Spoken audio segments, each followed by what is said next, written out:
and Aaron Schachter. I'm all in favor of these two showing their love, really celebrating their relationship. Get him.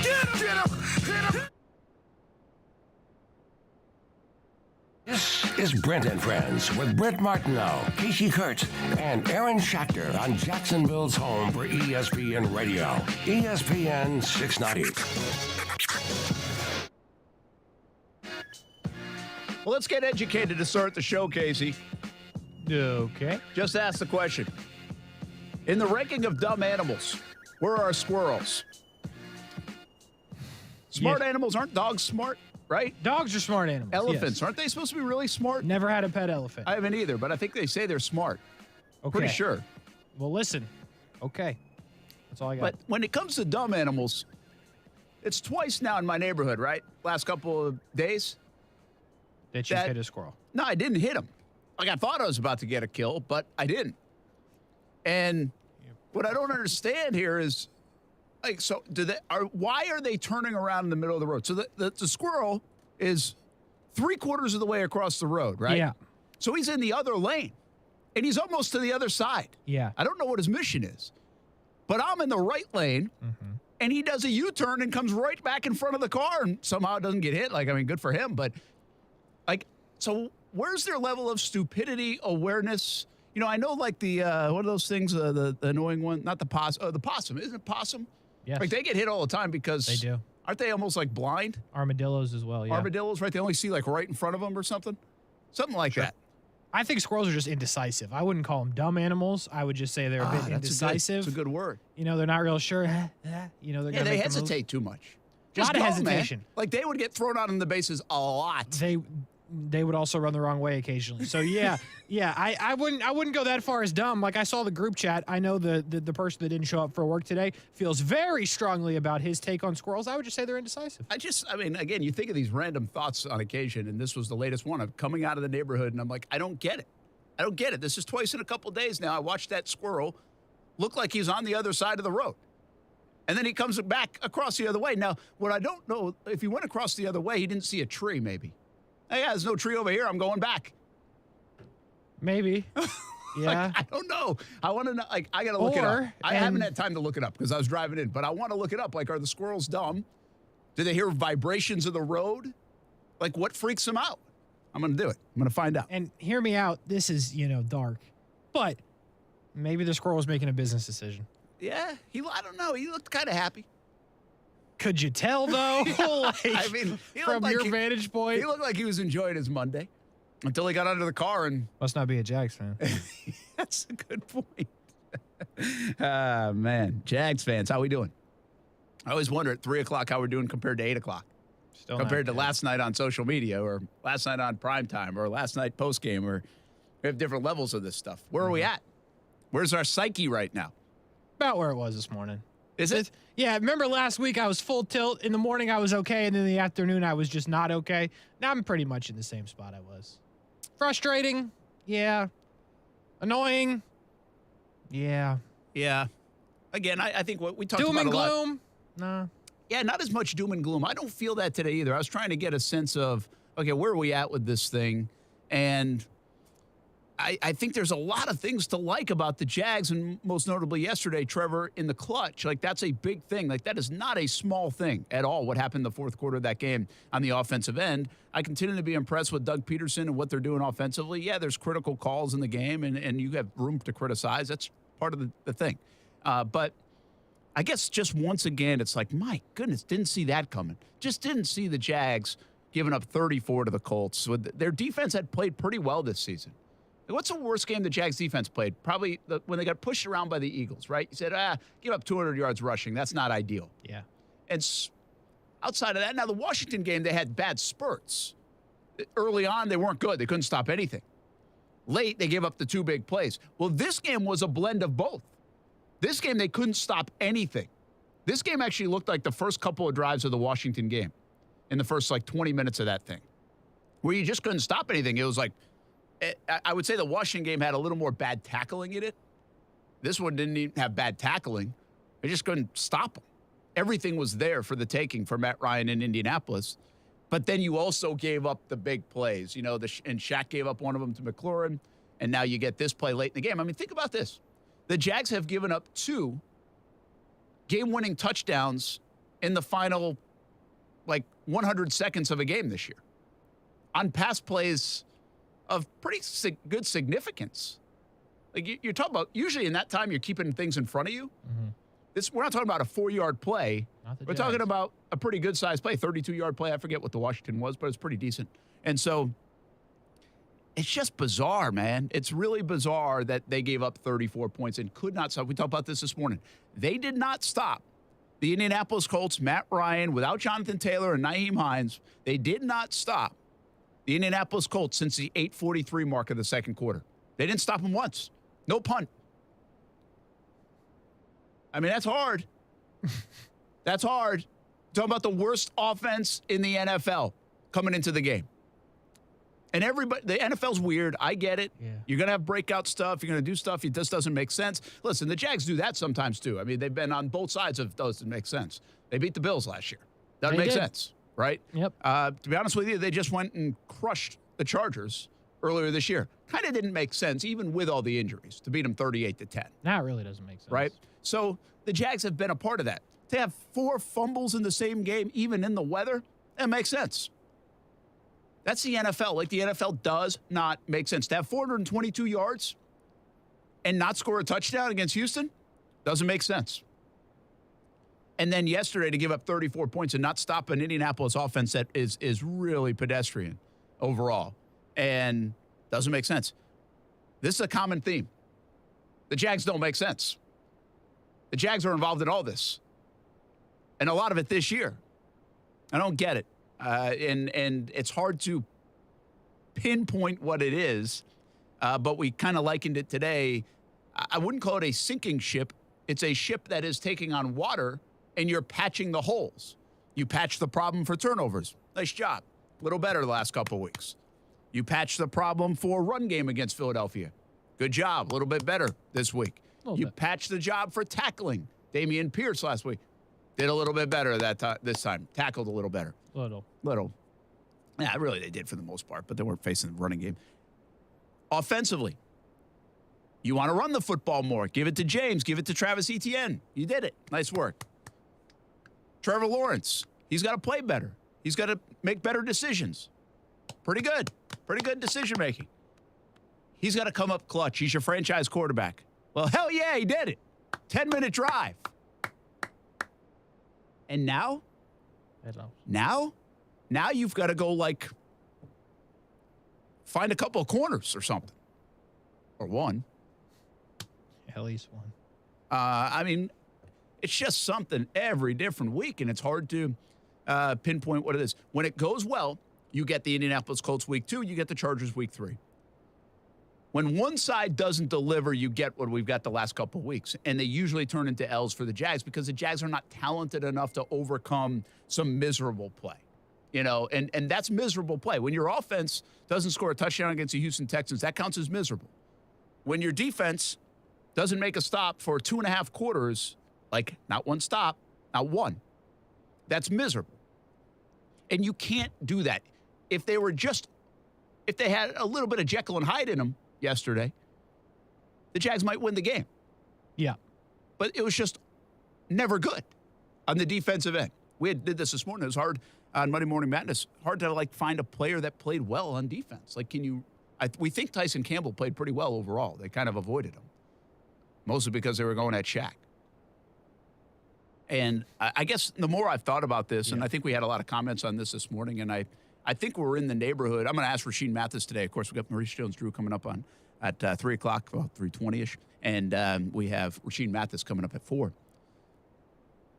And it doesn't work like this in football for some reason, but when a guy is having a bad day, a really bad day, and you notice it some 35 minutes into the game, 40 minutes into the game, why do you keep him out there? Especially when you do have another option. Trey Herndon can get the job done on the inside. That's what I was just telling them. And Darius Williams can go to that kick to that outside. He did it for the last few years. He did it on the Super Bowl champ. Right. But they don't do it. They don't ever do it. They don't take an offensive lineman who's struggling out of the game usually. Colts did. The Colts did yesterday. They took the tackle out. Yeah, didn't even notice it. It happened. I didn't think the offensive line was bad at all. Right. Well, they took him out after the first drive. Oh, so they noticed something right away. Yeah. Gave him a shot, and boom. And it looked better. And they did look better. So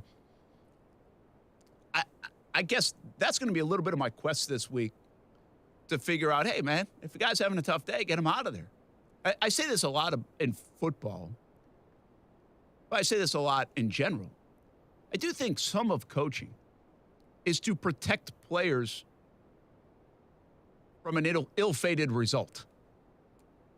So I go back to like last week with Trevor. 2nd and 1. Oh, I put him in that situation, right?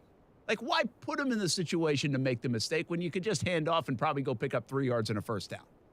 Like, there's a little element of that. This is why I was hard on Mike Norvell that night after the NC State game. Yeah. Don't put your quarterback in the, I don't care if he's a veteran quarterback.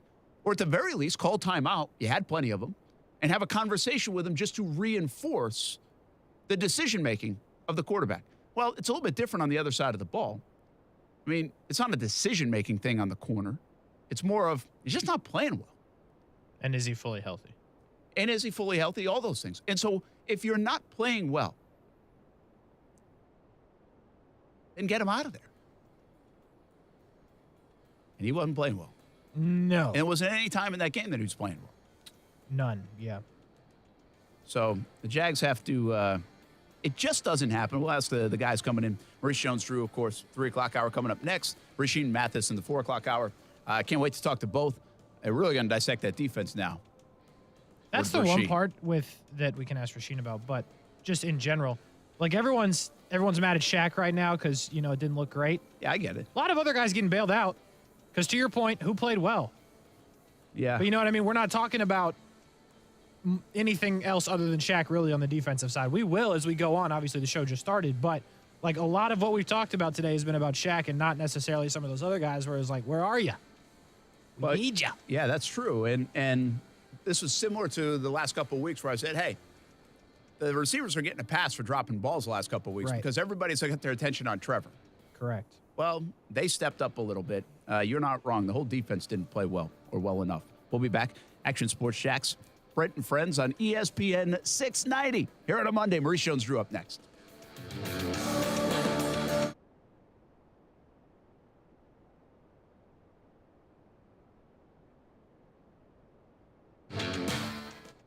Now, the First Alert forecast on ESPN 690. Mostly to partly sunny skies with temperatures this afternoon in the mid-80s and a couple of afternoon and evening showers, but not everyone sees the rain. Then we clear out and temperatures stay mild tonight as a cold front moves through. Overnight lows dip into the 60s. From the Action News Jax First Alert Weather Center, I'm meteorologist Corey Sima. The Weather Center is brought to you by Beards Diamonds. Save thousands on buy one, get one on wedding bands now through October 23rd. Never paint your house again. Hey Jay, at Rhino Shield we talk about protecting your home from the harsh Florida weather because we have seen what happens to those cracks when they get ignored. Stucco cracks are more than just superficial. Without repair, they can allow water to get into the walls, causing water damage, mold, and even wood rot. And Jay, some of our customers have been tied up in litigation for up to 4 years trying to be made whole again. Rhino Shield your home now before you have to go to litigation, and you'll never have to paint again. And after 22 years in business, our customers continue to trust us to protect and beautify their homes with the most scientifically advanced coating. With our help, you can have pride in your home again. Call us for 1 year same as cash, 25% off, and a 25-year warranty. Call 904-519-5055 or visit us at rhinoshieldjax.com. And remember, with Rhino Shield, you'll never have to paint again. Rhino Shield. On Friday, October 21st, AEW Rampage returns to Daly's Place for the last time in 2022. We're live at Daly's Place in Jacksonville, home of the Jags. Experience what All Elite Wrestling is all about live and in person. Oh, my God! MJF. I'm better than you. And you know it. Saraya. I am the revolution. John Moxley. You better step up and get stepped on. Bryan Danielson. Claudio Castagnoli. Dr. Brent Baker. DMD. I'll fight all of you right now. Orange Cassidy. The Acclaim. Everyone! The Acclaim!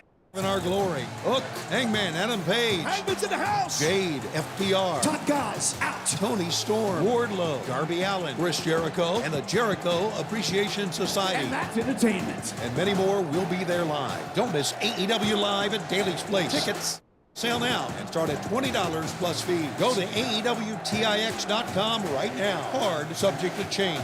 Hey, poker players. Best Bet Jacksonville has another exciting poker tournament series for you. The Card Player Poker Tour is coming to Best Bet Jacksonville from October 27th to November 14th. This tournament series is packed with excitement and features 15 different poker tournaments, including a $1,700 mystery bounty event with bounties ranging from $500 up to $50,000, and the $3,000 no-limit hold'em main event from November 11th to the 14th. Go to bestbetjacks.com to view the tournament schedule. Hey everybody, it's Brent Martineau from Brent and Friends on ESPN 690. Tune into our high-energy, multi-platform show Monday through Friday from 3 p.m. until 6 p.m. on ESPN 690 and a variety of video streaming platforms as well. As the seasons change, so do the sports topics. It's football season now, and we're bringing you all things sports weekdays from 3 p.m. until 6 p.m. And you can tailgate with us at the Duval House for every Sunday home game this football season. Fueled by Celsius Essential Energy. Live fit. Oh boy, Buddy. The Buddy Holly story is back and it's better than ever. This show will have you dancing in the aisles. Don't miss Buddy. October 19th at the Florida Theater. Tickets on sale at floridatheater.com. Buying or leasing a car in Jacksonville is the best with Fields Auto Group, Jacksonville's luxury auto group. Lexus of Jacksonville and Orange Park, Mercedes-Benz of Jacksonville, Orange Park, Jaguar Land Rover, Jacksonville, Porsche, Jacksonville, Fields Cadillac, Jacksonville, and St. Augustine. If the luxury car you want isn't in stock, Fields Auto Group will order it. And at Fields, you'll never be charged over sticker price. Stop by a Fields store today and see what world-class service really means. Fields is a proud sponsor of the Jacksonville Jaguars. Fields Auto Group, fieldsauto.com. ESPN 690 is home for the Florida Sportsman Fishing Show hosted by Captain Rick Riles. Tune in every Saturday morning from 7 to 9 a.m. to find out what's biting now. Fishing so fresh, you can almost smell it. Finding the right Medicare plan? Oof, no easy feat. Kind of like those dances my granddaughter loves making me do. But then I found Walgreens FindRx coverage. Lets you compare plans online, over the phone, or in person. Made Medicare shopping so easy. Plus, I found plans with low-cost copays. I can get down with that. Medicare annual enrollment ends December 7th. Find a plan that's right for you at walgreens.com/Medicare. God, I'm so stressed. Our business is growing. We've got people all over now. Ooma. What is that? Meditation? I'm recommending Ooma and their all-in-one phone, video, and collaboration solution. Ooma? Yep. Switching to Ooma is a cinch. Just $24.95 per month per user, plus taxes and fees. Ooma. Now you're feeling it. Visit Ooma.com. That's OOMA.com to learn more. Ooma. Smart communications for the smarter business.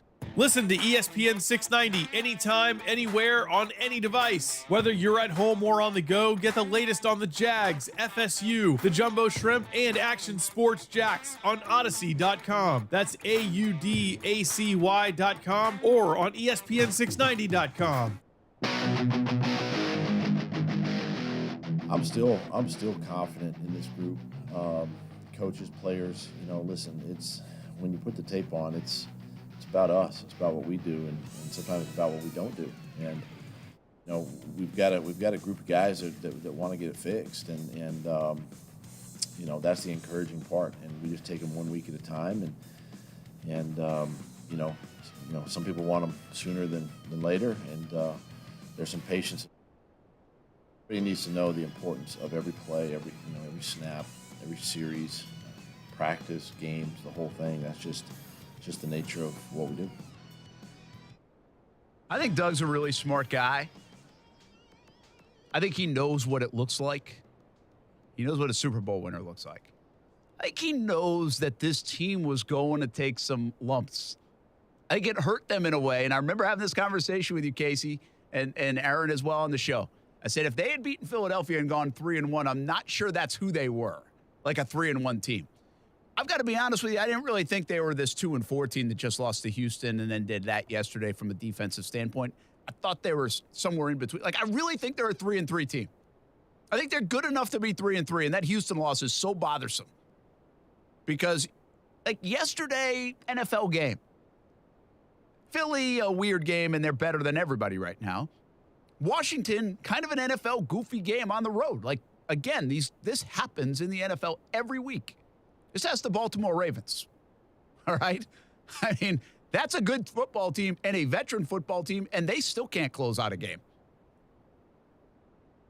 But the Houston game was not an NFL game. The better team wins that game even when you play your C game, when you're that much better than them, and you don't go 422 yards and then, have no touchdowns. So that doesn't usually happen in the NFL. Right. Brent, Martineau, Kasey, Kuhrts, Brent and friends on ESPN 690. Maurice Jones-Drew momentarily. And also we'll have Rasheed Mathis in the 4 o'clock hour. Speaking of Doug Peterson, how do you feel about him right now? I mean, I said this morning on Monday Morning Madness, and if you guys want to make me defend Doug Peterson, I'm here for it. I'll do it. Like, I think he's been fantastic, to be honest.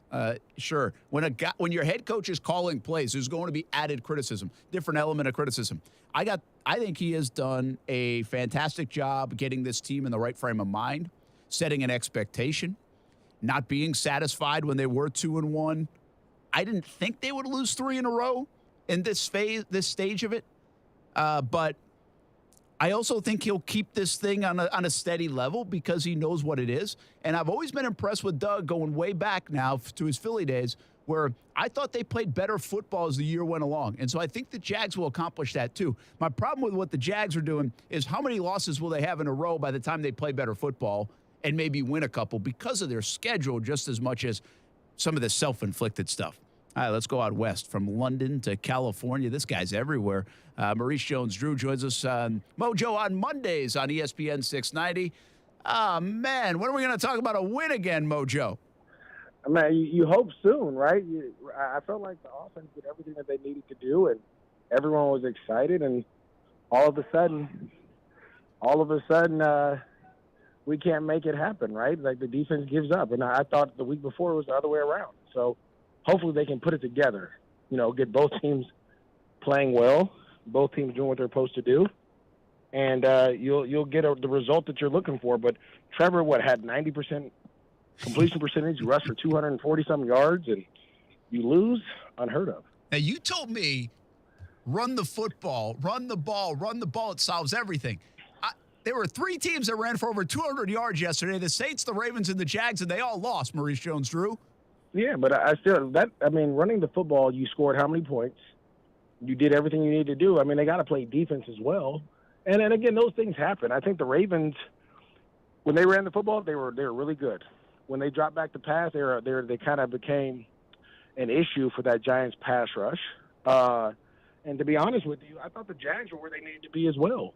It just so happens that Matt Ryan completed 42 completions. I've never heard of anything like that. Yeah, right? So, crazy. I mean, it's a team thing, right? So last week, offense didn't play well. Defense played better. And so you just got to figure out a way to get both of them playing like at the same time.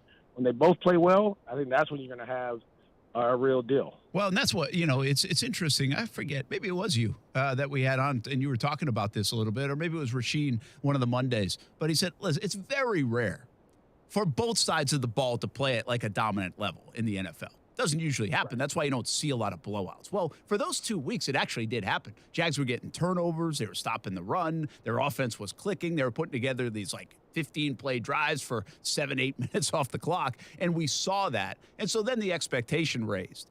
But the flip side of that is you don't want one of the units just not being able to do anything right. And 8:43 mark of the second quarter, the Jags defense forced a punt, Maurice. After that, they never stopped the Colts again. They never stopped the worst offense in the league again. I mean, that's hard to do and inexcusable, really. Well, it's definitely very frustrating, to be honest with you, because you didn't have Jonathan Taylor. You didn't have Naeem Hines. They were down their 2 runners. And you knew that they were going to come in a game plan and try to throw the ball. They had to, right? So they didn't have the ability to run. Now, Deion Jackson ran well and ran hard and when he had his chances, but you have to force a team to go against what they want to do. And I also knew the Colts going in there and I didn't play defense or anything. I'm just seeing it as a spectator like everyone else. You need better coverage on the back end. At the end of the day, I mean, giving up a go ball to win the game is inexcusable. I know Griffin kind of owned up to it, and he was upset with himself. And you got to learn from that and figure out what technique you want to use on the next one, because understand, now that that's on tape, people are going to start to attack you that way. Mm-hmm. And so you got to be able to kind of self-scout, correct, and move forward. Maurice Jones-Drew with us each and every Mondays with MOJO on ESPN 690. I think the Jags have some talent, man. I think they have more talent than they've had in recent years. I think this is kind of heading in the right direction quietly, even in a 3-game losing streak. But there's one thing that's not tangible, and I don't know if you even know what it is, but you find how to win. Like, the Colts have not been good. The Colts really have been awful a lot of the year, yet they find a way to get a W. Tennessee does that a lot over the last couple of years. Even when they're not playing well, they find a way. The New England Patriots made a living out of doing this, but at least they did have Brady and Belichick to lead the way. I don't know how you find that, MOJO. I think they're better. I think they're doing some good things. But they obviously don't know how to make, like, the play to win the game. And for years, and it's a cliche, it comes down to 3-4 plays. They don't look like they're making 1 or 2 of them. Well, I think it's a process, right? You just don't go with a new head coach. You just don't have a new regime, new culture, and just start winning. It's winning. It's a process. And I remember being told this when I was in college. I remember being told this when I was in the league, is that it takes time. You learn how to play close games, right? You lose close games, as we just saw. Then eventually you start to win close games, right? You're learning. Again, we talk about self-scouting and not making the same mistake twice. Then you learn how to win those close games. And then you learn how to play better. Then you start to win bigger, right? And I think that's the most important thing, is that you learn from what happened. That's how you learn to win the close game. That's how the Colts have won. They've learned they've lost a lot. They've lost a ton too.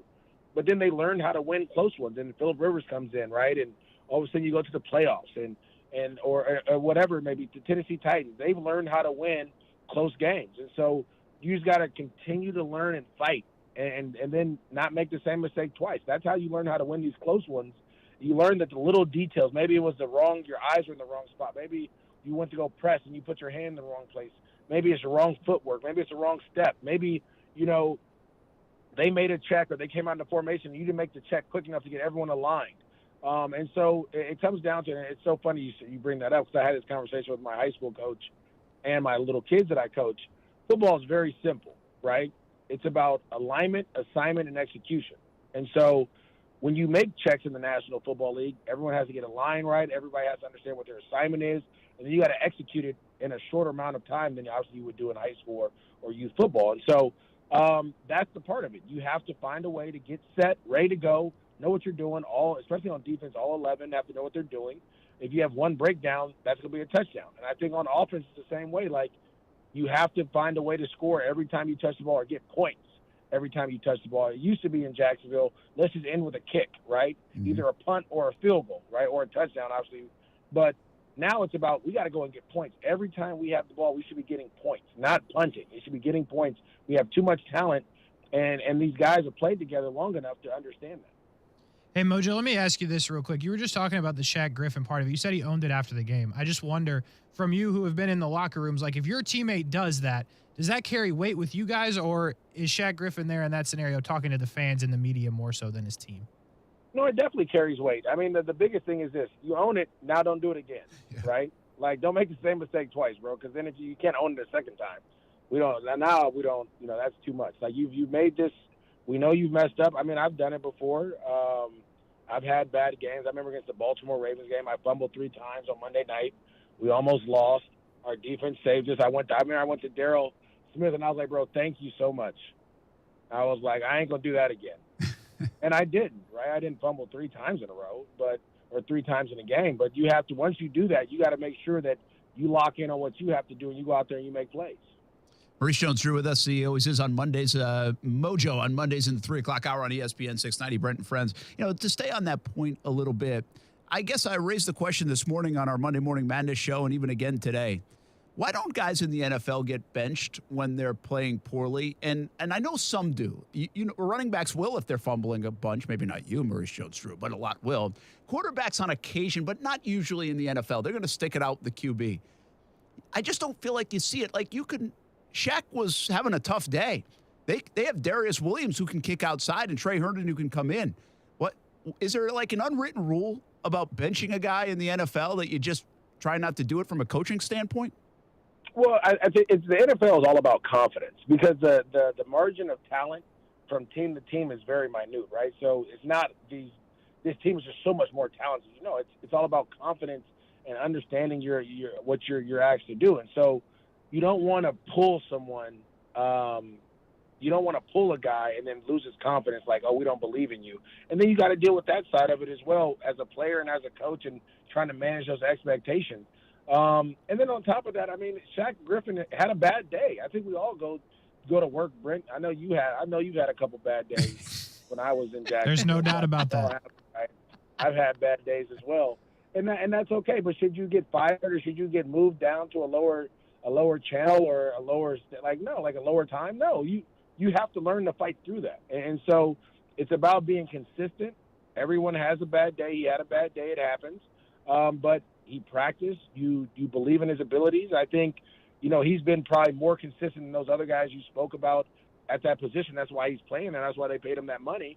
And so it's important that he continues to figure out what he needs to do. I mean, like I said, Trevor, would you have benched Trevor after that 5-turnover game in Philly? No, but I do think the quarterback's a little bit different in this case. Why? Why is he different? Well, because you kind of do ride or die, there I go again, with that guy. I mean. But you see what I'm saying? Like, but he's still he's one person of 11 people on the field. If he's not on point, you should be able to bench him too. Yeah. But you don't bench him because it'll ruin his confidence. It'll wreck him, right? And so that same thing happens with a left tackle, with a guard, with a corner, with a linebacker. You wreck their confidence and they're done for the year because it's hard to then build someone back up while you're trying to game plan and scheme for certain things. So you do your best not to wreck their confidence, but to kind of tell them, like, look, this is how we get better. Today is a tough day for him. They're going to go in there and watch tape. He's going to see him get beat multiple times. They're going to correct him. They're going to correct him in the team meeting, the defensive meeting room, and then in the corner room, in the secondary room. So he's going to get corrected. They're going to go out there and practice, and they're going to work on a technique, right, to help him be better at that. And all these things are just trying to continue to build confidence in his skill set.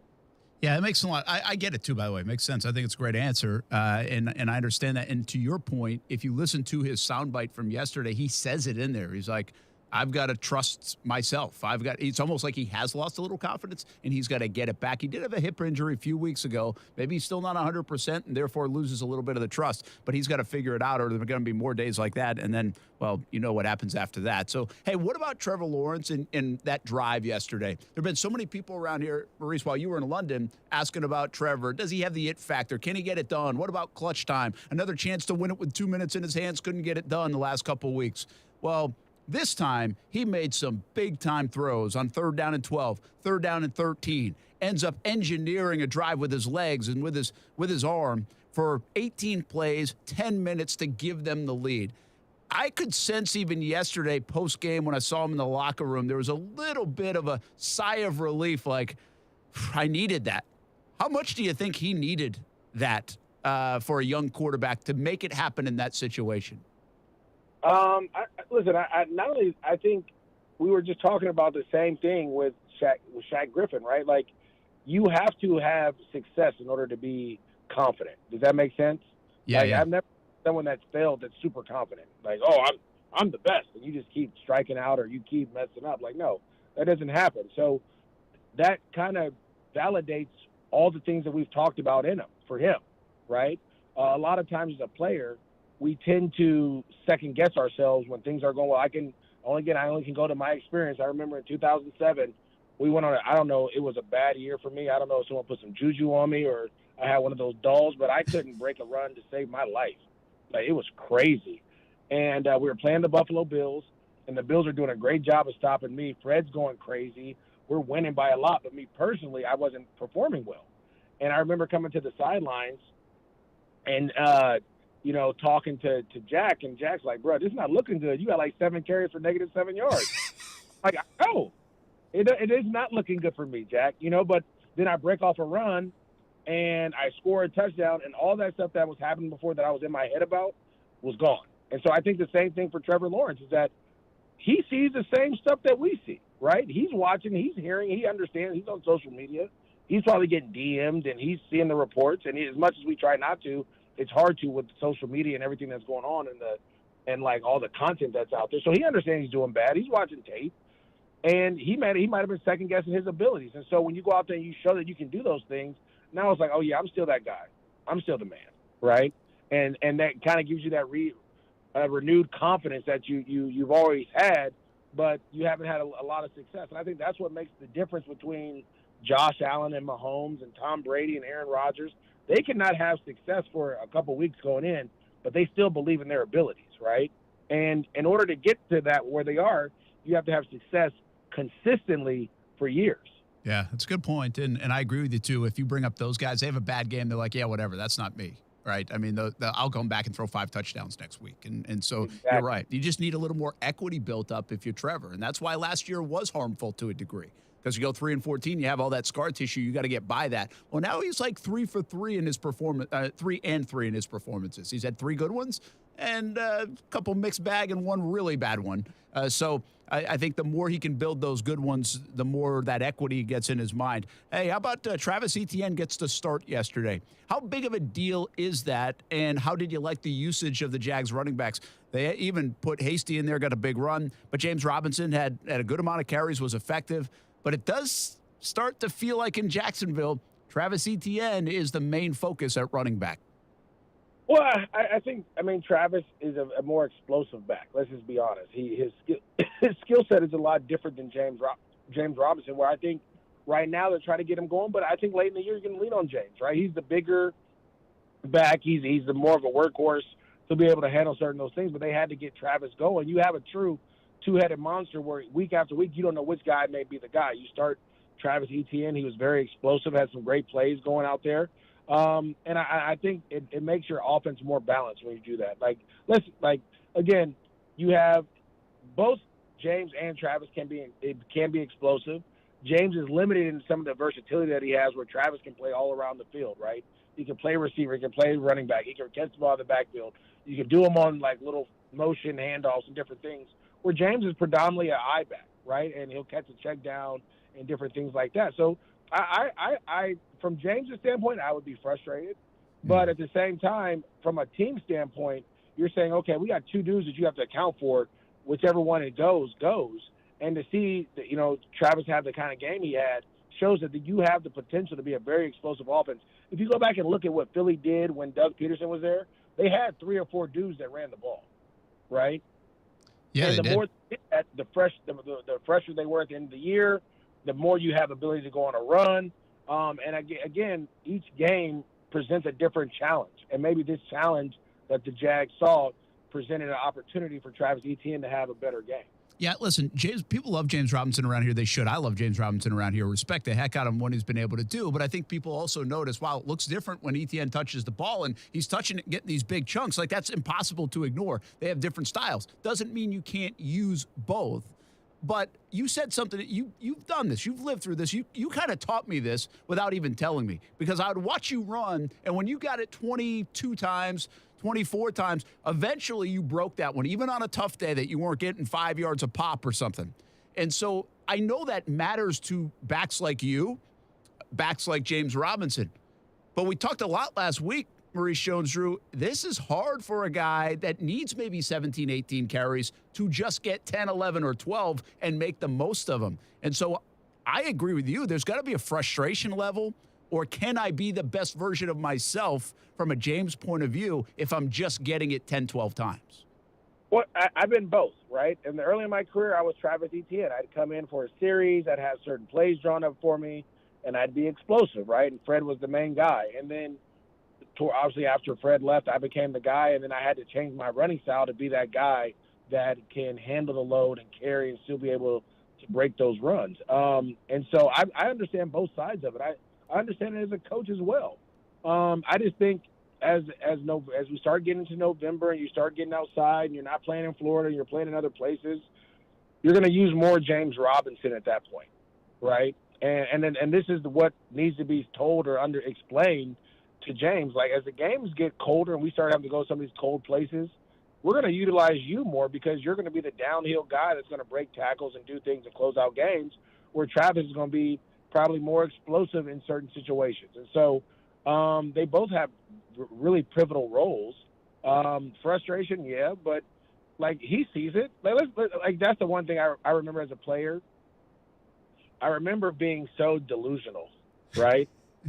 And you see it, but you don't want to see it. And obviously, as I gotten older, I think that's just because I was in my 20s and, enjoying life and, trying to make it seem like life was everything. But I'm more of a realist now. And so I would go back and watch. I'll go back and watch old games and stuff and be like, bro, like, what was I doing? You know what I mean? Like, we needed this guy. We needed Deji Kareem, we needed Jordan Todman to come in and get some carries and do some things to help the team. And so I think that as long as it's explained a certain way and it's put out there, I think you'll be fine. And as long as they start winning, it's going to be the most important thing, right? If you're winning, I can't complain. But if we're losing, I'm going to be like, all right, now, I need to get this Tata. Yeah. I think, by the way, I do remember some of those games where I thought you were about to write the next version of Give Me the Damn Ball. It was coming. They're close. But, again, like I said,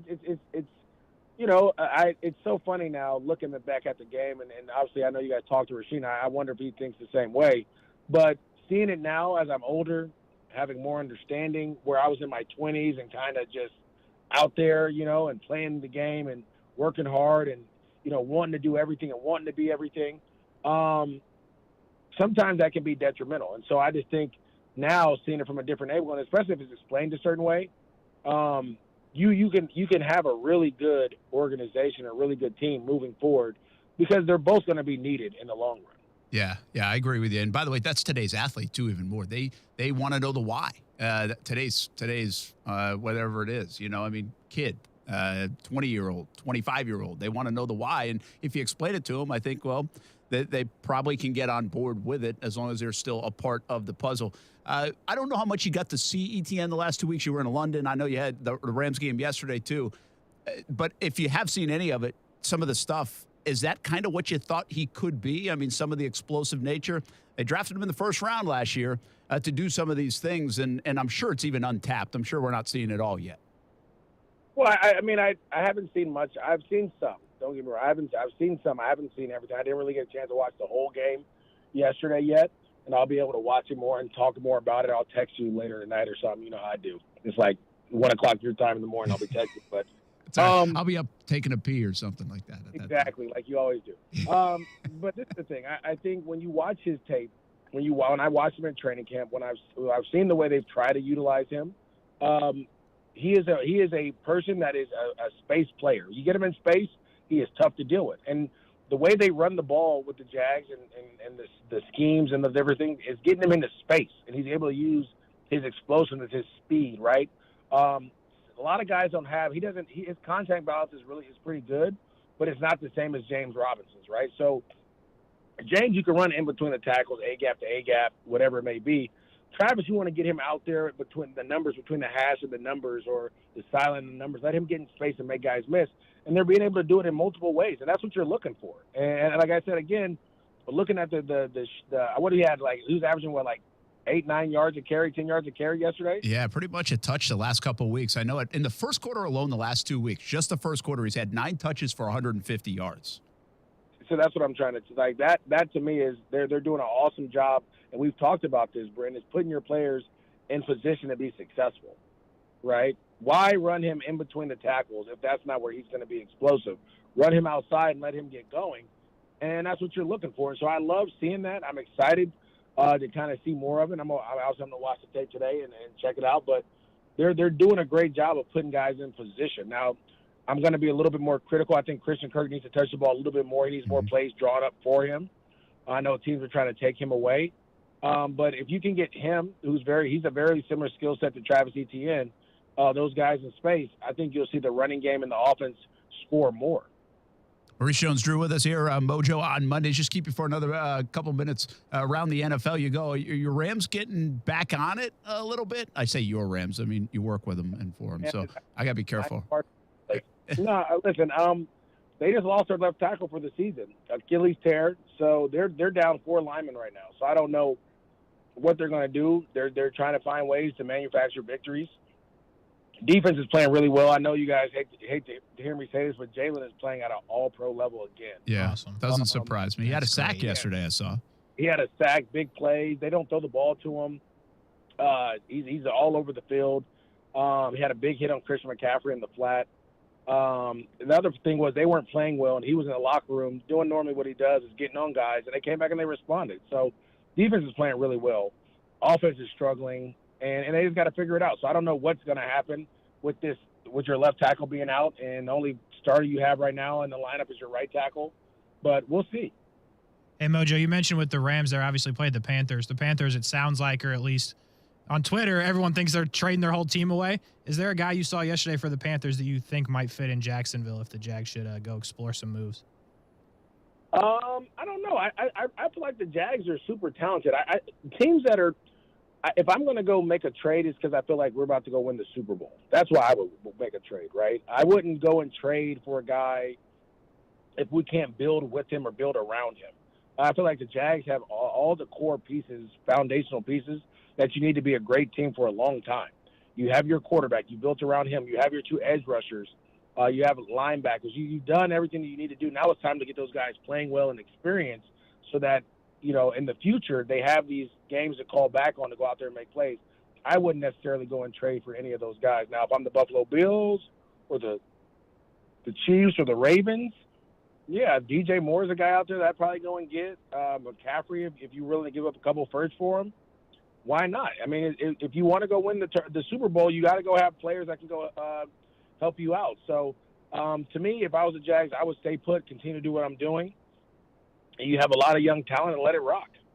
Maurice Jones-Drew with us here on ESPN 690. All right, one last thing. How, I don't know, how much do they have to avoid a 4-game losing streak, a 5-game losing streak here in Jacksonville? It's different. You lose 3 in a row. You feel like you're better maybe than your record says you are. But once you start losing, Mojo, I mean, around here we've seen a lot of losing streaks, and that gets concerning. I thought 3 was too much, to be honest with you. But who do they play this week? The Giants. That's a tough one. Okay. Hey, Maurice Jones-Drew, they're going to beat the Giants. I know how the NFL works, and the Giants are not going to 6-1. Listen, this is the thing, and I think when you look at the Houston Texans game, that game, the Jags dominated that game, right? You just had too many turnovers when you got into the red zone. Trevor didn't take what was given to him. You saw him make that adjustment this week, taking what the defense was giving, being able to move the ball down the field, all those different things. Defense just didn't hold up. And you saw the defense break at the end of that Houston Texans game where Pierce broke the running back broke like 9 tackles from Houston. Yes. Right? So, that was a breaking point. The defense have been playing really well. That was just a breaking point for the defense. They've been on the field too much. And so now it's time to get everything back centered. You're going to go against the number 1 rusher, probably, who's playing really well right now, Saquon Barkley. But you have a quarterback that will turn the ball over. I don't care what Daniel Jones has done up to this point in this season. He still will turn the ball over. That's what he does, right? And eventually he will do it. And if you're there, you got to make him pay. And then defensively, again, if Trevor does what he's supposed to do and takes what the defense gives him, you'll be able to move the ball up and down the field. And so if you go back and look at what the Ravens did, what the Packers did, they were both up by like 10 or 17 or whatever it might have been. And they started doing things that were uncharacteristic, trying to take shots down the field when you didn't have to. They got into 3rd and long, and you allowed that defensive line to get after you. And so that's how they were able to come back. If you're the Jaguars, continue to do what you're doing offensively. Take what the defense is giving you, run the ball, be explosive. Defensively, put Daniel Jones, put the pressure on him to have to win the game. Don't let Saquon win it. Put the pressure on him to win it and see if he can do it. And I guarantee the Jags will be happy with the result. How good is Saquon Barkley from a running back view? If he's healthy, if he's this guy, is he arguably the best guy in the league? He's up there. I mean, it's always tough to say the best guy in the league when you have a dude that's 6'3", 250 and runs a 4.5 and still tough to tackle, right? Yeah. Or you have McCaffrey, who is playing on a team that, literally gave him the ball. I think he was 175% of the offense at one point, right? So, but Saquon is one of the top in the league for sure. He's definitely shown that, he's back after those injuries. He looks great. He's in great shape. The thing with him is he's like, you got to bottle him up. You can't allow him to do all this shaking and running around. You have to bottle him up, set edges, and make him run into the teeth of your defense. And that's how you'll be able to slow him down. I'm looking at pictures of you on our video feed, and I'm wondering whose legs are bigger, yours or Saquon Barkley? You know, I still believe I had the strongest, biggest legs ever in the National Football League. Maybe Earl Campbell might argue with you, but Earl knows what's up. I've talked to Earl. He knows the truth. You know, no, I think that's one of Saquon's biggest attributes. Is he has a small waist and huge thighs, and it's hard to tackle guys like that because once you try to slide down to his legs, those, you know, his thighs are going to make you like they're going to break arm tackles. And a lot of guys aren't getting big, good hits on him because he's so elusive. So he's definitely one of the toughest ones to stop. Right, he's not the rolling ball of butcher knives, as Maurice Jones-Drew was once described, which is a great description. You must be happy with that description. Listen, I preferred to be called All-Pro or any of those other ones. I don't know, man. Rolling ball of butcher knives, that was pretty nice. Wasn't that Fisher? Did Jeff Fisher give you that? I would go with Pocket Hercules. That sounds even better. Pocket Hercules was good.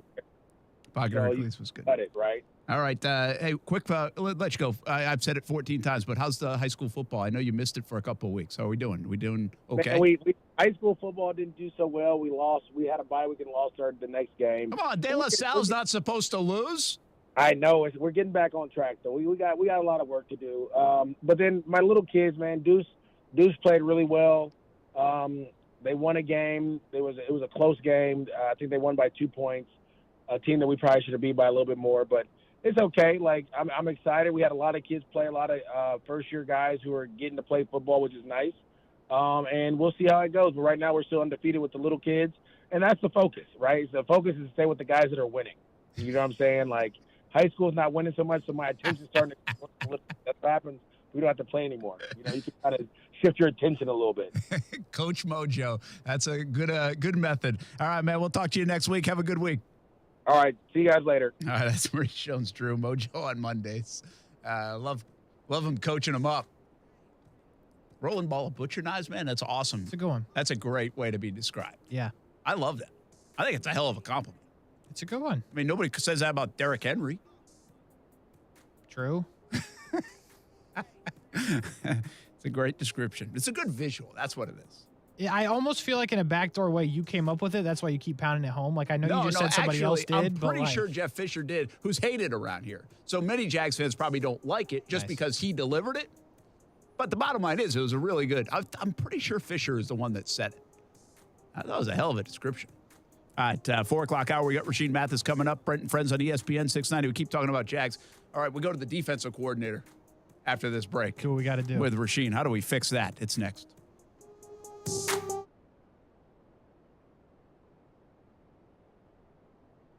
Make a purchase just because it's cheap? Never, right? So why would you ever purchase a do-it-yourself security system just because it's cheap? Right now, some companies say you can buy a refurbished one for a whopping $206. Refurbished means the last family found it unacceptable, and now they want to pawn it off on you. And that's more upfront money than SafeTouch security charges for their Advantage package, which includes a two-way communicator. And the SafeTouch system includes free installation by SafeTouch professionals. After all, you're the least experienced security installer you know, right? SafeTouch gives you 24/7 UL-approved monitoring in their very own central station right here where you live. So the do-it-yourself system has cheap, non-professional equipment, comes with no Florida license, and wholesale who-knows monitoring. SafeTouch Security comes with the finest equipment available, certified installers, and monitoring right here in Florida, with a lifetime warranty on parts and labor. Call 888-723-8682 or visit safetouch.com today. State license number EF0000233. It's where I take my family to play golf, and you can take yours as well. The Golf Club at Southampton. It's the home of the Action Sports Jax Stream 18,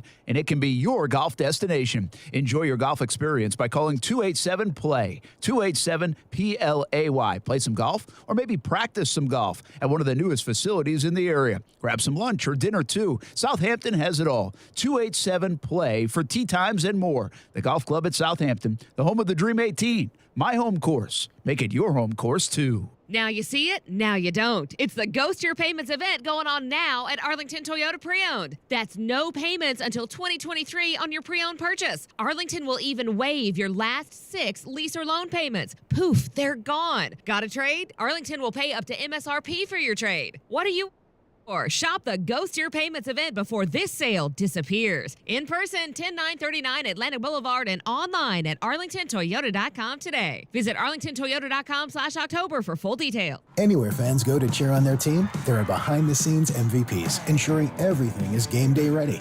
We see you, Joe, fixing seats so every fan can enjoy every game. And Allie, who keeps her stadium running smoothly from the moment the first game starts to the last play of the season. At Grainger, you're our MVPs, and we're always here for you with supplies and solutions for every industry and 24/7 customer support. Call, click Grainger.com, or just stop by. Grainger, for the ones who get it done. This is Loyalty Lab Interview 6. Subject, grandmother's loyalty. Margie, what do you do when your grandson misbehaves? Angels don't misbehave. Here we study the most loyal, like you and... Oh, there goes the lamp. Shouldn't have put it there. Shell and the Fuel Rewards program has our members' backs too. It's super easy to save on every gallon. Loyal, just like how you acted like that wasn't his fault. Someone should clean that up before he gets hurt. Yes, loyal, just like that. 10 years of FR.com. Terms and conditions apply. Are you seeing the telomeres here?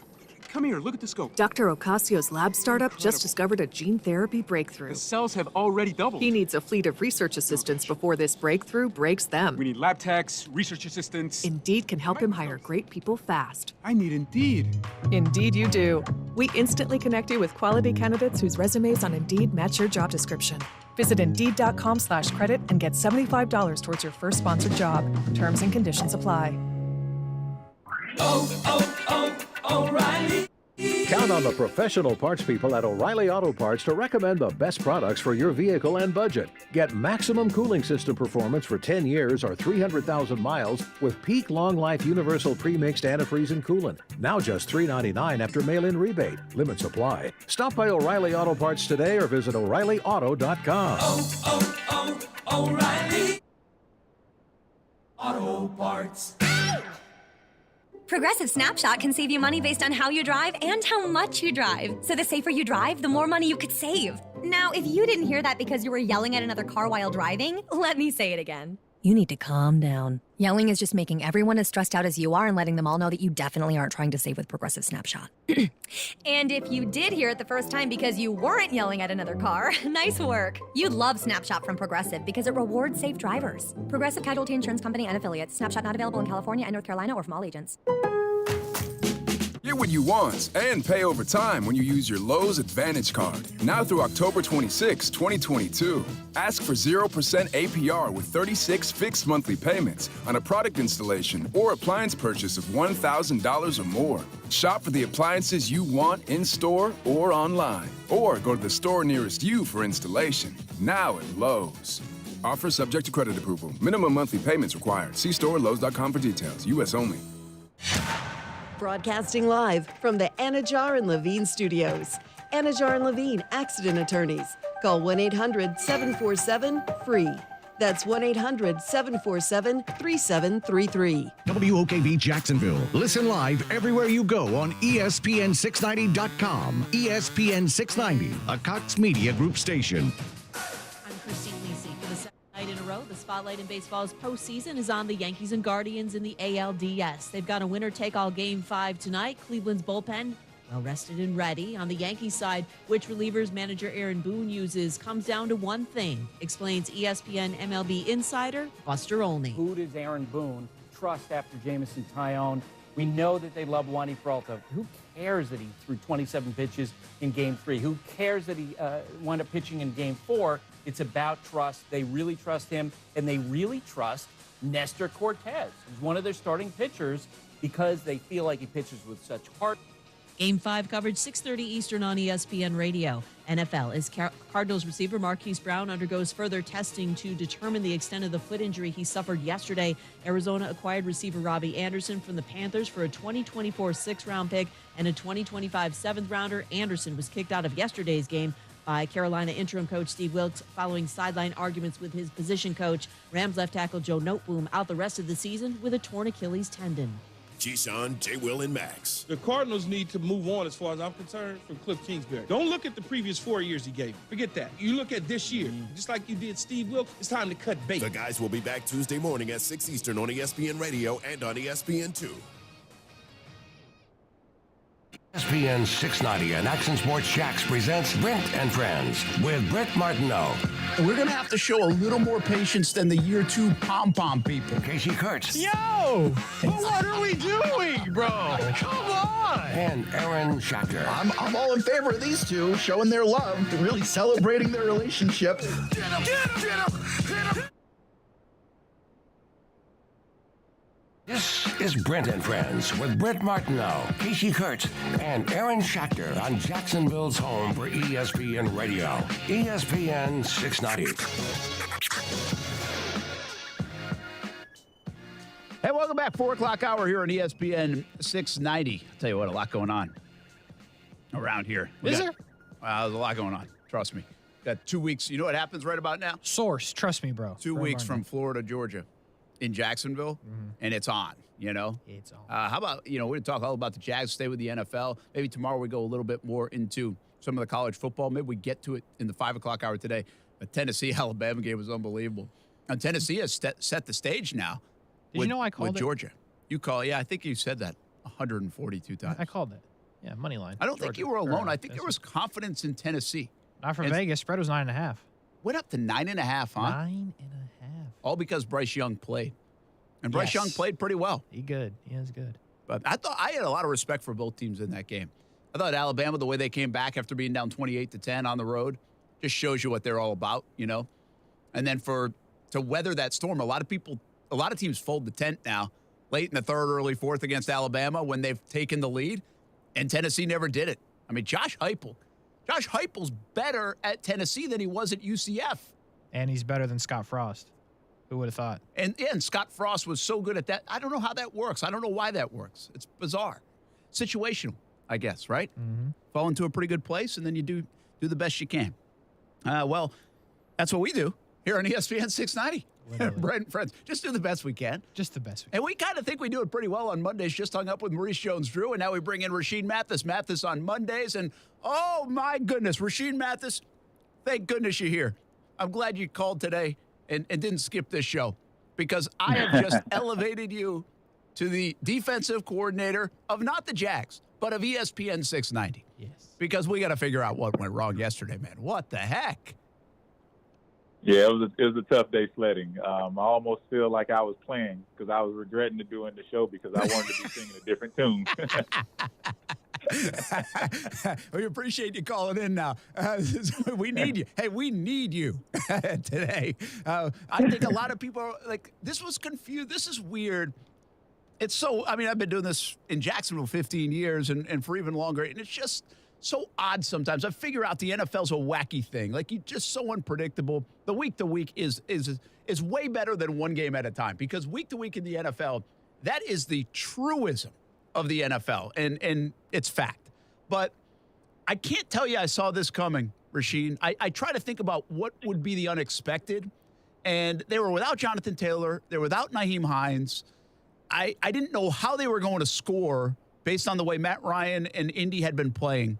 And the other thing is the Jags defense didn't really show any signs of this, where they just couldn't get a stop. I mean, how out of the blue was this for you, even though I know you have a lot of respect for Matt Ryan and his career and what he's done? Yes, definitely a lot of respect for him. But surprising, yes and no. But like, as you said, it's any given week, any given Sunday, right? So with that in mind, you know that there's going to be days like this. You just can't have them when you absolutely need a W. And that's the worst part about it, because it's going to be tough sledding. It's going to be days where the offense can't move the ball or the defense can't get stops, but it can't be in a much-needed division game. So that's the toughest part about this weekend. Shaq Griffin, how much do you feel for him on a day like today? They picked on him. They were effective. He probably had one of his worst days of his career. What's it like to be Shaq Griffin here on a Monday? Yeah, it's, I've had tough days I've never been picked on before, but I've definitely had tough days, and it's a tough Monday for him. But this is what makes an athlete, right? This is in a must-need win. You don't perform well, you're either going to tuck your tail and fold, or you're going to come and show up. And this is what makes us the best athletes in the world. You have to be able to perform. You have to be able to take lessons like that and learn from them. And we'll see as the season continues, because either they open up a can of worms, or it was just a one weekend, one Sunday, one day thing, and it's not going to be like that week in and week out, because other teams watch tape. Yeah, I think other people have been critical of Shaq over these couple of games, even last year. I think Shaq Griffin played better last year than people gave him credit for. I think he didn't catch a couple interceptions, or it could have been a pretty good year for him. I don't know about like a Pro Bowl year, but a pretty good year for him. Early this season, he gave up the play to McLaurin. There's been some plays, but I see social media every time Shaq allows a reception, people are like, "Oh, there's Shaq Griffin." It's like, my goodness, man. I mean, it's the nature of the position where you're going to give up some plays, and nobody ever said Shaq Griffin was Deion Sanders. So I think it's a little overblown, but that was a poor performance. I think he knows. I think we know it. I think everybody knows it. And then on top of all that, Rashean Mathis, I'm getting yelled at by my 17-year-old after midnight about why didn't they go to a zone defense? Why didn't they have an answer? Why didn't they make an adjustment? I'm like, I don't know, Ty. They've got guys that get paid to do this. So that's why you're the defensive coordinator today. Could they have made a better adjustment throughout that game, Rashean? I say game plan wise, they have a game plan, and you always try to make sideline adjustments, halftime adjustments, and then in the game adjustments as well. So you think you have a temperament of your team, a temperament of the guys and how they're playing, and the play calling is definitely based on your feel as a coordinator, as a defensive staff, on how you feel your guys are playing and what they are capable of doing. And obviously they thought Shaq that he can hold up, and he didn't. So there are adjustments that need to be made, and from the outcome, we didn't make the right adjustments. But and there's days like that, right? You see it week in and week out in across the league. It was just the Jacksonville Jaguars. Offensive players are breaking runs and scoring long touchdowns all over the league. You're just hoping that it's not against your team. Rashean Mathis with us here on Brent and Friends on ESPN690. Mathis on Mondays. And I think the man beater is that play over the middle, right? And that's what they continually ran, that mid-level throw in between the linebackers in the secondary. What are the rules on that play, or is it going to be there if the QB can execute it and the receiver can execute it as well? Well, as you said, he's a good defensive player, and it was a tough day of sledding. So you just have to know where they're trying to attack you. There comes a point where in a game where you just have to buckle down and understand what type of day it's going to be, and you're going to have to take chances. And I don't think he took any chances. I think he was kind of playing a little too conservative, being that, some balls was being thrown his way and didn't want to give up the big play or trying not to give up. You just have to keep playing and be aggressive and trust your training. There's a quote, right? In pressure situations, you convert back to your training. And that's what you want to do. You don't want to convert back to and go off the reservoir and do something that you haven't been doing all year. And, as a former athlete, as a coach, coaching my young boys, I tell them that. I tell them, in pressure situations, you're going to either do two things. You're going to try something totally different, or you're going to convert back to your training. And that's going to be the outcome of the play. Yeah, it is. Rashean Mathis with us here on Mondays. Kasey, you have the Shaq soundbite because I want Rashean to hear it. I don't know if he's been able to hear it. I'll have to go grab it. Yeah, I'll give you time to get it because I got it. I don't want to keep picking on Shaq here, but I did want to play this for you when we get a chance to, because I feel like he might have lost a little bit of confidence. And when we had Maurice Jones-Drew on, you say, you got to be careful to bench people because you don't want them to lose confidence. Yet, from a logic point of view, when a guy's, and you know this, Rashean, because you're a big baseball guy, if the pitcher has a bad day, they take him out. They don't just leave him in there. It doesn't happen in football a lot. Guys don't get benched a lot in football. And why is that? Because we don't have a bullpen full of cornerbacks that are getting paid just as much as the next guy to perform. But it's a good point that you're making, though. But that's the whole reason, right? They have a bullpen, so if you have a bad outing, they could plug someone else in there. But the cornerback, it's a tough position. Like you don't have a handful of cornerbacks on every team that can come out and make plays. So if you bench a guy, you're putting a guy in there, your backup. He's not a bullpen pitcher. He's a backup player. So you're putting a backup player to do a starter's job. All those bullpen pitchers can, they can come out any day and shut a game down, because that's what they get and perform. That's what they're getting paid to do. It just shows you how tough that cornerback position is. Yeah, I think you're right, too. I mean, they say it's on an island, and some of those days you're going to be exposed on the island if you're not playing up to your capabilities. And we do keep reminding people, I mean, Shaq did have an injury a few weeks back. You wonder if he's fully healthy with the hip or not. Not to make excuses for him. He didn't use that as an excuse, but you do wonder. Through 6 games, if maybe he's not feeling up to what he usually is. Rasheed Mathis with us on ESPN 690. How much of yesterday's defensive performance was on the front, not being able to get home? And I guess, how hard is it to get home when Matt Ryan's really getting rid of the ball so quickly?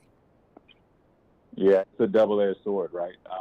You're trying to get there, but as a front and as a back end, meaning D-line and secondary, you have to work together, right? If he's getting the ball out quick, that means the defensive backs are not doing their job.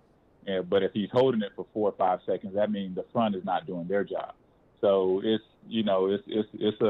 a complete game as a defensive staff that y'all have to be in tune with each other to make those things work. And we always told our defensive line, we're going to give you 3 seconds. We're going to give you 3 seconds on the back end. We have to do our job and give you 3 seconds. We just don't want him to run around for 4 and 5 seconds and this guy has the chance to double and triple move me. But, so that's the part of the game that you have to be aligned with. The game has changed, fairly recently, and I'm not saying you since you've played, but it was kind of on the move to so much passing and a lot of this quick game stuff taken from the college ranks because it fits the quarterbacks and they're able to do it better. I mean, I don't know if you can guard that in 3 seconds, the way it's schematically, produced by the coaching, and everything. Like, there are just some plays that I'm not sure you can defend it. If the quarterback and receiver pitch and catch, heck, we see it with Trevor. He did it 25 out of 30 against Indy the first time. He was 20 out of 22 yesterday. I mean, there's just some plays that if they make the play, you're probably not going to defend it in terms of stopping, but you've got to contain, in terms of tackling. Well, and that depends on what the defense is called. Man-to-man, you should be able to stop any play within 1 to 2 or 3 seconds, no doubt. It doesn't matter. You have to know the scheme. Of course, down and distance matter. Is it 1st and 10 or is it 3rd and 3, right? It depends on what coverage we're calling.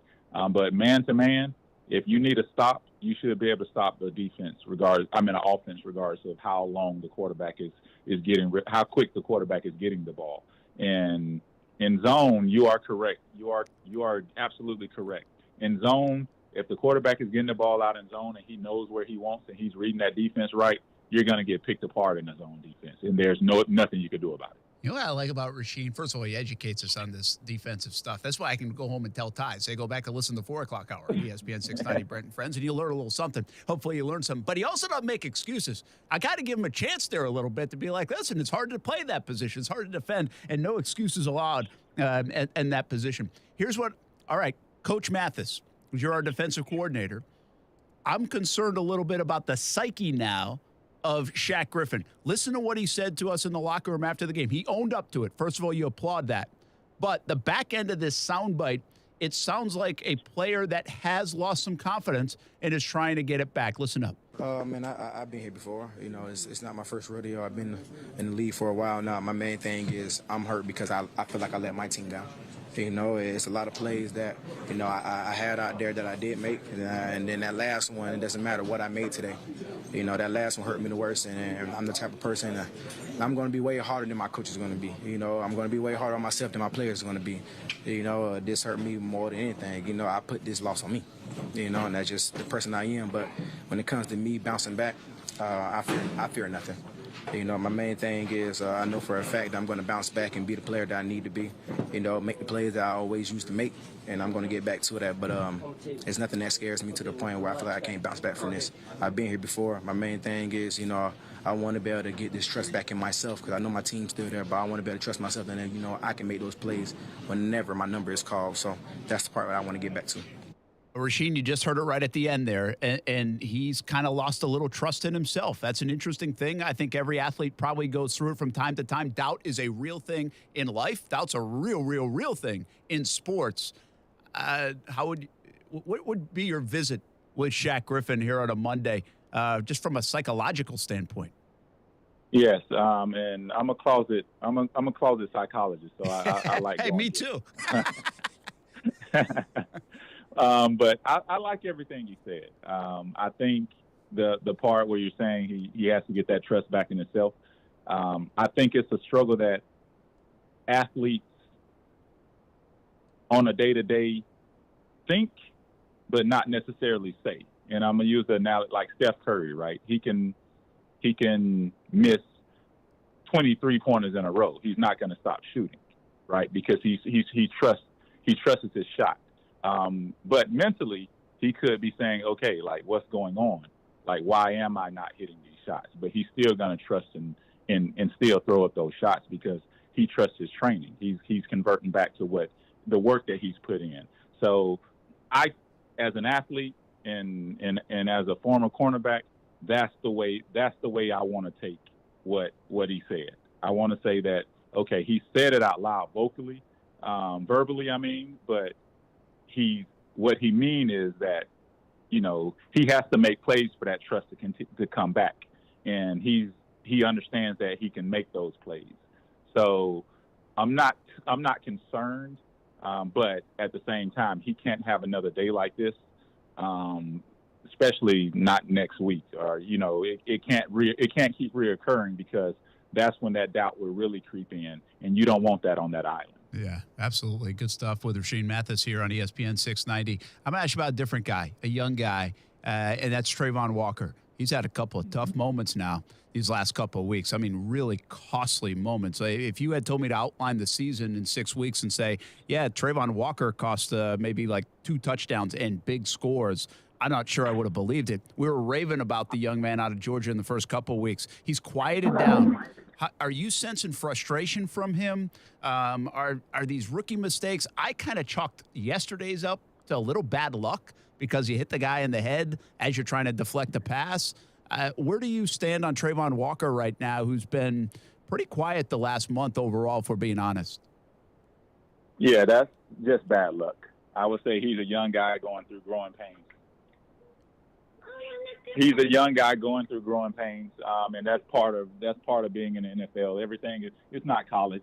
You're not the quote unquote best athlete on both sides of the ball, regardless of how talented you are. There's always someone that's putting in just as much as work as you're putting in. There's always someone that's, you know, just as talented, right? And those are the things that we have to understand when we come to this level, and understanding that it's no longer college football. Understanding that there are going to be tough sledding days, and you're just going to have to adjust and bounce back from them. So I'm not concerned. He's a young stud. I still believe that true and true.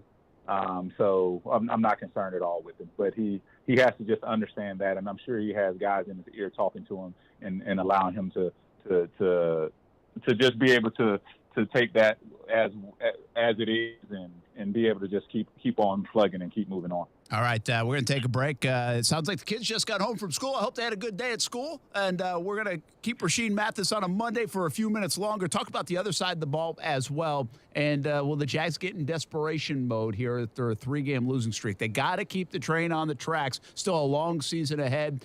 Nobody helps us do that better than Rasheed Mathis. It's coming up in the 4 o'clock hour. We continue with Rasheed Mathis on Mondays. Brent and Friends on ESPN 690.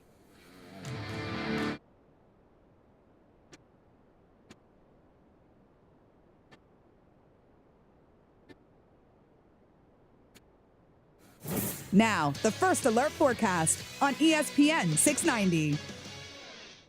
Mostly to partly sunny skies on this Monday with a few afternoon and evening showers, but not everyone sees the rain. We will clear out the rain and most of the cloud cover tonight, and it'll still be mild, low 62. We feel the impacts of a cold front on Tuesday with partly to mostly sunny skies and cooler afternoon highs in the 70s. From the Action News Jax First Alert Weather Center, I'm meteorologist Corey Summa. The Weather Center is brought to you by Beards Diamonds. Save thousands on buy one, get one on wedding bands now through October 23rd. On Friday, October 21st, AEW Rampage returns to Daly's Place for the last time in 2022. We're live at Daly's Place in Jackson. Experience what All Elite Wrestling is all about live and in person. Oh, my God! MJF. I'm better than you. And you know it. Saraya. I am the revolution. John Moxley. You better step up or get stepped on. Bryan Danielson. Claudio Castagnoli. Dr. Brent Baker. DMD. I'll fight all of you right now. Orange Cassidy. The Acclaimed. Everyone! Vic! In our glory. Hook. Hangman. Adam Page. Hangman's in the house. Jade. FTR. Top guys out. Tony Storm. Wardlow. Darby Allin. Chris Jericho. And the Jericho Appreciation Society. And that's entertainment. And many more will be there live. Don't miss AEW Live at Daly's Place. Tickets are on sale now and start at $20 plus fees. Go to AEWTIX.com right now. Card subject to change. Winning is in the cards at Best Bet St. Augustine, the only card room and sports bar in St. Augustine, Florida. With nonstop action, poker games of all limits, and a sports bar, Best Bet St. Augustine has you covered. Play in the $60 no-limit hold'em tournaments on Wednesdays and Thursdays. Or try our game tables like 1-card poker, 3-card poker, and Ultimate Texas Hold'em. You can also watch your favorite football games with the NFL Sunday Ticket at our sports bar. Visit Best Bet St. Augustine, located at 800 Marketplace Drive in St. Augustine, Florida. You're the one who protects the flock, and that requires an eye for detail. Because when safety and well-being are on the line, it's the details that can save lives. Even when no one else is watching, you see everything. Grainger gets you, and we're here for you, and all the ones who get it done with a wide range of safety products and solutions, plus board-certified safety consultants here to answer your questions. Call, click Grainger.com, or just stop by. Grainger, for the ones who get it done. Ready to swoop in the fall of 2022? The UNF Ospreys are ready with a lot of momentum on campus. New improvements at UNF Arena with basketball season right around the corner and tickets already on sale. The fall schedule underway in volleyball and men's and women's soccer, also men's and women's cross country. Get the latest news, schedules, results, and information on tickets for all things Ospreys at UNFOspreys.com. Join the Osprey Club, attend a game or a match. Be a part of the momentum at the University of North Florida right now at UNFOspreys.com.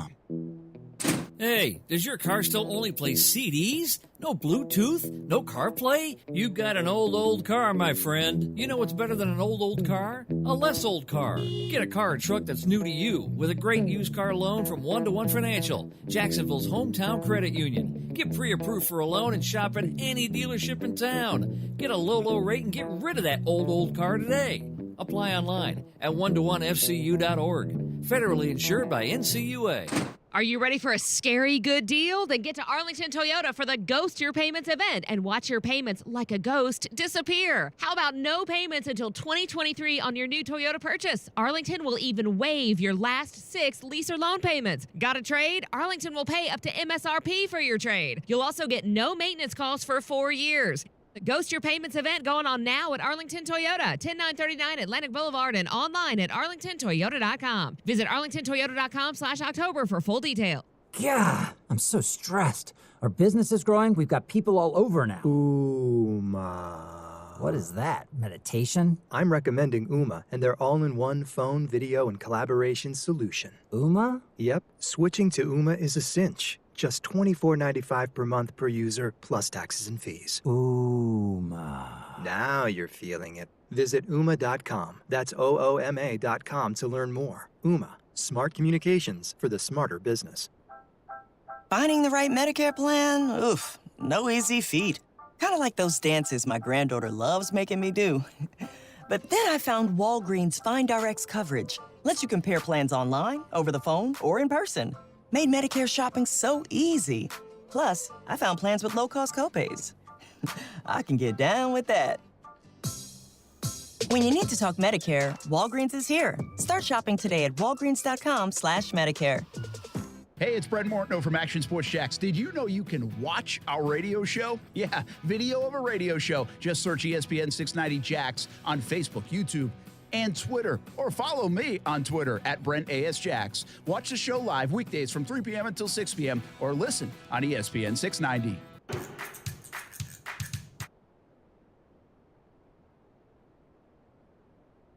Brent, friends on ESPN 690. Hope everybody's doing well here on a Monday. I know a 3-game losing streak, 2-4, doesn't sit too well. And yet I feel like there's this weird dynamic, at least in my headspace, with this game. I'm still more mad about the Houston game if I was a fan. Like, that game would drive me more nuts because that set this up. And that's the one where things have gone off the track a little bit because 3-3 at this point would be perfectly fine. The problem is now you've lost 3 in a row, and now the Giants are 5-1, and then you got a Denver team you got to believe will play better than the way they've been playing, and then the schedule gets really hard. So now looking for wins and finding wins becomes difficult. I will warn you this. If I told you the Jags would lose to Houston and Washington and an Indy team that they beat 24-0 without Jonathan Taylor and Nyheim Hines, Shaq Leonard, and Kwity Paye, you would have thought they'd win all 3 of those games. Just not how the league works. No, it's not. It's just not how it works. I'll say it again. I've said it every hour I've been on today. It's been a lot. I guarantee you the Jags beat the Giants next week. You got to stop, though. I guarantee it. I guarantee it. That's the way. See that? That's the way. See that? Rasheen likes it. Rasheen likes it. I love it. I love it. That's how the NFL works, baby. That's how it works. That's how it works. That's how it works. That's how it works. I can hear you. We can hear you a little bit of the echo for wherever you are. But the league is so bizarre, Rasheen Mathis. I mean, you just can't figure it out. That's why it does so well. There's nothing like it. I totally agree. Can you hear me better now? Yeah, that's good. You got it. Actually, we kind of like the sound effect you had there for a bit, but this is good now. Well, yeah, that's how it works, man. That's how it works. You never know. The Giants.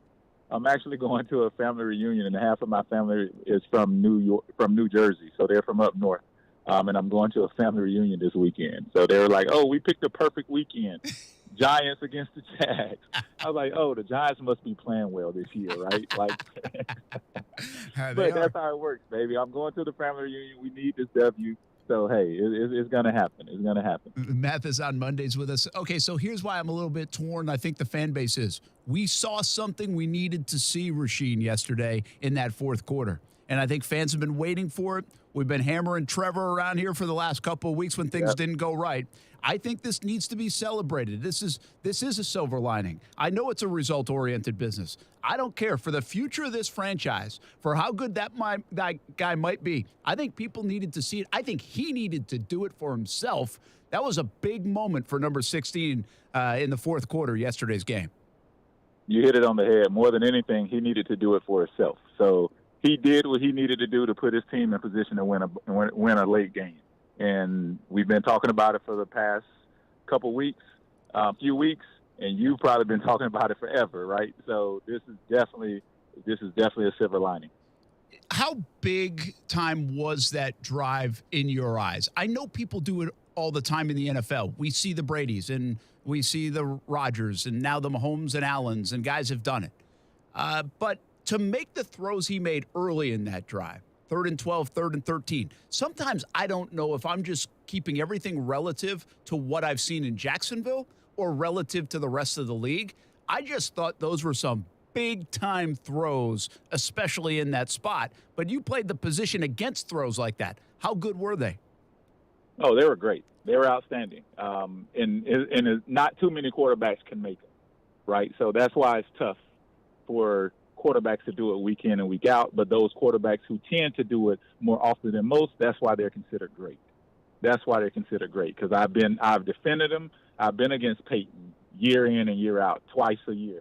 And not everybody can make those throws as Peyton make. That's why not everyone is mentioned in the same breath as he's mentioning. So it was as tough as it looked, and even tougher if you're doubting it. And how about for the team perspective? Did they need to see it? You said Trevor needed to see it. I know the outside world needed to see it. How about the team? I'm not saying they didn't believe in him, but does that give them an extra hop in their step to say, all right, that guy can do that. Let's go make sure we're doing our stuff. You know what it does more than anything? The next time the defense needs to get a stop in the fourth quarter, they're going to say, we need to put the ball back in our quarterback's hands because he can do that. So it does make believers out of the entire team. Like, just give me the ball back. Now Trevor can go to the defense before they go on the field and say, hey, guys, just give me the ball back, right? So that's where the confidence comes in at. That's why it's huge. I'm interested in some of like these background stories sometimes. I can't describe it too much to you. I watched Trevor Lawrence get off the podium yesterday after that game, after he had taken a lot of bullets in the last couple of weeks and after bad performances. And you could almost see on the 23-year-old young man, like you could almost see this sigh of, oh, well, at least it was a little better on this side, right? At least I got something done. You know, you could sense that. But then he also said something on the podium that was interesting. He's like, I had defensive players come up and apologize for the way they played. And it was like, listen, man, I have to apologize last week. And it's part of the game. It's a team game. But Maurice Jones-Drew just said it with us in the last hour. He fumbled 3 times against Baltimore and had to go up to Darryl Smith and say, thanks for getting me there. Thanks for holding him down because that was a miserable day for me. How much does that happen, like between units, where you guys would say, yeah, listen, I didn't hold my weight today. Thanks for bailing me out type of thing? Oh, it happens a lot, more often than people think, because we're brothers. Like, we're brothers. We're fighting tooth and nail every play we're making sacrifices and fighting tooth and nail every play for our brothers that's lined up next to us, but also on the sideline waiting their opportunity and their chance. So it's definitely a brotherhood more than people think. We rely on each other. We love each other. We learn to trust each other, and that's when you understand that you do have a team. So the defense coming up to Trevor and apologizing, that's the making of a really good ball team, really good chemistry and a really good ball club. And now Trevor, at some point, will be able to do the same because the defense, hopefully when he's apologizing, hopefully it's off of a win, though, be like, okay, guys, thanks for holding me down today because I didn't do my part. I got you next week. Yeah, absolutely. I think, listen, overall, the Jags scored 27 points. They ran for over 200. The quarterback went 20 for 22. I mean, there's so much to like about what that offense was yesterday. You've seen good offenses. You've seen bad offenses. The Doug Peterson, what he's doing with the offense overall in a 6-game sample, how good does it make you feel? How good should it make people feel? I mean, even Doug, people have been criticizing him a bit yesterday or in the last couple of weeks about the run, or yesterday was a 3rd and 1 and 4th and 1 plays. Like, he's the play caller, so he's going to get a little bit of that like isolated criticism about a specific play call. But overall, I said this morning on Monday Morning Madness, right now, if the season were to end, the Jags have the 3rd most points per game or 3rd best offense of rank from a points per game standpoint than they've had in the last 15 years. And this season right now, if it were to stop today, would be 2nd in terms of yards, in terms of rank in the NFL than they've had in the last 15 years. I mean, their offense is there, Rasheed, on a lot of different levels. What do you see? Well, first, I would like to play on the side of that offense. I like those. By the way, I could give you your last few years in Jacksonville, and you probably won't like it. 32, 32, 30, 28. Right. That's what I'm saying. So definitely, right? Like, keep me off the field, right? But it just goes to show that, you know, at the end of the day, the W is what people see, right? But as you said, I like everything about it. Like they're plugging away. They understand what they have. It's just now we just got to put pieces together. Like we have to stop making bonehead mistakes. And that's part of growing up and a little more experience in the league.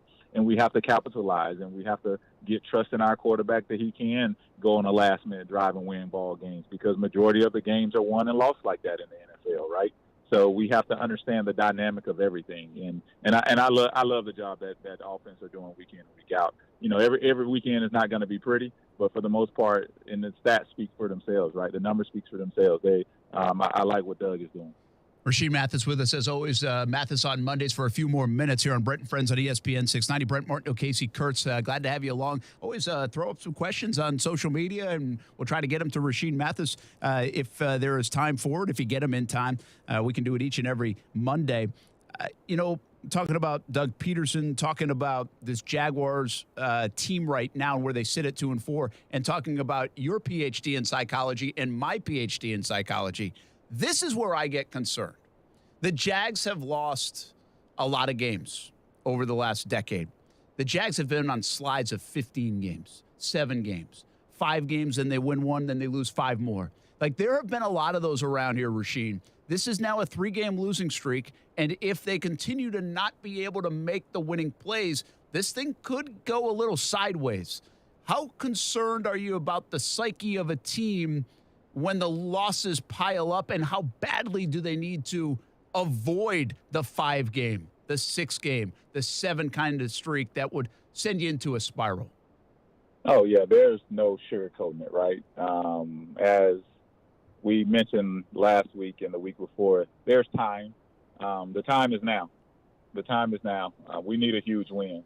Like, we need to go and shock the NFL or, Vegas, whomever.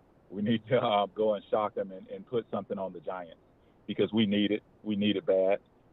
We need it right now. So the guys have to stand up, because, it's in the past, but it's not that far in the past that we haven't been playing that well as an organization. So you don't want those thoughts and those doubts creeping up. The fans, yeah, I know we're going to be critics, and we waver up and down. But as a team and as an organization, you can't waver. You got to trust the process, and the only way you can trust that process is to get results. Rasheed, let me ask you this. You talk about the Giants a little bit, and you need to get a big win here for the Jags, and I'm with you there. But when you're, at least in the way I'm looking at it, when you're preparing for the Colts, Michael Pittman Jr., he's a guy, he's a good receiver. You got a lot of tape to watch for him. But this Giants team, all their well-known receivers are either hurt or not going to play in the game. Is it tougher to prepare for guys that haven't been in the league a while or don't have a lot of tape? Or is it tougher for someone that is a good player, but you have enough tape? That's a great question. That's kind of hard, right? If you have a go-to receiver, regardless of how much tape you have, he's talented enough to still make plays, right? And you have scouting reports on the guys that the Giants have, the receivers that they have. You just don't have the tape on them. So speed, ability, what they've done. They just might have not done it in the league, but their resume. All the scouting reports that they had before they got drafted, wherever they were before this year. Their stats then. So if you're dealing with a monster on the other side of the ball that just haven't had the opportunity, or if you're just dealing with a handful of guys who just are possession guys and able to make catches when their number is called.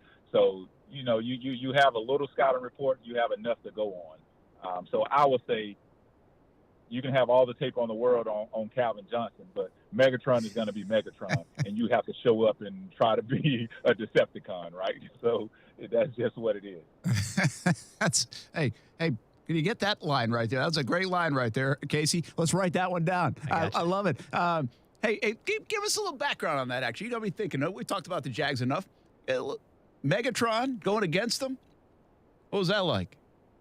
Oh, man, we had some great battles. It was fun in practice. Like, it was two guys who, tried to perfect their craft. And, we saw each other. I saw him early in my career. I saw him early. We didn't play Detroit a lot. But I seen him early in my career, and I followed him around. So we had mad respect for each other. So it was great going against him in practice. And it was great also seeing young Darius Slay, get a piece of him, because every time he came back to the sideline in practice, he was like, oh, my goodness, he's just too big. He's just too big. So it's great when you go. And I tell people, ask me, not to get off topic, but people ask me the best receiver I ever went up against. And I always said Jimmy Smith. He was my own because he trained me. He taught me a lot. And Megatron was just as good. Like, it was just amazing talent. And you just have to respect and compete. It's funny that we have two, Austin Lane used to be on the show with me, and he tells the story when he went to Detroit about Megatron and Calvin Johnson. And just, first of all, that was one time he was in the locker room kind of like in awe, if I remember the story. Like, that's Calvin Johnson, like right there. But then said he was super nice guy. It's like, why the heck's he talking to me? Like, I'm in here for a camp type thing. And said he was a terrific guy. Like, hey, if you need a place to stay, those kind of things. So you like hearing that story, too. And I don't know if you have the same story, but that's what Austin would tell us. Oh, yeah, Megatron. TJ is amazing. He's an amazing guy. He's a pro's pro. Like, everything about him was amazing. His character, everything. He was just an outstanding guy overall. So one of the best guys I've ever played with, and I played with a lot of great guys. And he's up there. That's awesome. Rasheed Mathis with us. Mathis on Mondays. Before we let you go, who do you like tonight? Yankees, Guardians. What do you think? Game 5. Game 5. Yeah, like that's. I like the young energy that the Guardians are bringing. Judge has had his hurrah. So I might go with youth today. I might go with youth tonight. You know what's interesting? I don't know what your take is on this. Do you like the new wave style of baseball? You grew up in the older style of baseball, but the Guardians actually play more the old style of baseball. They're not a home run, big bopping team like the Yankees and like everybody else is these days.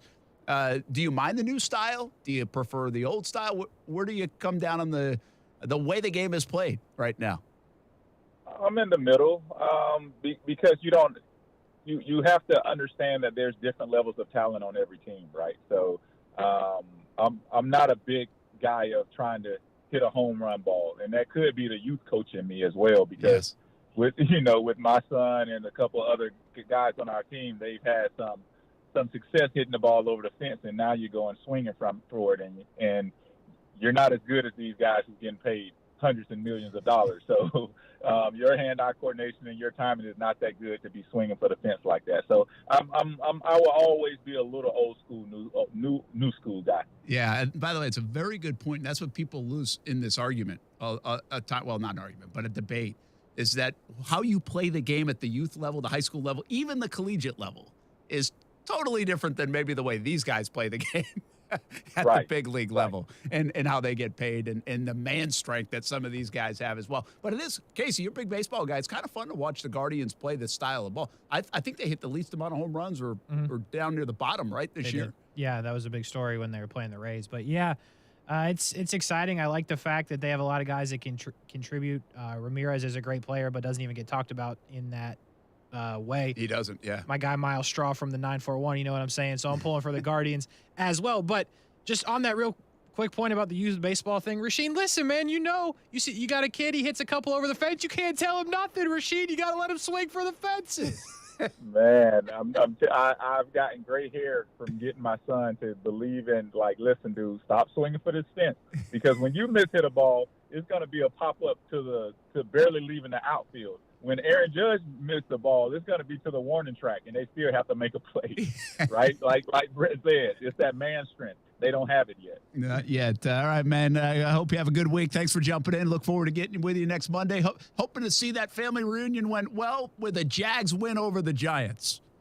Hey, I'm with you, man. We need it. So go Jags. I'll be taking pictures all day if we do. So we might have some pictures to show when we get this W. That's awesome. Send them our way. Thanks, man. Have a great week. All right, baby. Thank y'all. Have a good one. That is Rasheed Mathis on Mondays. I love talk. Man, we get in the weeds talking baseball with Rasheed too if we want. Really good, yeah. It's so fun. It's actually really fun right now to talk to Maurice Jones-Drew. He's talking about his kids and Deuce playing football, and talking to Rasheed Mathis and his kids playing ball, and really just getting into football. He told us that a few weeks ago. Like, just his little guys are getting into the football side of it. Started off in baseball, which I think we remind you every week was Rasheed's first love. I'll tell you what, though. I started hitting them things over the fence. I was like, yeah, tell me nothing. Yeah, it's hard not to. Fastball up, hanging curveball. Otherwise, I'm striking out on 3 pitches. But that's why we got 8 other dudes. You know what I'm saying? Somebody else will get a base knock. I'm out here to make things happen. That's why I wasn't very good. So basically, that you're saying is this mentality was way before its time. Oh yeah, it actually started at the youth level with the big kids. You know what I'm saying? You just had to try. I love the baseball. Man, you know what? It was a really good sports weekend. It was a terrific baseball weekend. Mm-hmm. Those games were really, really good. They were. Saturday night was just insane. We had to talk a little bit about the Padres, man, that beat the Dodgers. I know. That is Dodgers, nuts. Bro. What happened? That is nuts. All right. Somebody got to get fired, but not Dave Roberts. They won 111 games. Like, you can't lose, though. I don't know. It's a wild thing. Is Charles Barkley worth $100 to $200 million? We answer that question. We come back. Brent and Friends on ESPN 690.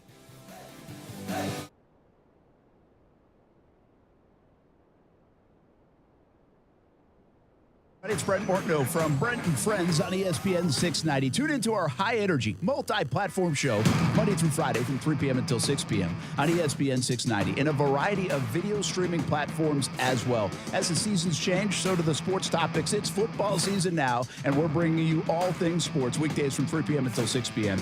And you can tailgate with us at the Duval House for every Sunday home game this football season.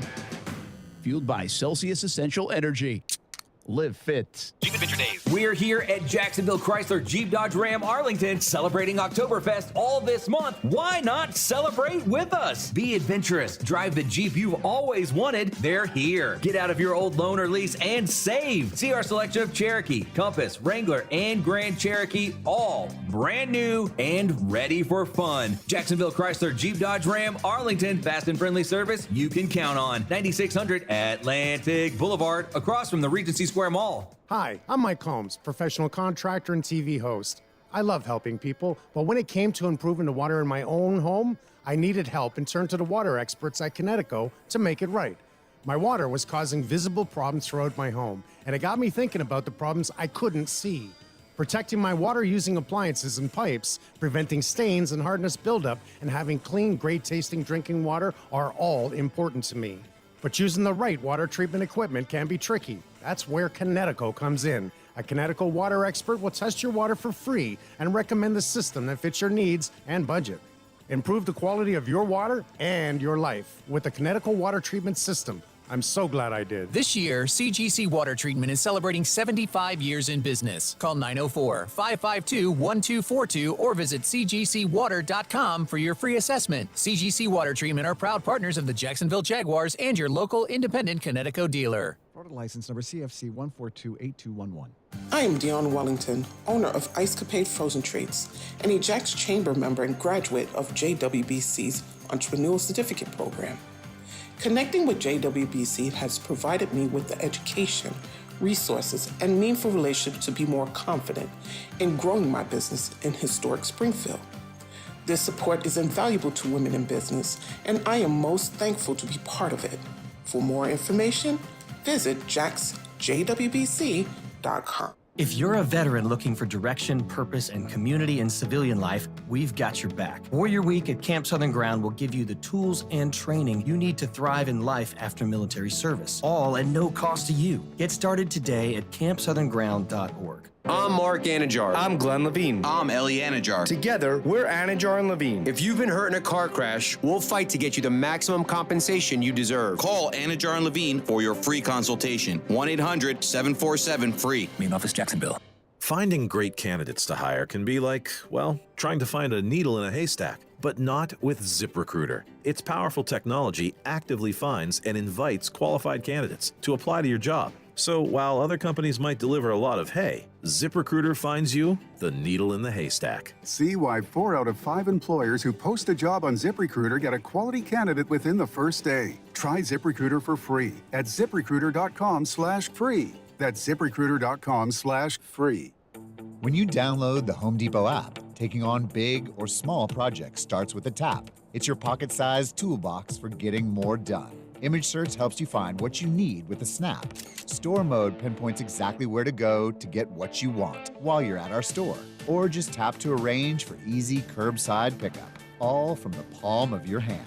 It's the app that's made for doing. The Home Depot app. How doers get more done.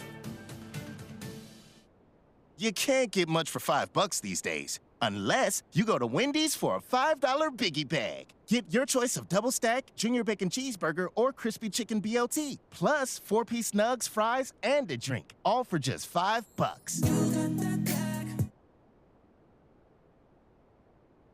That was smooth, wasn't it? That's how you're gonna feel when you get that Biggie Bag at Wendy's. U.S. price and participation may vary. Includes 4-piece nuggets, small soft drink, and small fry. Prices may be higher in Alaska and Hawaii. Action Sports Jacks. Watch, listen, subscribe. You can watch us on CBS 47 and Fox 30. You can listen right here on ESPN 690. And you can subscribe to our YouTube and podcast, Action Sports Jacks on ESPN 690. Action Sports Jacks. Watch, listen, subscribe.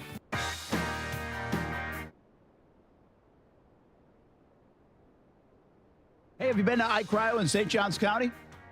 Got to get there. Pavilion at Durbin Park. We've been down there with the show. We're going to get back down there with the show, actually. What can I do on the air next? That's right. You were in the cryotherapy chamber, baby. Live on the air. I need to that just go. has never happened before, I don't think. And it'll happen again. It could happen again. They have cryotherapy chamber, of course. They also have, red light therapy. They have the sauna. They have compression. The family uses it. The kids use it. If you're a student athlete, if you're an athlete, if you're just trying to recover from your daily lifestyle, there's other things like body sculpting and IV infusions as well. And for listening to ESPN 690, you got a heck of a deal now. $69 day pass. And what the day pass does is it gives you 3 of the lifestyle services, 3 out of the 6. You get to choose. You use it in one day, and it doesn't even take that long. So, within an hour or so, maybe a little bit longer, you use 3 of them.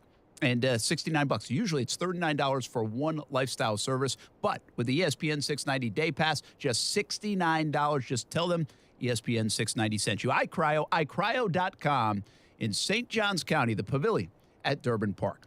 Brent Martineau, along with Kasey Kuhrts, Brent and Friends on ESPN 690. Man, how much fun is a Monday, even after a loss, I guess. We got Monday Morning Madness. We get all the interaction with the fans, which was fun this morning, 8 a.m. until 10 a.m. And then Maurice Jones-Drew, fantastic, talking about the psyche of this team, Travis Etienne, Trevor Lawrence, everything else, puts it in perspective in the 3 o'clock hour. Rashean Mathis, just got off the phone with him in the 4 o'clock hour. He'll settle you down now. If you want to be calmed down a little bit as a fan and give the perspective of what's in the building, Rashean will help do that. Very even keel. Mm-hmm. Maurice, now, he'll get after you a little bit if you don't make enough plays. It's true. Like that about him. We got a nice little balance. Little balance between those two. Yeah. So, anyway, 3 o'clock hour, 4 o'clock hour. You don't want to miss it on Mondays. Coming up tonight, Jags Report Live, 7 o'clock at Sneakers. We have Evan Ingram. Talk more about this offense and Evan's role in it. And it's Giants week for Evan Ingram, so it's a big week for him. That's at Sneakers in Jax Beach. It's a giant week. It's a giant week. I might use that tonight. Hey, Stuart 7 Weber. p.m. on Fox 30 if you can't get there. But love to see you out there at Sneakers in Jax Beach. 6 o'clock, we got overtime with Kuhrts and Middleton coming up right after this show. We still have football at 5, so a lot more football to get to. Quickly, did you see the news on Charles Barkley? My man's is rich. Again. I mean, Still, $100 to $200 million potentially, which is a wide gap. He's worth it. Yeah, 100%. Like, how many times do you say that about people? And, I mean, again, I don't know what anybody's value is, but if there's a value chart of, hey, this guy's worth just about anything you're going to pay because you're going to get it in return for the entertainment, for what he might do for your show, for your network, whatever else, I think Chuck is right up there, man. That's the thing. Like, here's how I judge it. And I'm a casual NBA fan, right? I will watch. But I will tell you this. I have had very many experiences when I'm flipping through the TV and I'm like, oh, TNT pregame? Bet. And then the game comes on. I'm like, nah, come back at the half. There's hockey on. I swear, I do it a lot. Like, I listen to, like, them when they're on. So, like, I know I'm not the only one. So there has to be value there with that. So, yeah, I think it's worth it. And I think you need Shaq, though, right? Yeah, there's a great balance there. Yeah. And you need Kenny, too. You know, the whole show's good. And you just said something. Interestingly enough, I think a lot of people tune in pregame, postgame for those guys more than the game. Yes. Truly. I do. That does not happen. I mean, you can have a really good show. Well, you know what? It does happen a little bit. College Game Day is a little bit like that. especially now. You know, Yeah. college game, Ty is locked to the final. He loves Lee Corso. And the pick segment. So does Amanda, by the way. Ty, I always say this about Lee Corso, man. When Ty, since he was like 10, when a 12-year-old kid can like the 85-year-old man on TV. It's so true. I mean, that's when you're hitting a home run, Lee. Yes. He'll have forever impacted Ty Martineau. That's like he'll be one of his favorite guys ever on TV. That's cool. Isn't that neat? That is a cool thing. That is a really neat thing. And I like him at 45. And my father-in-law likes him at 88. Like, that's the thing about Corso. That makes you kind of special. But he hits all the people. It doesn't matter your demographic. That's what I guess we're getting at. It's terrific. Well, Charles, I will say this one thing about Charles that somebody said to me on Twitter today. He should be on everything, like more sports. But I disagree with that. I think you can overexpose these guys. You can be too much and try too hard. I think sometimes just sticking to. Now, I'm not saying he can't be on anything else, but I don't think you have to force the issue with him just to warrant how much you're paying. And lastly, real quick, and I know we're up against it now, but Chuck, did he benefit from the live conversations? Yeah. Got it, right? Yeah. There was a negotiation. I mean, I hate live golf, but I'm glad Chuck didn't go. Hey, they're coming to Miami. Can we go? No, I'm not going. Screw live golf. Can you pay for me to go? No. Okay. By the way. I'll pay you not to go, maybe. Okay, I will do that as well. Whatever it takes to get money. But listen, I'll tell you what's funny about the TNT thing is I think CBS has an interesting thing going right now with their Champions League coverage. I know you're like soccer, nobody cares. But their studio show right now is really, really good. They got former players, they have a good host, and people are watching it, not watching like the soccer. Like, interesting. It's all over TikTok. Like people are really good personalities. Yeah. So I wonder if they looked at that model and went after it because you got a host and 3 former players, and it works what they're doing. And I wonder if it'll catch on as much as it is like with the actual CBS versus the streaming platform. Everybody will try to mimic it. It's tough to duplicate what they have on TNT, though, with those guys. It's really, really good. And a smart move by them to keep Charles Barkley. We'll be back. Football at 5 coming up. More around the NFL, a little bit in the college, and, of course, more Jags on ESPN 690.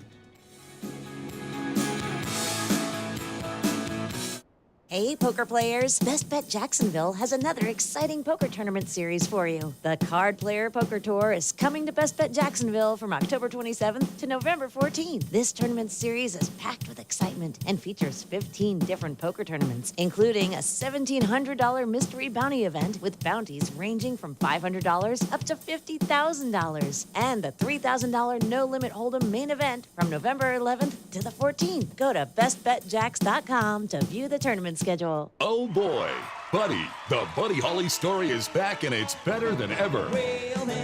This show will have you dancing in the aisles. Don't miss Buddy. October 19th at the Florida Theater. Tickets on sale at floridatheater.com. Men suffering from erectile dysfunction or PE, regardless of age or past medical history, you'll see instant results on your first visit at Prime Men's Medical Center. And for a limited time, your initial consultation and first treatment are totally free. Call now, 904-664-8214.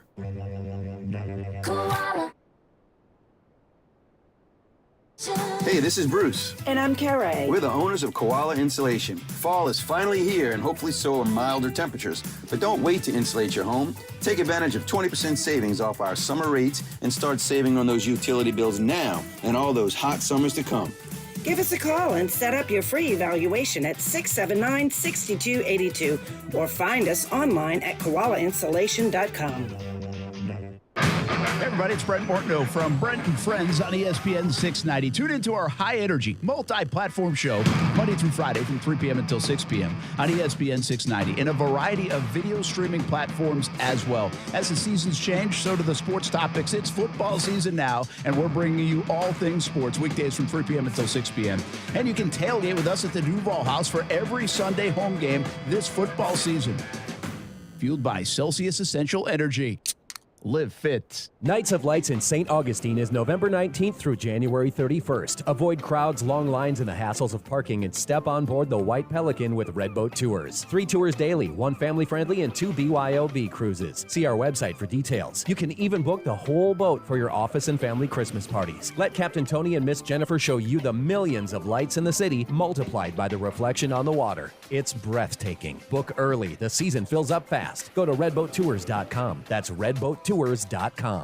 Buying or leasing a car in Jacksonville is the best with Fields Auto Group, Jacksonville's luxury auto group. Lexus of Jacksonville and Orange Park, Mercedes-Benz of Jacksonville, Orange Park, Jaguar Land Rover, Jacksonville, Porsche, Jacksonville, Fields Cadillac, Jacksonville, and St. Augustine. If the luxury car you want isn't in stock, Fields Auto Group will order it.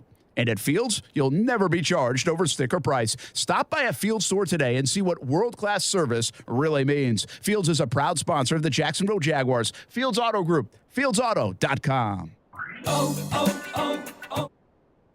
Count on the professional parts people at O'Reilly Auto Parts to recommend the best products for your vehicle and budget. Get maximum cooling system performance for 10 years or 300,000 miles with peak long life universal pre-mixed antifreeze and coolant. Now just $3.99 after mail-in rebate. Limit supply. Stop by O'Reilly Auto Parts today or visit O'ReillyAuto.com. Auto Parts. Progressive Snapshot can save you money based on how you drive and you drive. So the safer you drive, the more money you could save. Now, if you didn't hear that because you were yelling at another car while driving, let me say it again. You need to calm down. Yelling is just making everyone as stressed out as you are and letting them all know that you definitely aren't trying to save with Progressive Snapshot. And if you did hear it the first time because you weren't yelling at another car, nice work. You'd love Snapshot from Progressive because it rewards safe drivers. Progressive Casualty Insurance Company and Affiliates. Snapshot not available in California and North Carolina or from all agents. Broadcasting live from the Anajar and Levine studios. Anajar and Levine Accident Attorneys. Call 1-800-747-FREE. That's 1-800-747-3733. WOKV Jacksonville. Listen live everywhere you go on ESPN690.com. ESPN690, a Cox Media Group station. ESPN690 and Action Sports Shacks presents Brent and Friends with Brent Martineau.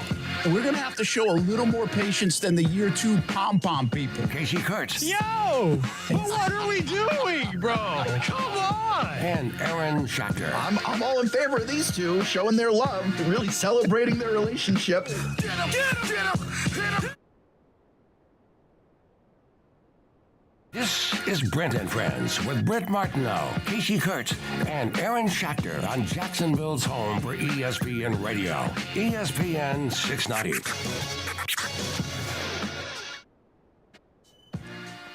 What has happened in Jacksonville? Got to figure this thing out in Jacksonville. I'm not panicking. Have you said that before ever? Said a lot. I felt worse about teams, though. I will say, I would hope so. I really have. I felt a lot worse about Jags teams. These Jags beat the 1-15 Jags by 30. Yeah, and I think, again, I don't know if any Jags team knows how to win other than 17, and so I'm not sure. Like, maybe they just run up and down the field on them. They get stomped by 17, 100%. So I think it's I did this morning on Monday Morning Madness. I did a little bit with Rasheen there when I was asking about Doug Peterson. And I wanted to go deep diving into first 6 games of a Jags offense in any year. Mm-hmm. Because even 2017, I'm wondering if this offense in its first 6 games has been more has more production. It would have to. Than even that one. Because, well, they blew out Houston. But then they play like a 9-6 game against Tennessee. They did 17? The week later, but then they hammered like the Ravens. Again, the one thing about that, people just forget about that 17 team. They were 6th in the league in total offense. Like, they were really strong in that category. And again, I think most people know this from watching, and I don't diminish what they did on offense. But I think most people know that the 17 team was buoyed by a defense that just kept giving them the ball back. And, you know, when you have however many points they scored against Houston in that opener, and I don't have it in front of me right now, 29. But that's all they scored? Mm-hmm. My God, what was the score of that game? 29-7. Wow. I thought it was more than that. And the defense scored, I think, 14 of them. I know there was the scoop and score, but, I mean, they had an absurd amount of turnovers, an absurd amount of sacks. Yeah, like the field position. Dante Fowler scored on defense. Is he the only one? Mm-hmm. Okay, so they scored 22 and 7. But, I mean, I bet they gave it to him point blank a couple of times. And that's what that defense did. And I think the Jags defense scored like 8 touchdowns that year. So even that alone, that's like 4 points a game on the average. That's pretty significant. Yeah. You know? The Jags last year averaged 14.9 points a game. This year they're averaging like close to 24, 23.9 or something like that. That's incredible turnaround. That's through 6 games. Smaller sample, but it's a third of the way through the year now. Yeah. So these things are starting to average out. And the Jags are a top half of the league offense in points scored, and they're a top third of the league offense in yards. Meanwhile, the defense actually is top third in points allowed and yards. And they have 2 wins. It just doesn't make sense. Yeah, it really doesn't. How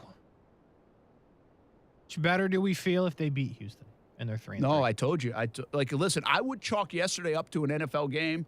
The same reason I know they're going to beat the Giants next week. I think the Houston game was a disaster of a loss. It set everything going the wrong way. And like the 3-3 is so much better. I don't say this because I was like, this is what I told you could happen if it what? No. In my mind, I think I was okay. All I wanted the Jags to do, for you, the fans' sake, for our sake, for their sake, is to be like 4-3 going to London. That's all I really wanted. Like, to me, that would have represented hope, relevance, all these things later into the year that you, the fan, really haven't had, and we haven't had to share with you and discuss with you for years. Like, that's what I'm looking for. Listen, the Jags season so far is fantastic for sports radio. There's plenty to talk about. True. It's a new thing every week. It is. And you can go both ways with it. There's bad and there's some good. Like, it's really been a good year for sports radio. I don't know if it's going to continue like that. But from a relevant standpoint, when we looked at this season and you said, all right, listen, I think they can win 6-7 games. And can they be like, at least have a chance in early December? What if they rolled off 4 out of 5? Would that maybe get them in or get them in? That's all we were asking. Well, I think that Houston loss disrupted a lot of that. Because when they were 2-2, it was a perfect place to be. And you had 3 games that were very, very winnable when you go back to after the Eagles lost and put yourself in that state of mind. Houston's terrible, winless. Indianapolis looked terrible. And the Giants, nobody believed would be 5-1 at this point, I don't think. And so I just said, hey, beat Houston, you're 3-2. I think the NFL is going to come get you a little bit, and you're going to lose to Indianapolis somehow, and you're going to be 3-3. And then I think you're going to beat the Giants at home, and you're going to be 4-3. And by the way, that also would allow you to be 2-1 in the division, which shakes out to be a very good pace as the year goes along. Well, now they're 2-4. They've lost 3 in a row. They're 1-2 in the division. They lost a home game that you really shouldn't lose against Houston. And now you're facing a Giants team that's 5-1. That's a problem. And that's where this thing is off the rails a little bit, all because of the Houston game, to your point, Kasey. Yeah. That was a disaster of a loss for a team that, let's be honest, I don't know how good they are. Houston or Jags? No, Jags. Okay. But they have some talent, and they have some ability to make some noise. I think we've seen that.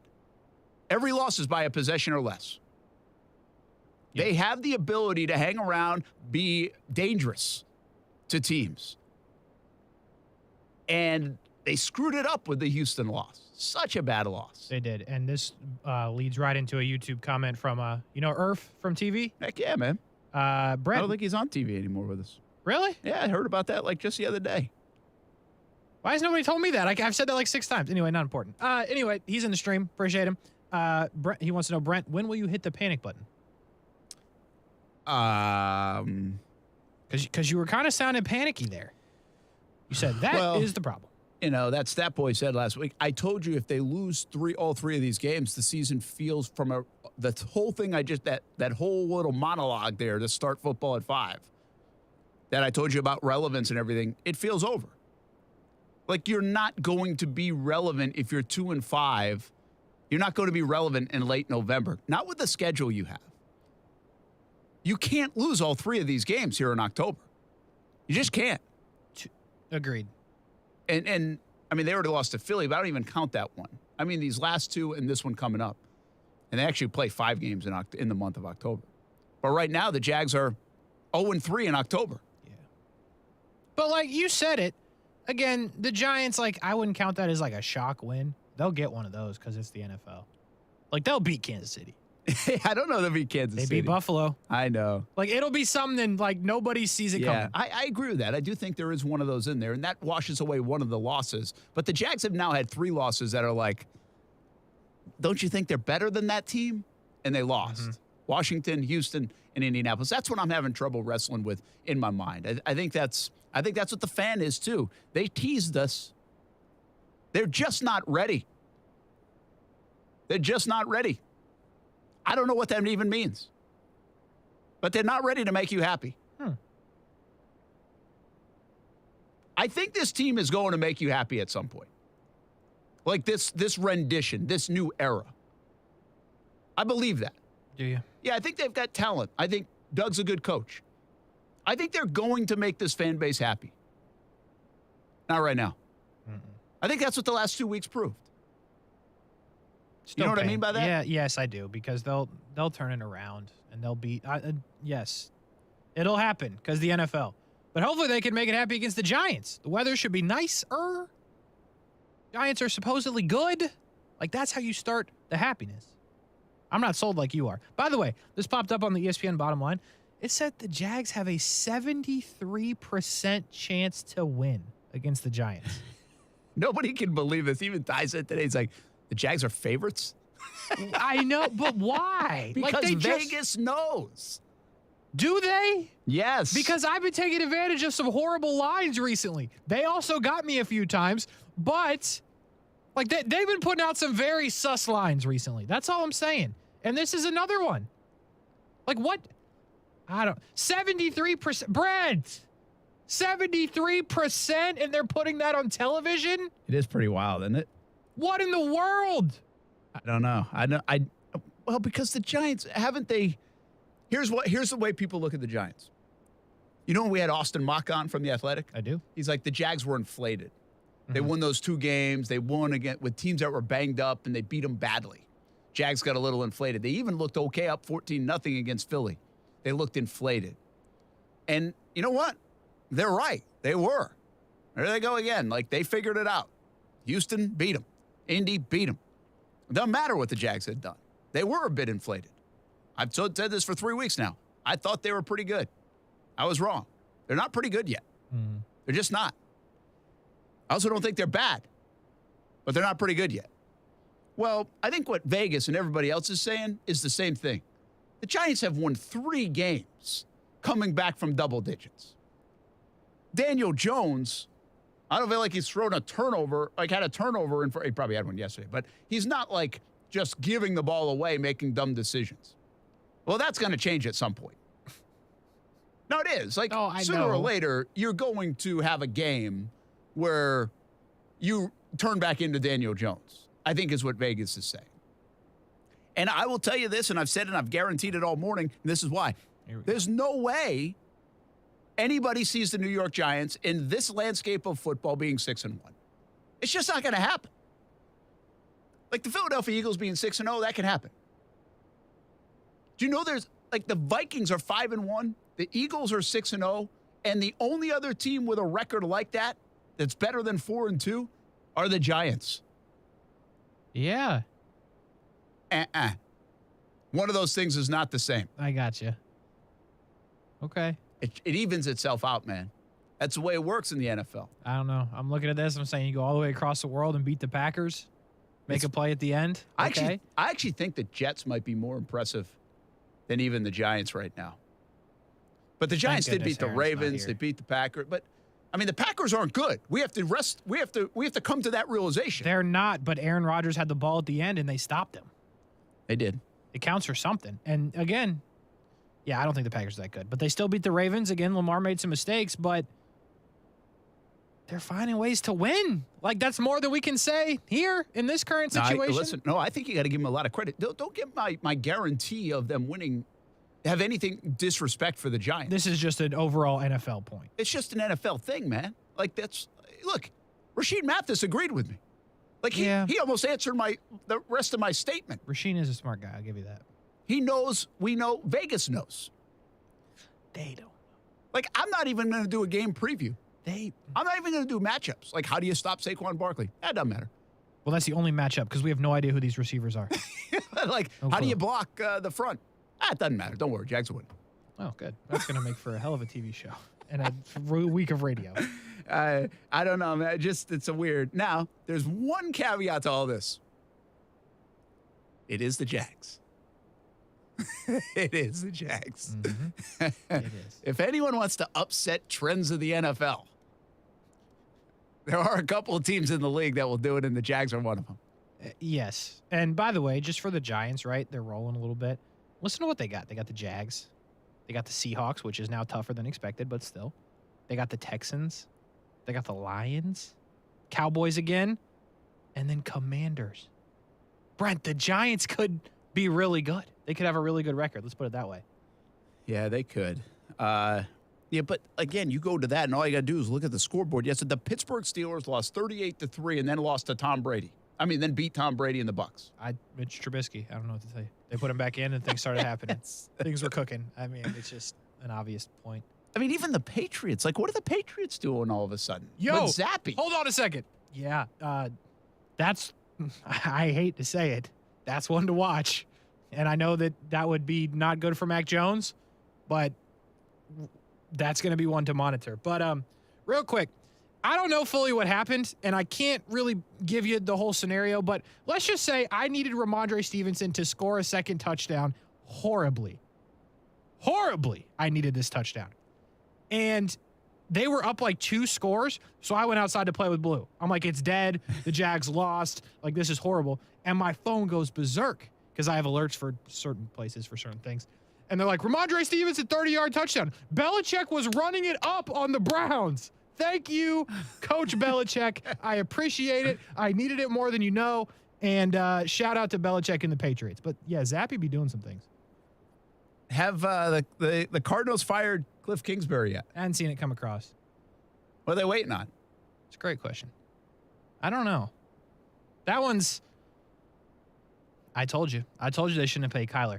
Y'all looked at me sideways. Whoa. Oh, yeah. Don't do it. Yeah, fire the coach. Okay, great. And then we'll come to the conclusion that the quarterback's also the problem. I'm not a huge apologist for Kyler Murray. Well, you said, Don't whoa. lump me in. I know. I'm making sure, like, I'm not on this Kyler Murray train of he should be getting $46 million. Oh, you're with me? Yes. Hey, welcome over, Brent. Let's go get the rest of them. Last year or 2 years ago, I wore a Kyler Murray for Halloween. That was before I got here. All right, now you're making good decisions. Yeah, when that Shachter was just comes a mock back, Austin. We'll have to check on that because it's a disaster out there. And then I don't know if you saw the Hollywood Brown. Apparently, he's going to miss the rest of the season. So they're like, you know what? Robbie Anderson gives us exactly what Hollywood Brown is. Yeah. What a disaster. I knew for a fact, though, you could tell Robbie Anderson, they would never bring him here to Jacksonville. No, he throws a fit every 35 seconds. They don't want those guys, and that is crystal clear. Like, Christian McCaffrey makes no sense for Jacksonville, right? I saw the odds were 18-1. No.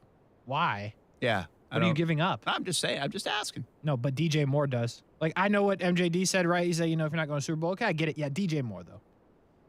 Yeah, I know you like DJ Moore. I love DJ Moore. And because Aaron's not here to, like, spew his hate on DJ Moore, he's a number one. Big trust. He's a number one. I just feel like, how much is DJ Moore making? Not a lot. He's about to, though. That's the problem. But, see, I just really rather draft the young guy and hit on that. Now, you got to hope you hit on that. But, like, I would agree with Mojo here. I don't think the Jags need to do anything here at the deadline and start moving pieces around. They do kind of have to see what they have in these guys. They have to play it out for the year and see. Even if you were to trade for DJ Moore, it would be like, okay, we don't need to now go do that in the draft. It's almost like acting as free agency, right? So you better have plans for that person for the next few years, whoever you were to pick up. But it's not a Band-Aid kind of play. The Jags aren't in position for that, and they probably don't need to do that at this juncture. But if it's going to be, hey, he's now in play for the next 3 or 4 years because he's under contract or we're going to put him under contract, well, that's where sometimes the trade deadline can act like free agency early. And you do it. But it's hard to do that because usually you don't get a deal done until after the season with said player. I don't think the Jags are going to do anything. People have mentioned like a Brian Burns name. I'm with that before, too. Right? Yeah, those. I mean, I'm not saying that trade wouldn't get me excited, but I just don't see it happening for the Jacksonville Jaguars. Again, Kingsbury and Arizona have been so disappointing. And this brings us to the bigger picture. Gosh, everybody's right about the college guy. I know. Every time. Did you see that tweet that was floating around? The list of like the last 10 of them? No, I They were didn't. all really bad. Really? Like Chip Kelly, Urban, Saban. Rule. That's why the list came out. Yeah. They're all bad. Like there was not one that you could point to and be like, oh, good. I mean, I did not. Again, I sat here. Now, Urban was a different circumstance here, right? I mean, you knew you were, made a little deal with the devil. Hit or miss. And hoping you won. And it was such a big miss. But I don't know how I felt about Rule. But everybody else, it wasn't like Carolina that was the only one that was after that guy. Right. There were several teams. Kingsbury was odd from the get-go because he didn't even win in college. No, they were mediocre. And so they really went outside the box, and it started off pretty good. It had some moments. Has everybody just figured them out? Or is it because now DeAndre Hopkins is going to come back? They've lost guys. They just don't have enough firepower. And they really, you know what they are? They're the worst team in the league, I think, again, getting sacks. They lost Chandler Jones. Yeah. That's a big part of it. Well, he's got all of 0, though. But yes, well, I know. understand. But even if you played poorly, then it's on the downside or whatever. But he was big for them. Yeah, he was their guy. Over the last few years. Yeah. That defense was pretty good. It was. Yeah, they can't figure anything out. I don't think DeAndre Hopkins is going to fix the problems they have out there. And yeah, it's just bad. I don't know if they'll you got to fire the coach, but like, can you after you just paid the quarterback? Because what if that guy doesn't want your quarterback? Then you're stuck with the money. Like they got to do something, but if you bring in a coach that doesn't want Kyler, bro, you are in trouble. Yeah, I don't know how I feel. Who's taking that I don't hate Kingsbury or not. I just don't. What is he doing? Like this thing was brought in like this new stuff, this everything. And I think Kyler was a mistake. I think the organization might have made a mistake. I'm not sure he is that guy. He's a good highlight reel guy. He's a good quarterback. I don't know if I see any. I mean, how much is the sample size got to be a great quarterback? What are they, year 3? Right? Mm-hmm. See, he gets a pass sometimes because he's this like ESPN Sports Center top 10 quarterback because he'll be on there with these sensational plays. Year 4. Year 4? Oh, yeah, year 4 would have been. Draft. Yeah, that's right. That makes sense. But, I mean, Lamar Jackson's got a little bit of that issue at times this year now, too. Fumble, lost, interception. Kyler Murray yesterday. Fumble, lost, interception. These guys, they're not getting it done at a good enough level for the dollars they're getting paid. Lamar's not getting paid yet there, but and Lamar overall, I think, is way better than Kyler Murray. So much better. So much better. So I just haven't seen it from people talk about the preparedness, all that stuff about Kyler Murray. You know, a couple of weeks ago, in these last couple of weeks, people were asking about Trevor. Does he have that it factor? Can he finish it late? I don't know. Does Kyler Murray have the it factor? Go to Seattle and score 9 points? No, I don't think so. That's the other thing. Pete Carroll up for Coach of the Year, along with Russ was Saleh, the problem. along with Dable, along with Sirianni. Some good coaching going on in the NFL. There really is. I'll say I'm a little surprised with Arthur Smith in Atlanta and what they've been able to do. Boy, I tell you what, I don't know who's good outside of like 3 teams. Like we're into it at this point where like I feel like we should know. Philly's pretty good. Kansas City, Buffalo. I mean, I thought is Tampa good? I don't know. No, I don't think Tampa or Green Bay are good. And I don't think we want to admit it. Now, no, I'm with you on both of them. They can switch now. Those are teams that are capable because of the quarterback of switching. But I thought San Francisco might be pretty good in that defense. They just gave up 28 to Atlanta and Marcus Mariota. And I know they're getting beat up all over the place too. Yeah. They're injured big time. But like it wasn't even big day for like Drake London. Like Pitts finally showed up, but I don't know. I agree with you, but it makes it more maddening because this is a great opportunity. I talked about this a couple weeks ago. The luck factor for the Jags, it was set up for them, and now they've swung and missed at a couple of opportunities. They got to go make those opportunities up to try to get it back. I just start throwing money at some of these like AFC Championship odds. Boom. You don't know who's good, like just try. But again, I'll tell you the team. We got Monday Night Football tonight here on ESPN690. It's the Chargers and Broncos. Mm-hmm. The Chargers could correct themselves now. Yeah. And they're keeping it in it. I think they're going to get it right a little bit. And then if later in the year, did they rule Bosa out for the year, or does he have a chance to come back? I don't think they ruled him out. Yeah, I'm pretty sure he has a chance to come back. And so if they get him back, they might be able to make some noise. How awesome would it be if it came down to one game again? It was Jags. That would be great. That would be pretty good. Unfortunately, It's going to be I don't wide think it open will. in the wild card race, but that's the other reason. Stay in it. Stay in it because you got a chance. What the Jets are doing is pretty wild. That was a hell of a win to go to Lambeau. Bro, Sauce Gardner. Yeah, I know you like Sauce Gardner. You said that. I mean, He's he the took a rookie of the cheese year right head now. and put it on his head on the. He's the rookie of the year, no doubt. Tide showed me a video of him in coverage with Romeo Dobbs. Yes. It was sick. It's disgusting. It looked like a drill. And he perfected it. I mean, listen, we do this on OT a little bit, Overreaction Monday, and it goes a bit farther.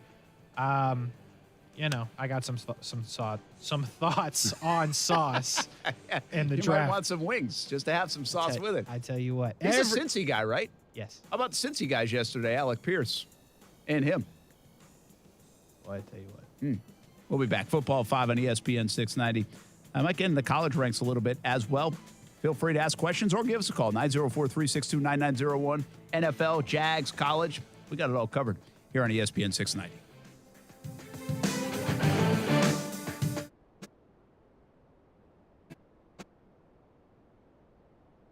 Now, the First Alert forecast on ESPN 690. Scattered showers, perhaps a thunderstorm to redevelop through this evening, and then clearing skies and turning cooler later tonight as temperatures drop to the lower 60s by morning. Partly to mostly sunny, breezy, and cooler for Tuesday, highs in the low to mid 70s. From the CBS 47 and Fox 30 Action News Jax First Alert Weather Center, I'm Chief Meteorologist Mike Burrish. The Weather Center is brought to you by Beards Diamonds. Save thousands on buy one, get one on wedding bands now through October 23rd. This year, CGC Water Treatment is celebrating 75 years in business. Put their experience to work for you. Discover how good your water can be with a new Connecticut softener and drinking water system. We did in our house. Absolutely love it. Have had it for years. Connecticut's twin tank non-electric softeners are the most efficient softeners available, and their drinking water systems remove up to 99% of contaminants. If you're not filtering your water, you are the filter. Don't be the filter. Call today and save hundreds, even thousands, on a complete home solution for city and well water. Financing available with approved credit. And because the professionals at CGC Water are committed to being your go-to water experts, you can trust their master plumber with all your plumbing needs as well. Call 904-552-1242 or visit cgcwater.com. CGC Water Treatment are proud partners of the Jacksonville Jaguars, and I've been a proud customer of CGC Water Treatment for more than 5 years now. CGC Water Treatment, your local independent Connecticut dealer. Florida license number CFC 1428211. Week 6 fantasy football picks fueled by Celsius Essential Energy. Live fit. Hey, everybody, it's Brent Martineau. Chris Olave didn't play. Never did come out of concussion protocol this week. Sorry about that advice. But do keep an eye on him the rest of this month as an option. He was starting to turn it on. And I told you to make sure Breece Hall was in the lineup. Jets get a big win. Hall over 100 yards and a score. By the way, Monday night game, Denver and the Chargers. I have Justin Herbert and Cortland Sutton going in my league. Enjoy the game. My picks fueled by Celsius Essential Energy. Live fit. If you play a sport or coach a sport or watch a sport in Jacksonville, there's a really good chance that uniform was ordered through Baker Sports. Look good, feel good, play good. Custom sports apparel at Baker Sports since 1997 and a staff that wants to help you. They are experts in the business and make outfitting your team a seamless endeavor. The homegrown Jacksonville business is now the top choice for apparel all over the Southeast. Baker Sports, uniforms, hats, shoes, embroidery, screen printing, and 3D printing. They do it all at Baker Sports, helping make your team look good. I am Dion Wellington, owner of Ice Capade Frozen Treats, and a Jax Chamber member and graduate of JWBC's Entrepreneurial Certificate Program. Connecting with JWBC has provided me with the education, resources, and meaningful relationships to be more confident in growing my business in historic Springfield. This support is invaluable to women in business, and I am most thankful to be part of it. For more information, visit JWBC.com. Thanks for the coffee. No problem. With my cash rewards card from Navy Federal Credit Union, I get up to 1.75% cash back. Isn't it 1.5%? Now it's up to 1.75%. That's bigger and better. I bought these scones with my cash back. I love scones. Me too. Scones for everyone. When you sign up for direct deposit, you can earn up to 1.75% cash back with the Cash Rewards Card. Learn more at NavyFederal.org. Navy Federal Credit Union. Our members are the mission. Insured by NCUA. When Big Mobile charges you an arm and a leg, they're taking your money and your power. And your arm and leg. Boost Mobile gives your power back with an unlimited plan for $25 a month on one of America's largest 5G networks. We can't give you back your arm and your leg because we're not qualified surgeons. Unless you're an iguana who can grow limbs back. Switch to Boost and get an unlimited plan for $25 a month. Boost Mobile. Unleash your power. New customers only. One line, $25 per month with autopay. Additional restrictions apply. See boostmobile.com for details. Realtors abide by a code of ethics. This is Article 9 in action. Beth, a first-time homebuyer, knew nothing about the home buying process, except that she wanted to buy a home. But her realtor had the expertise to make sure Beth understood every document, even giving her copies to review with her lawyer so Beth could close on her first home with confidence. Complicated things explained in simple terms. The difference between an agent and a realtor is real. Realtors are members of the National Association of Realtors. That's who we are. Did you hear about Taco Bell's apology? Yeah, they apologized for going too far with their breakfast. Like the naked egg taco and chicken biscuit nachos? It was too much. All you need in the morning is tasty, simple food. Like the breakfast crunch wrap.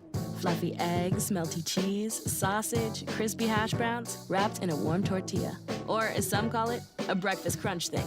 Grab one today, only at Taco Bell. At participating U.S. Taco Bell stores during breakfast hours only until 11 a.m. while supplies last. Contact local store for hours and participation, which vary.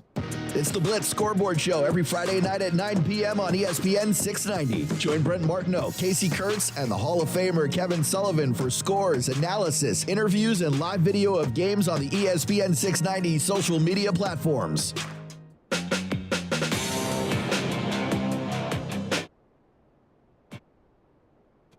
We were just talking about this ESPN 690 all over the place this past weekend. Good weekend for the boys. How was Tallahassee, man? Hey, tell you what, Florida State. You like Florida State, though. You came away thinking Florida State is pretty good. Mm-hmm. Right? I do. I think that, one, the press box food is just elite. But second, I think this is nowhere near over for FSU. They played some teams that were just better, more talented, more put together in this stretch, and it's been rough. I don't think FSU loses a game the rest of the way. Yeah, I know. Sounds surprising, right? I think I'm trying to digest that. Listen, they are more talented than Miami. They are more talented than Florida, without a doubt. I don't know if you saw what happened to Florida, but holy cow. Georgia Tech, Louisiana. There is one tough one. Oh, Syracuse, who might be kind of good. But that's at Syracuse. Yes, that one will be a tough one. I give that to you. But it's very reasonable they win all or all but one. And I think that's where the judgment, for me, the judgment of Mike Norvell comes in, because you've been critical and there's been some reasons to be critical. They should be favored in all these games except Syracuse, and now they have to deliver. And Mike Norvell has to get them 2 wins in these games that they should win. Don't sleep on the press box snacks, though. Holy cow. You like the snacks? The snacks, Brent. So Jackson State, Bethune-Cookman, Dion in town, and Brian Middleton was there. I'm sure you guys will talk about that a little bit more. But Brian Middleton there covering the TIAA Bank Field game between Bethune and Jackson State. Kasey at Florida State, and they must have given them some hell of a Kool-Aid to say, I don't think they're going to lose again. And obviously, Marcel and I were in Indianapolis, so we had you covered all weekend. It felt like big, everywhere. like ESPN 690 was big over the weekend. Yes, we were everywhere where the decent teams are. That's why nobody went to Gainesville. You know how many people said how good of a Saturday that was in sports? Like, that hit home. Like, that hit people in the heartstrings. Again, I think I mentioned Ty's name like 6 times today on the show, but he's getting a lot of love. He's the one that texts me, and he's like, is that the best 13 or 14 hours of sports that we've seen in however long? It's good. I mean, the baseball game went 18 innings. Cleveland comes back and wins dramatically in the 9th inning. Obviously, Alabama-Tennessee was unbelievable. Utah-USC, if you stayed up late for that, was incredible. Also, give me some more. I got Oklahoma State-TCU, really good. Good game. You know, to be honest with you, like the Florida State game, Florida game against LSU had some entertaining moments. Florida State starts coming back at the end to make it a game, which I do give Coach Mike Norvell and Billy Napier, both schools, credit for those guys keep battling at the end of games when it seems like it's gone. Yeah. Now, because listen, when you're a bad team, a lot of times that turns into a 20-point blowout. And they actually made them think about it a little bit. FSU definitely did. I like that, though. I do think that's Well, to be honest with you, man, they don't get the roughing the passer at Florida. They've got the ball down by a touchdown. Yeah, that's fair. So I think both teams did it. I think that's a good sign for the men leading the programs and what the culture's like and everything else. They just got to get a little bit better. To your like, they're just not there yet. They're right there, though. I'm telling you. Again, that NC State game's the killer. NC State is as bad as the Jags losing to Houston because of the way it happened. Yes. That's the killer. Yes. Because now it doesn't allow you as much margin for error. Yeah. And, yeah, absolutely right. That's the one that they should be mad about. Because Wake Forest, if you're an FSU fan, Wake Forest, I know it's kind of hard to accept. Wake Forest is really good. Wake Forest is good. Clemson, and by the way, they're tough because they score, you know? Their defense is okay. But Clemson, though, let me tell you. By the way, just for pro FSU here, they moved the ball in the Clemson defense. Like, the Clemson defense made plays when they had to. They batted down a fourth down. The fake punt was the oddest thing I've ever seen in my life. That was bad from Norvell. I can't excuse that one. But the Clemson defense defense made plays when they had to, but FSU moved the ball a lot of the game on them. And Clemson is supposed to be built on the defense, kind of vulnerable. FSU is making them at least think about it.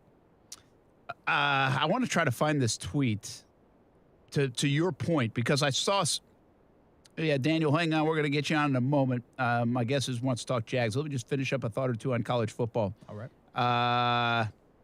Here it is. Yeah, this is good. Dalt Dixon, who got after me a little bit this week. Nice, good. That's all right. Who was that? Dalt Dixon. Dalt Dixon. FSU guy, I think. Way to get after Martineau. It's all right. We love it. Nah, I think it's all good. But he retweeted something, and to your point, I thought this was telling. Somebody else had the tweet. It was Chad Glatfelter or something. Comparison between FSU versus Clemson this year versus last year. Did you see this? 12 first downs to 28 this year. Wow. 4 of 13 on third down to 7 of 13 on third down. 176 pass yards to 254 pass yards. 65 rush yards to 206 rush yards. 9 penalties to 3 penalties. There you go. So, again, I mean, listen, Clemson has been a standard. Yes. So if I understand Clemson might not have been where, listen, let's be honest. Clemson right now is better right now than they were last year when FSU played them.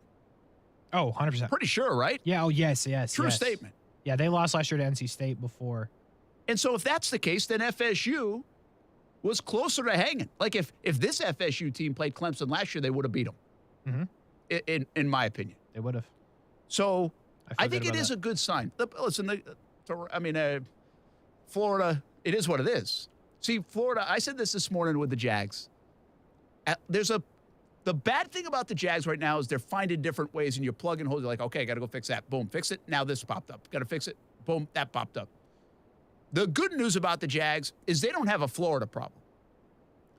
They just flat out stink on defense and can't stop anybody. Yeah. So you can't do anything about it. No. And honestly, their quarterback just might not be good enough anyway. He's not yet. And you might not be able to do anything about that. So there's a big difference in that mindset when you know you just like, I can't fix it. Like, I can't go get 15 new players in October, right? Yes. And that's the Florida problem. The Jags are fortunate they don't have that problem because we've seen good. The Jags just don't have this like, oh, listen, maybe Shaq Griffin isn't good anymore. But the defense isn't going to do that every week. Correct. I don't think there's anybody who believes that. The Gators defense will, though. The Gators will. They got to block a punt and score 50. That's the best. Well, they're not ever going to punt. They really do. That's that's fumble. a good point. Yeah, it's hard one out. Hard to block a punt. If the punter's never on the field. Anyways, a terrific Saturday. We'll talk more college football tomorrow. Alabama, Tennessee was tremendous. Real quick, I know what you were thinking about. Like you're trying to find what else happened on Saturday. It was the MLS Cup playoffs. You got FC Cincinnati in the early window. Brent shocked the world beating the Red Bulls. Let's go. Sorry, I forgot about that. FC Cincinnati.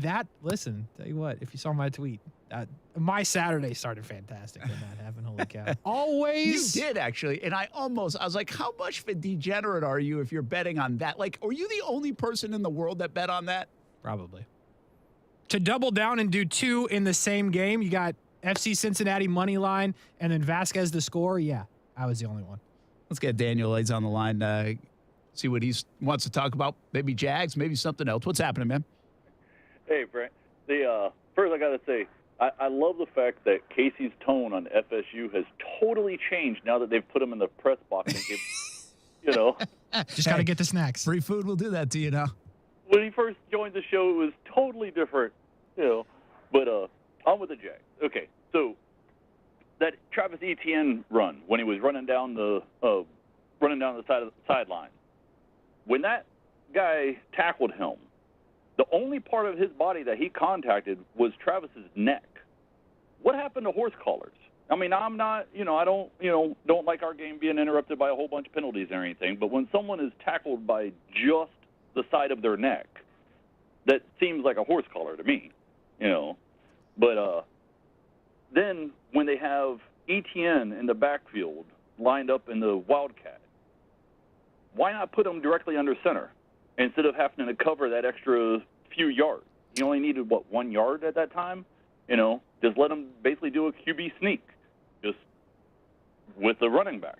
Or put someone in like Manhurts, who's even bigger than Trevor, and let him do the QB sneak or something. You know what I mean? Yeah, it's a good call. Daniel, I appreciate it, man. Let me hit on a couple of those things. One, I think from that spot, the ETN Wildcat, you want to give that guy the chance like he does when he's running the football. Where does he get it? He gets it back there, so he has the vision to pick a hole. And so I do think it's a little bit different than starting, say, Trevor in the shotgun on 4th and inches, which, by the way, the Jags ran 2 QB sneaks yesterday. You talk about progress. Here we go. 2 QB sneaks, 1 for a touchdown, folks. That is progress. But anyway, ETN, right? I mean, you want to give that guy an opportunity to read which lane to go to, and he's quick enough to make that decisive decision. It's not just to pound it in. That's what I would say. I think that's why they do that. I might be wrong, but I think that would be why from a logic standpoint. I didn't see – do you know what plays – you know what – I mean, a horse collar really has to be you pull from the back end of the uniform and drag a player down. I didn't see that on the ETN run. But I will say I was like a mile high in the sky in the press box. Yeah, I just watched it right now on Twitter, and I didn't notice it. I didn't think – that's the thing to that point, though, from Daniel. Like, I don't think about that call anymore because, like, it never happens very hardly. Hardly ever. Usually a guy goes down kind of awkwardly if they do pull it, right? But, I mean – You think he's got a case? Yeah, I do. Looking back at it, I absolutely do. Really? I didn't see it the first time. Now, granted, I have it stopped. And it might be the camera angle because the camera angle on the play is the up top. It was the long run. Yeah, I know what you're talking about. But his arm was definitely at least around the back of his neck. There's no doubt. We did this a little bit this morning. It's crazy how you don't see, like, I don't even think about that. And I give credit to the Yale guy for the angle that he took. But I think a lot of people, including Travis Etienne, were surprised that he didn't break that for the touchdown. It was a good angle. It was, right? Yeah, now that that. I noticed that he took like the perfect angle. If he does anything different, he can't get to Etienne. But he took the perfect angle to get to him. That being said, I think Etienne, I wonder what he said today watching the film of it, because after the game, he was like, I gotta score on that.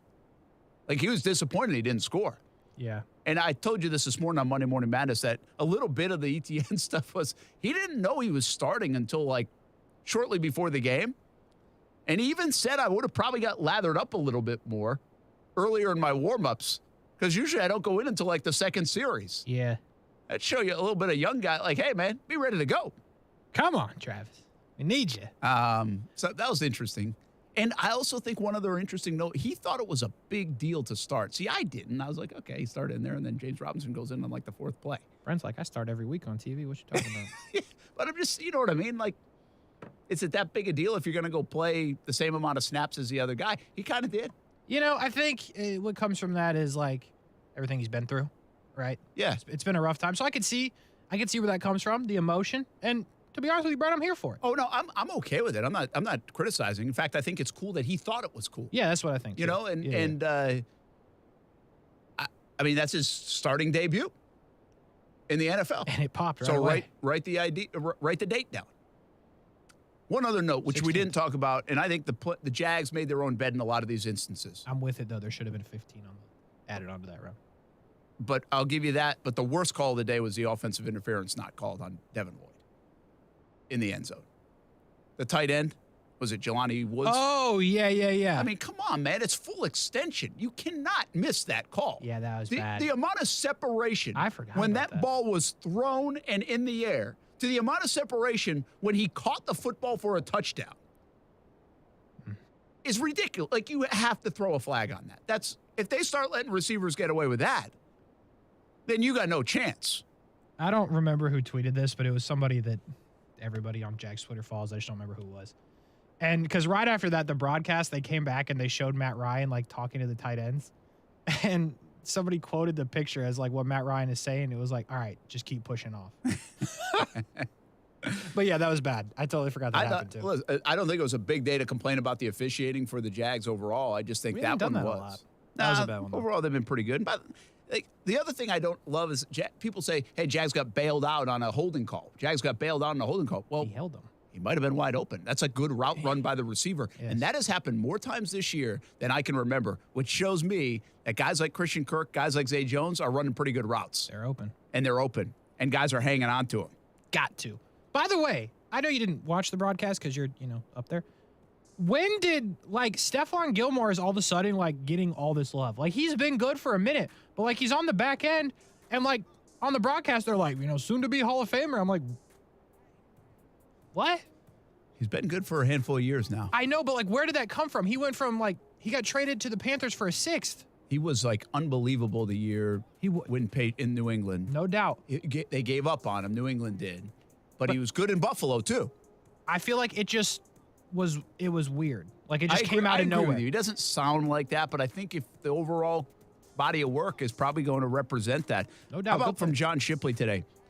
Just a little more on the defense of the Jags. 64 coverage snaps. Tyson Campbell targeted 6 times, allowed 3 catches for 8 yards. Wasn't Tyson's fault yesterday. In fact, go back to the postgame show and watch what I say, you guys. And he's kind of looks at me like, on me, and I said, well, not you. I even said that to him. Devin Lloyd, he's been terrific. Not yesterday. 13 catches on 13 targets for 125 yards. Lloyd and Aluakin, 18 catches, 18 targets for 185 yards. Shaq Griffin, 9 catches on 13 targets for 108 yards, and he also had a couple of PIs. I mean, just got obliterated in coverage. That was from John Shipley. We'll be back. Good tweet, but bad tweet at the same time. On ESPN 690. Brent, friends. Overtime coming up at 6 with Kuhrts and Middleton as well.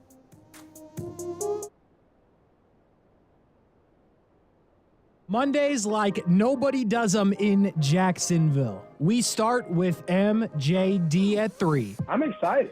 You should be. I'm excited. I hope everyone else is as well, because this is a different team. And, as you look around the AFC South, everyone's starting to struggle a little. And so you just got to keep getting better each week. And then Rashean Mathis at 4. As a Jacksonville community, we should be excited. We should be very excited. I love what I'm seeing. I love the passion. I love the aggressiveness. I love everything about the Jaguars and how they're playing across the board right now. Catch them every Monday on ESPN 690. Winning is in the cards at Best Bet St. Augustine, the only card room and sports bar in St. Augustine, Florida. With nonstop action, poker games of all limits, and a sports bar, Best Bet St. Augustine has you covered. Play in the $60 no-limit hold'em tournaments on Wednesdays and Thursdays. Or try our game tables like 1-card poker, 3-card poker, and Ultimate Texas Hold'em. You can also watch your favorite football games with the NFL Sunday Ticket at our sports bar. Visit Best Bet St. Augustine, located at 800 Marketplace Drive in St. Augustine, Florida.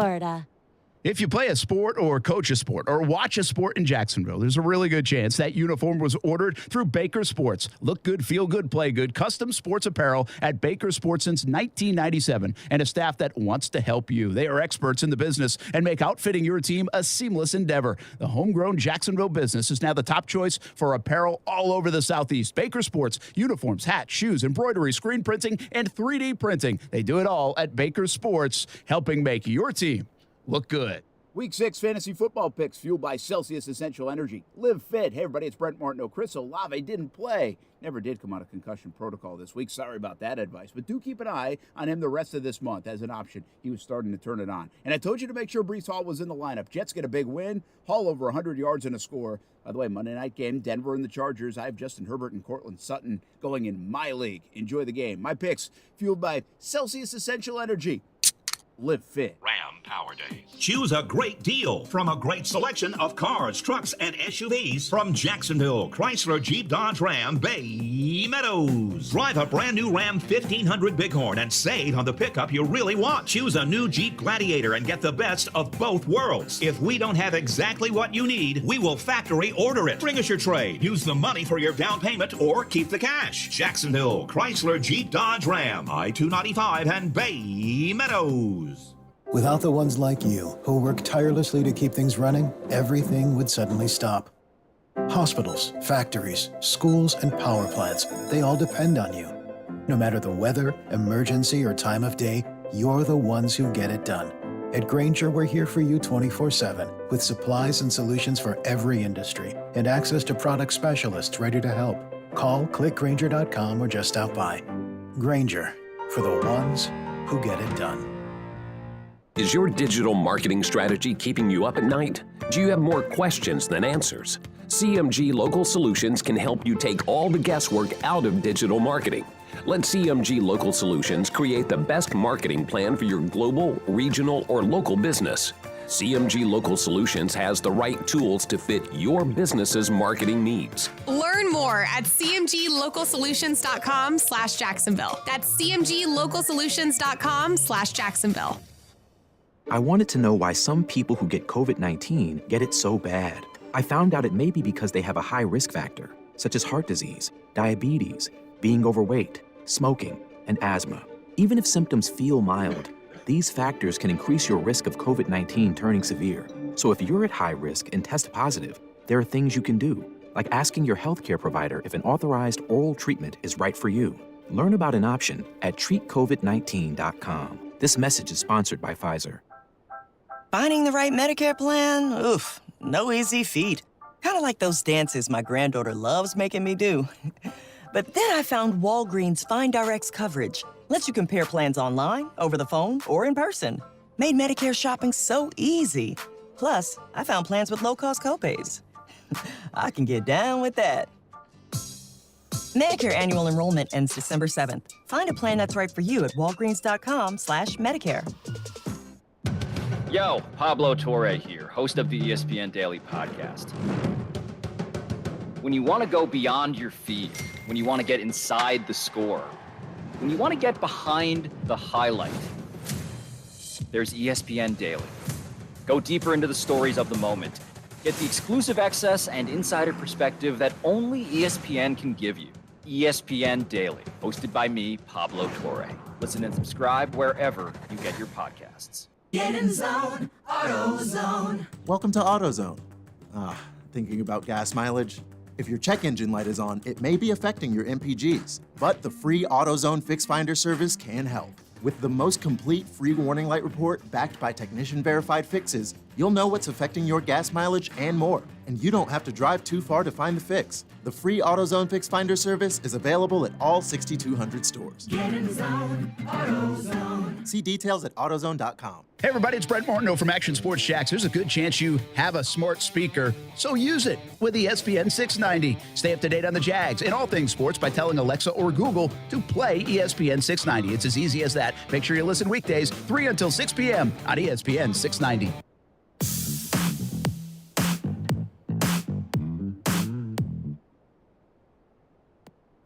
Man, this show's over already. We've been doing 5 hours of radio. You got another one to come. Another hour and a half. Oh, you're going to 7:30 today? Yeah, bro. Listen, when I make this signage I'm working on, I'm probably not going to put 6 to 7:30. It's just going to go 6 to 7. Yeah. You do what you got to do, Brent. Yeah, overtime with Kuhrts and Middleton coming up. The boys. More Jags. Jackson State. We'll talk about that. FSU. Do some college. Overreaction Monday. I'll talk about Sauce Gardner. All kinds of things. By the way, Dion. Yeah, you got to hammer Dion? I think we might. 53 minutes to come out, talk to the media, Dion? Yo, get this.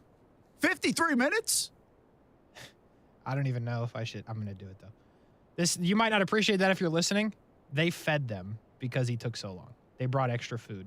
They brought in that's like, a nice job. Like player meals for them. Oh, that's good. Yeah, I said so. And Brian's like, I really should have grabbed one. I'm like, what do you mean should have, Brian?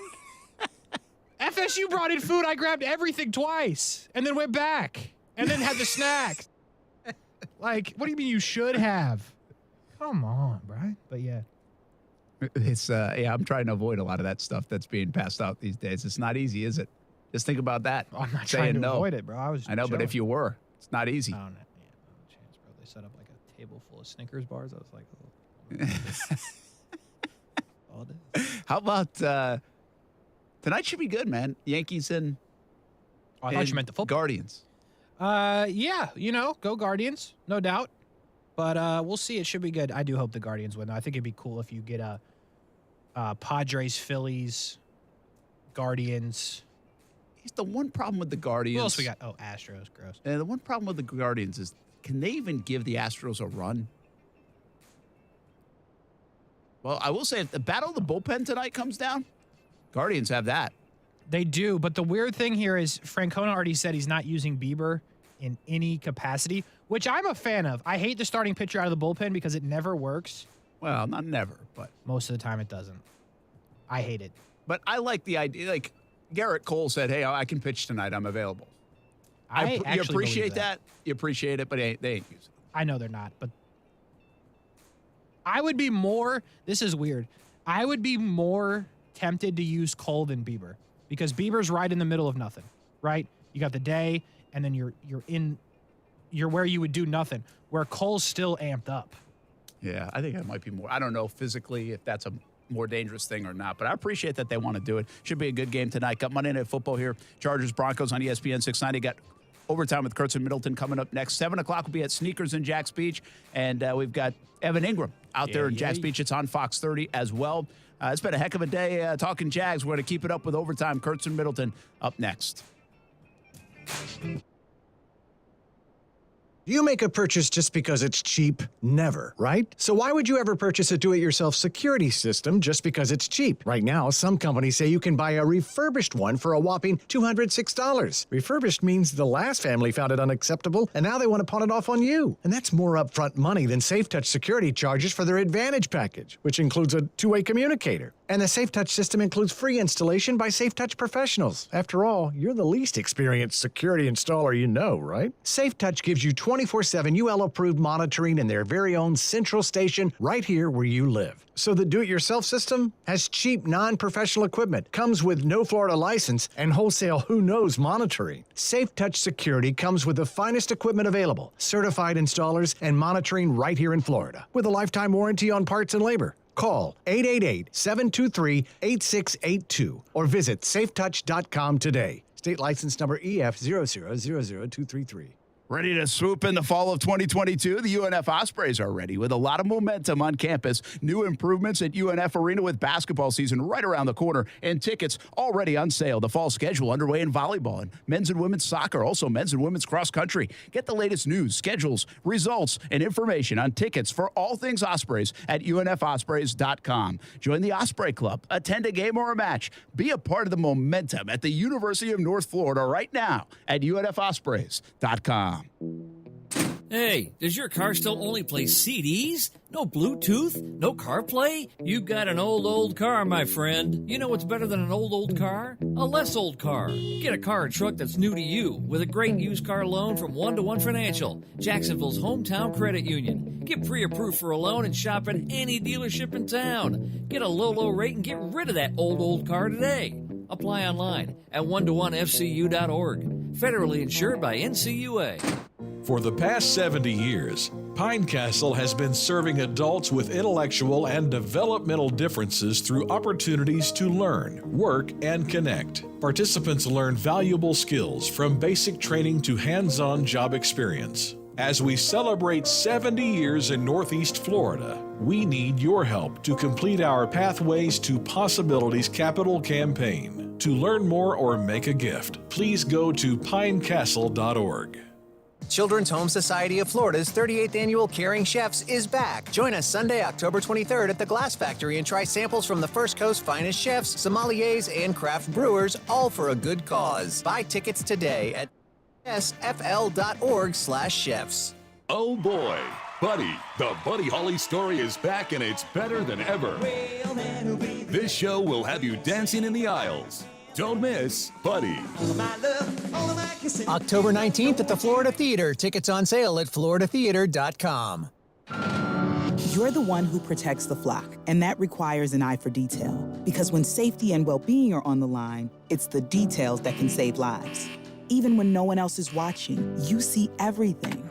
Grainger gets you, and we're here for you, and all the ones who get it done with a wide range of safety products and solutions, plus board-certified safety consultants here to answer your questions. Call, click Grainger.com, or just stop by. Grainger, for the ones who get it done. Broadcasting live from the Anajar and Levine studios. Anajar and Levine Accident Attorneys. Call 1-800-747-FREE. That's 1-800-747-3733. WOKV Jacksonville. Listen live everywhere you go on ESPN690.com. ESPN690, a Cox Media Group station. Who cares that he threw 27 pitches in Game 3? Who cares that he wound up pitching in Game 4? It's about trust. They really trust him, and they really trust Nestor Cortez, who's one of their starting pitchers, because they feel like he pitches with such heart. ESPN radio coverage of Game 5, bottom of the hour. Washington quarterback Carson Wentz will have surgery today on his right ring finger. The team not yet sure how much time he may miss.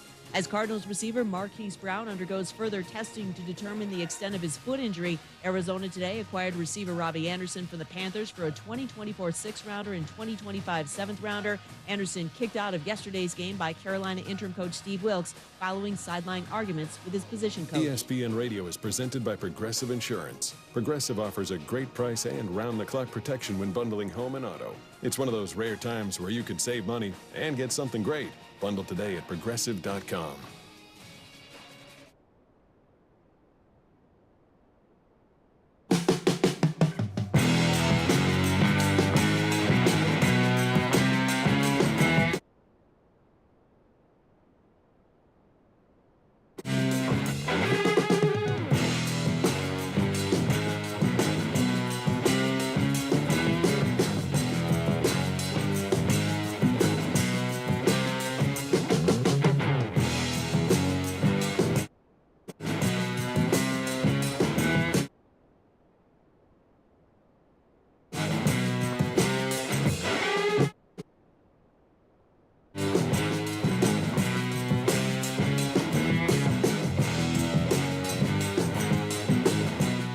America's longest intro music bed is Overtime with Kuhrts and Middleton. It is a Monday night. It was an Overreaction Monday, and it will continue to be Overreaction Monday right here on the program. The broadcast Don is Brian Middleton. He's here, even though there was some wild traffic going on. Did you see my quote retweet, Brian Middleton, while you were in the Safe Touch Security Traffic Center? About the blinking on my dash? Nah, I didn't check anything else past that. Amanda's tweeting you traffic updates. Oh, she's tweeting me? She should have just, she didn't have my number. I was like, you better text me next time. That would be more helpful. I'm not checking my Twitter. The whole internet closed. Interstate closed. Oh, I was talking about that. Never mind. Just trying to help. No, that's great. You know, it would have been great for like a picture or something. Or I would have been like, shout out to Amanda Kuhrts, one of our listeners. Even if she wasn't listening, I'd have been like, She was listening to ESPN690. Shout out to Amanda Kuhrts for letting me know about a crash on the East Beltway southbound right at JTB, blocking multiple lanes. Okay. Causing delays to stretch back to before Atlantic Boulevard. Right now, you're looking at 45 minutes. No way. At a minimum to get from the top of the Danes Point down to JTB. Hop on to St. John's Bluff if you can, or else pack your patience. Be honest with me, right? Yeah, what's up? Nobody's listening. Are you just guessing when you say 45 minutes? Are you just like 45 minutes? I mean, that's if the website guessing. we're using is guessing, then yeah, okay. I think you're guessing. I'm assuming that the website is right as well. I also think that and this is why I don't do traffic, but I also think I would overestimate because I hate traffic, right? So I'd be like, if the website says 45, I'd be like, prepare for 2.5 hours. Matter of fact, don't leave your house. You know what? Just go a different way because then you stop the traffic from happening. And then the people that are, because here's the thing, right? This is what you don't want. They're in traffic for more than 45 minutes. Okay. So then they call. They're like, hey, it's more like an hour and 20. But if you say 2.5 and they get out in an hour and 20, ain't nobody frustrated. Well, unless they change their whole route thinking that it's a 2.5 hour. Let's say they had 50 minutes to spare and they're like, 45 minutes, that sounds like something I can do. I would rather go 45 minutes in an alternate route, because I think it's going to be 2.5 hours. And then they're calling anyway, Kasey Kuhrts. I thought you were solutions-oriented at first, but now I'm just like, I don't know. But yeah, Traffic and You would be it'd be something that I would actually pay to watch, but the frustration level would be through the roof. Oh, I hate traffic, bro. Yeah. I hate it. Anyway. Oh, enough traffic talk. Sports. Actually, no, we'll go back to the traffic because Amanda just texted me. Okay. One of the cars that whatever happened had no front tires. Neither of them were on the car anymore. Oh. So that would have been a good picture, it sounds like, but she didn't. Had it been amazing just to know that piece of information. You got it. Give Amanda my phone number next time. Yeah, so it's 904. I'm just kidding. I'm not going to be checking Twitter like that. Just being real with you. Anyway, football. Yeah. Overreaction Monday. Brian, we start like this on Mondays. I've been talking a minute. I'll give you the floor. I think really you should start with the defense because you've been so high on them. You've been saying top 3, top 5, no debating, Super Bowl champions practicing at Episcopal High School. You've said all those things, right? We can go back and pull it if we have to. Ideally not, because that's not an easy thing to do. But, the floor is yours, Brian. This defense got shredded by Matt Ryan, and your thoughts about it are what? Well, before I do, because I listened to a bit of Monday Morning Madness here on ESPN690. It's a good program, 8 to 10. 8 to 10 every Monday. There is something flashing on your dashboard, by the way. Rainsley, it's the compass. It's the directional thing. So Matt Masters was right. Anyway, go on. That's why I co-signed by saying, I haven't recalibrated it. I don't know what that means. Just talk about sports. Anyway, you brought it up. What are you talking about? You're right. All right, so you've had time to formulate, work through, gather data from both yourself, bouncing ideas off of, what do you call them, televisions, Brent Martineau? Television's Brent Martineau, yes. I didn't see Aaron Schachter. I don't know if Aaron Schachter was somewhere in the building where you could talk. Okay. And then you have some of our very intelligent listeners as well. And so you've been formulating, you've been stewing on this for a while. And I got to tell you this, Kasey Kuhrts, even though I was trying to listen in, like you said earlier, it was crazy with traffic today. So I want to flip the script. I have some ideas, and me hearing what you guys were talking about won't change my opinion. I think it's on the opposite end of probably what you were saying, but probably what you and Brent were saying. But I would like to hear it. I would like to hear what you guys were saying so far for 2 hours on Monday Morning Madness and then 3 hours on Brent and Friends, Kasey Kuhrts. Yeah, well, I'll tell you, it wasn't good. It was not good out there for the defense of the Jacksonville Jaguars, right? You did solve a problem, Trevor Lawrence, at the end of the game. He had the opportunity. The moment we've been waiting for. The drive, as some call it, and he delivered. He went down the field. He made throws on third down that he had to Zay Jones. He picked up a couple of first downs with his legs. They get down there. Evan Ingram in the flat. Trevor Lawrence is staring at this man. And I'm like, if you throw this football, that's it. And it's going to be a miserable Monday on ESPN690. But what happens, Brian? He reads it. Christian Kirk. Boom. I thought for a half second that the Jacksonville Jaguars had won. But then I looked down at the clock and said there's too much time. And there indeed was. And it's just so annoying. That's the best way I've characterized it today. It's annoying that a week after your offense couldn't score against the Houston Texans, your defense could not stop 185-year-old Matt Ryan, no Jonathan Taylor, and they couldn't stop him. From I think it was 8:26 was the number in the second quarter. They never stopped them after that. The 8-minute mark in the second quarter. Never stopped them after that. And that can't happen. They were the worst offense in the league, Brian. It's not a good day for the defense. And it's really not a good day for anybody on the defense. We decided Tyson Campbell, if you look at the numbers, had a pretty good day. The problem is Shaq Griffin got picked on. The problem is the linebackers could do nothing about the crossing routes that were continued to be ran in front of them. The problem is the pass rush couldn't get to 187-year-old Matt Ryan. So there's a lot of problems there. But if you want to do your usual positive thing, and you're going to be like, 6 wins is the goal. They did do some things right, especially on the offensive side of the ball. But the best way to put it is it's annoying what happened to the defense a week after the offense couldn't get going. I'm not going to say same old Jags because they put up a bunch of points, But if they could just get those two things working together, the offense and the defense, they're going to win. And that's the annoying part because you can see it. This is not the Jags that won a game. This is not the Jags that won 3 games last year. It's right there. And it just doesn't all happen at one time, which frustrates me and probably frustrates a lot of fans as well. That's what I think. There's been some growth since yesterday. There's been some growth since Friday in you. I hope that there's a lot of people out there who are Jags fans or Jags fans adjacent or posing as Jags fans that have made the same leap in growth as you have, because, Kasey, that's not the energy that you were having on Friday at all. Sunday, but Friday you definitely were like, hey, got to win this, or your same old Jags. And I'm glad that you're able to see still should have won. That a process means that there's going to be up and down, right? There's no such thing as an up and up process. There's no such thing as you're always happy kind of process. And I'm going to stand by the fact, before I get into my reasons why, I'm going to stand by the overall fact that the reason why Jags fans are disappointed right now, it's not because of a loss. It's not because of the loss to the Colts, who was, a poor offense, at least stat-wise, point-wise, going into this game. It's not because you lost to the Texans. And the Texans, are the Texans, right? It's not that. It's not even because you think the team is better.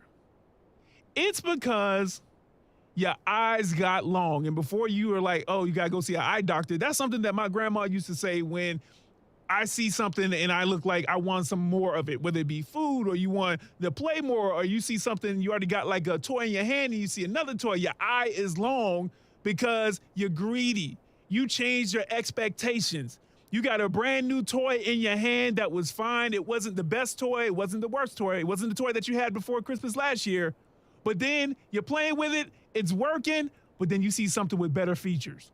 And that's what happened in the first, 4 games with the Jags.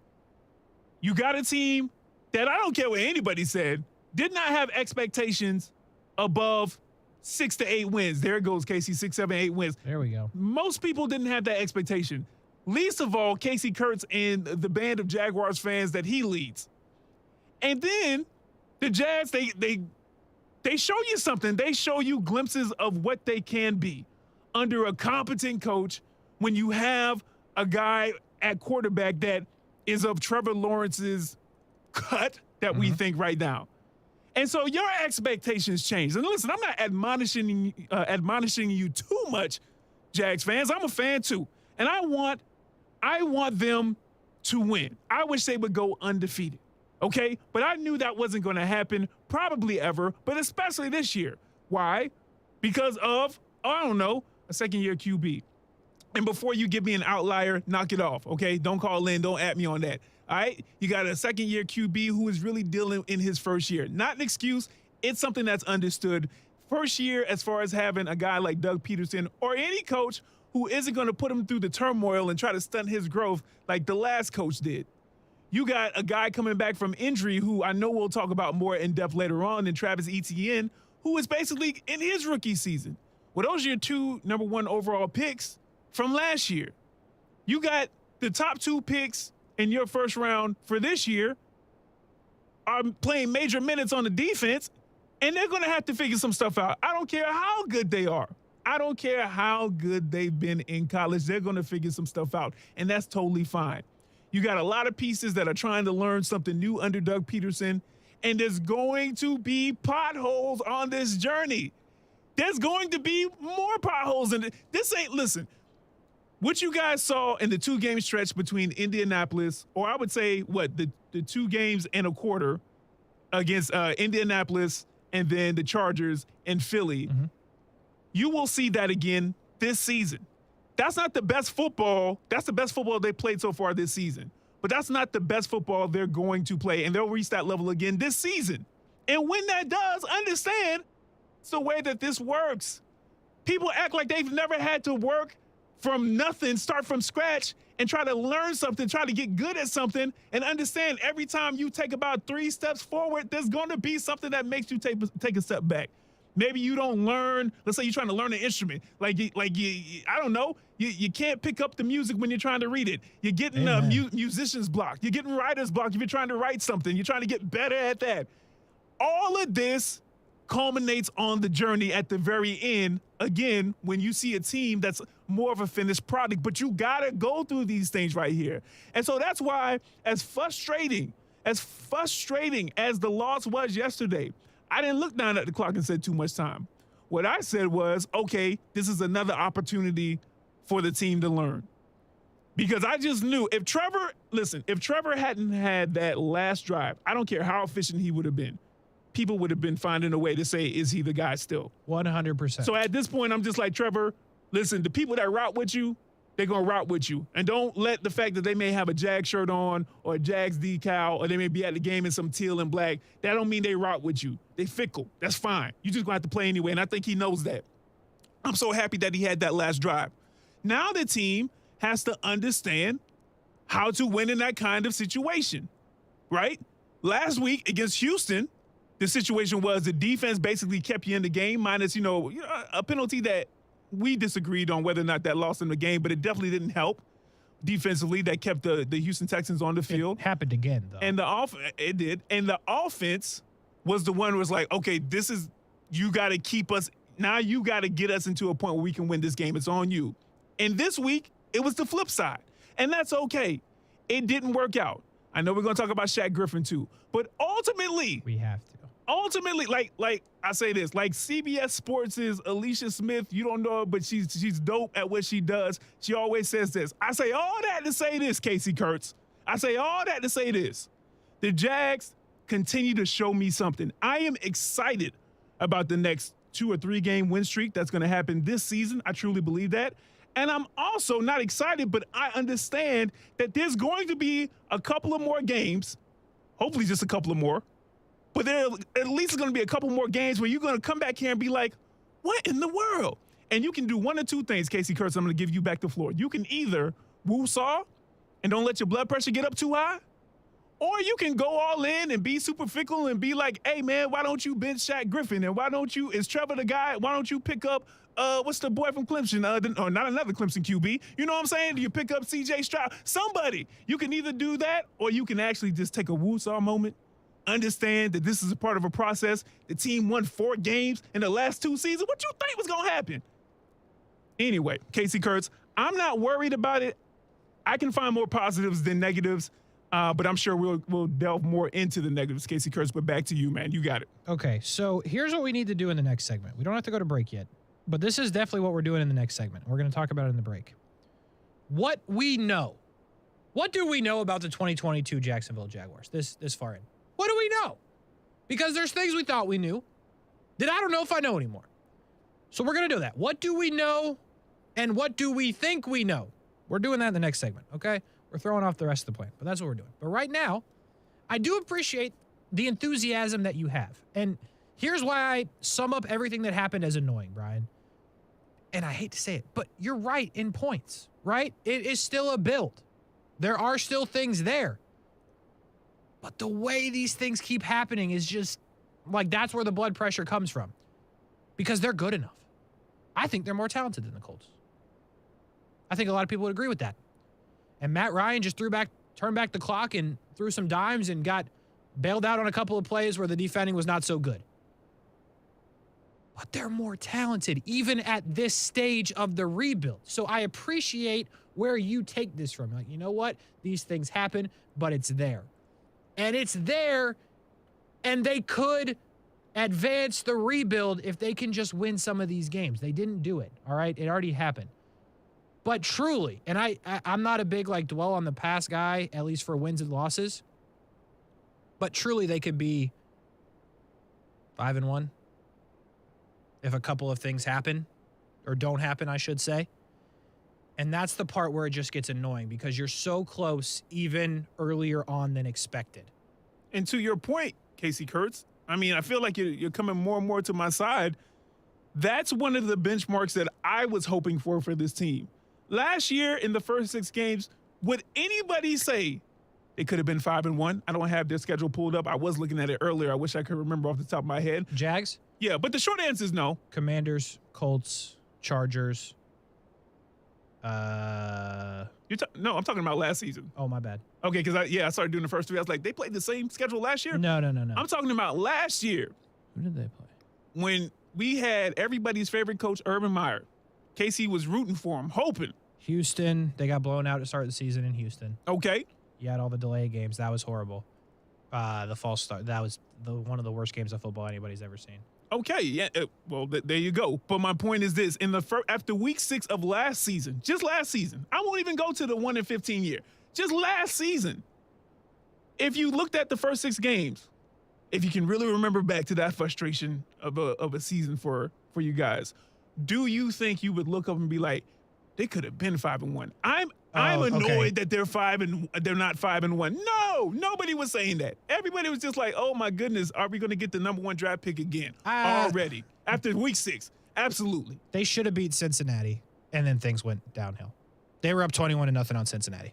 Hey, but to your point, I remember that. Yeah, and good for them. And then the bar, and the plane, and all that.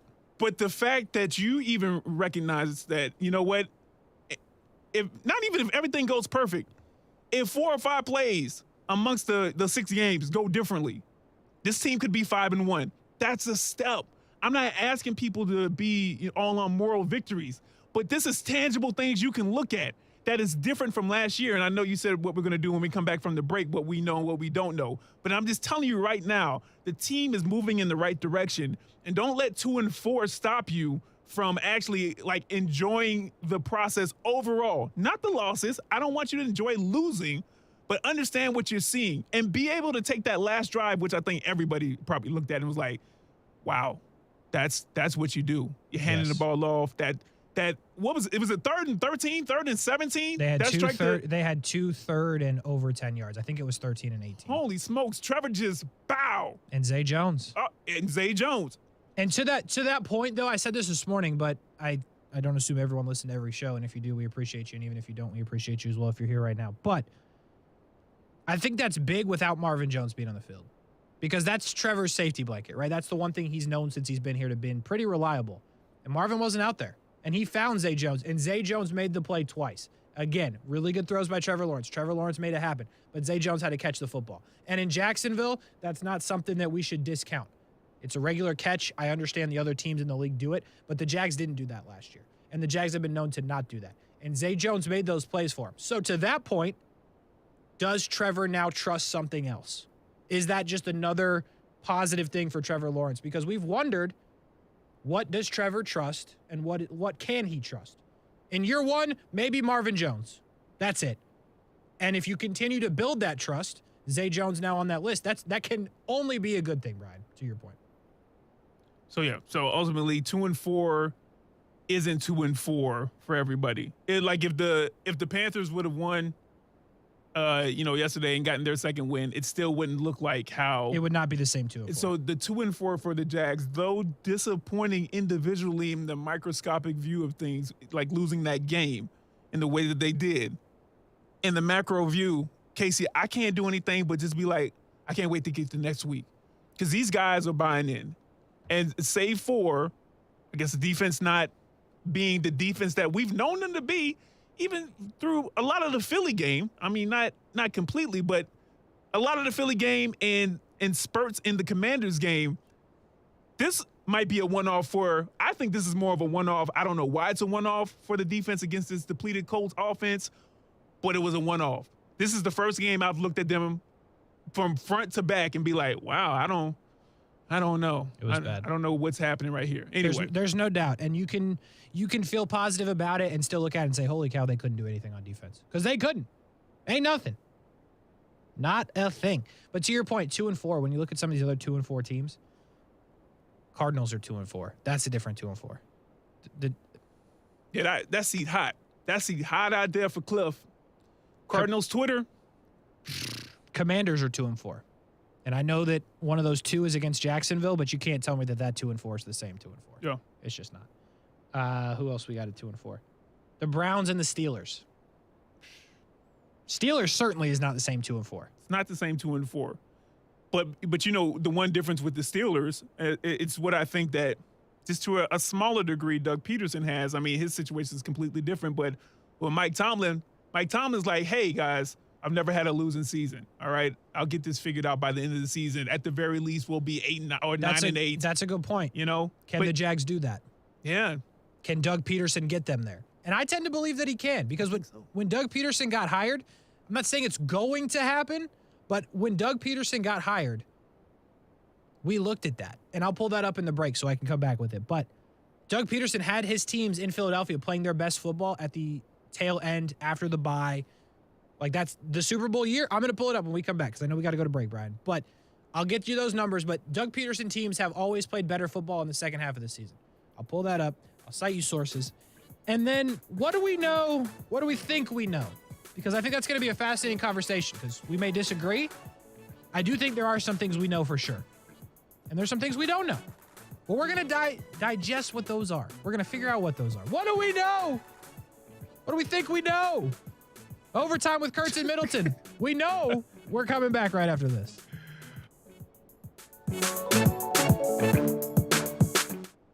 Tailgate for a good cause ahead of the Jaguars-Giants game on October 23rd with ESPN 690. Head to the Duval House, a short walk from the stadium starting at 10:30 a.m. for a tailgate benefiting the Tom Coughlin J. Fund Foundation.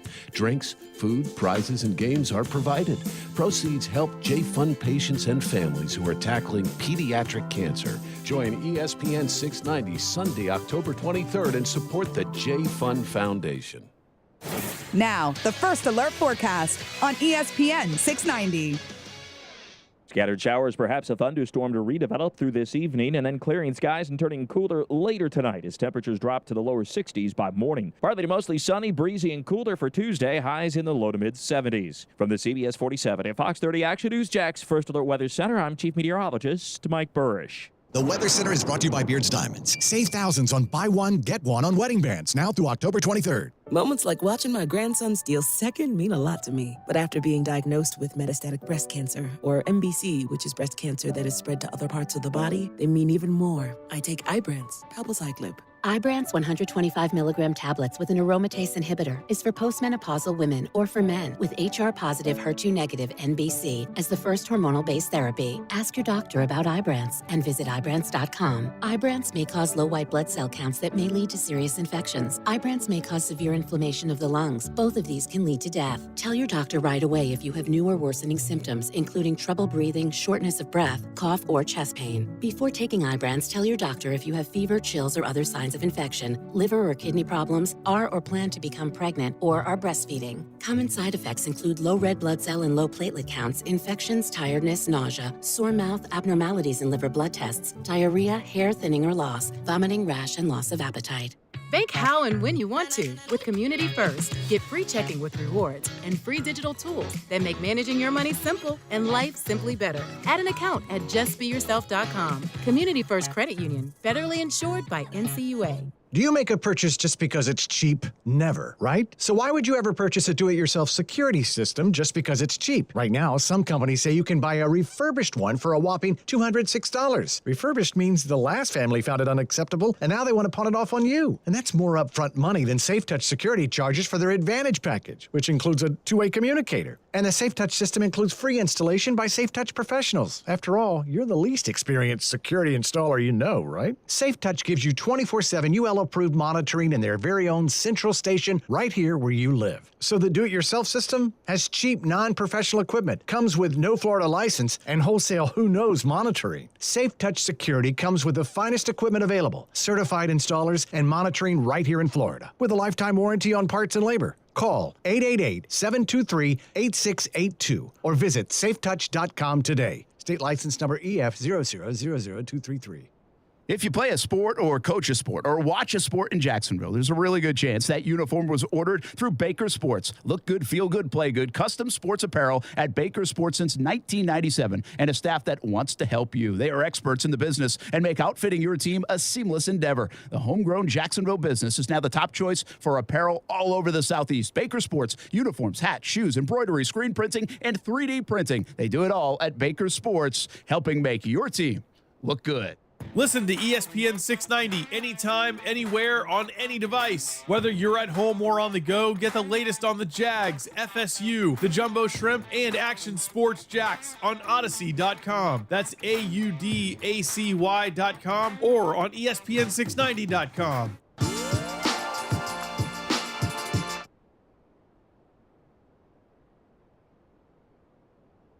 Overreaction Monday. ESPN 690 overtime with the broadcast on Brian Middleton and Kasey Kuhrts. Jags lose to the Colts. Depending on who you ask, the vibes may be down. If you ask Brian Middleton, the vibes are okay. You just got to feel it out. Everybody feels all kinds of differently. We are here for you, trying to help you digest it. Not tell you how to feel. I ain't telling nobody how to feel, but just tell you how I feel. That's what we do around here on Overtime with Kuhrts and Middleton. I decided on the fly that we are going to do an off whatever segment. What do we know and what do we think we know about the Jacksonville Jaguars this far into the season? Felt right. Felt right. I agree with you. Let's go. All right, Brian. We'll start with this. Yeah. Do you have anything that you, without a doubt, know for sure to be true about the 2022 Jacksonville Jaguars? Okay, and I just want to make sure I understand. It only pertains to this season, or it's something that I found out this season that could help or could be accurate about the Jags moving forward? Do you understand what I'm saying? Does it only pertain to this 17-game regular season? If you know, you know. All right, I just want to make sure, man. Say some wild stuff out here. What you got? I think No. I know. Yeah, there we go. I know the lowest of the low-hanging fruit. That Trayvon Walker. This is not low-hanging fruit. Is going to be a bastion, a cornerstone for this defense for the next 10 years, barring, contract situation. 10 years easy. We got a Pro Bowler in here. We got somebody who's going to change the game. And the reason why I went there, because there was some other low-hanging fruit. I'm not going to lie to you, Brian. I'm not sure why this is the thing you feel most confident about. You started this segment with this? And I was about to explain it. I'm going to explain it really quick. Because I'm not writing that down yet. I need to be talked into it. Everybody, again, is fixated on the ragdolling of Davis Mills, which sounds like a movie. And, the penalty yesterday. And I get it, right? Looking back after the game is over with, you can see that it caused a situation that put the Jags in a bad spot. Both of those did. It did.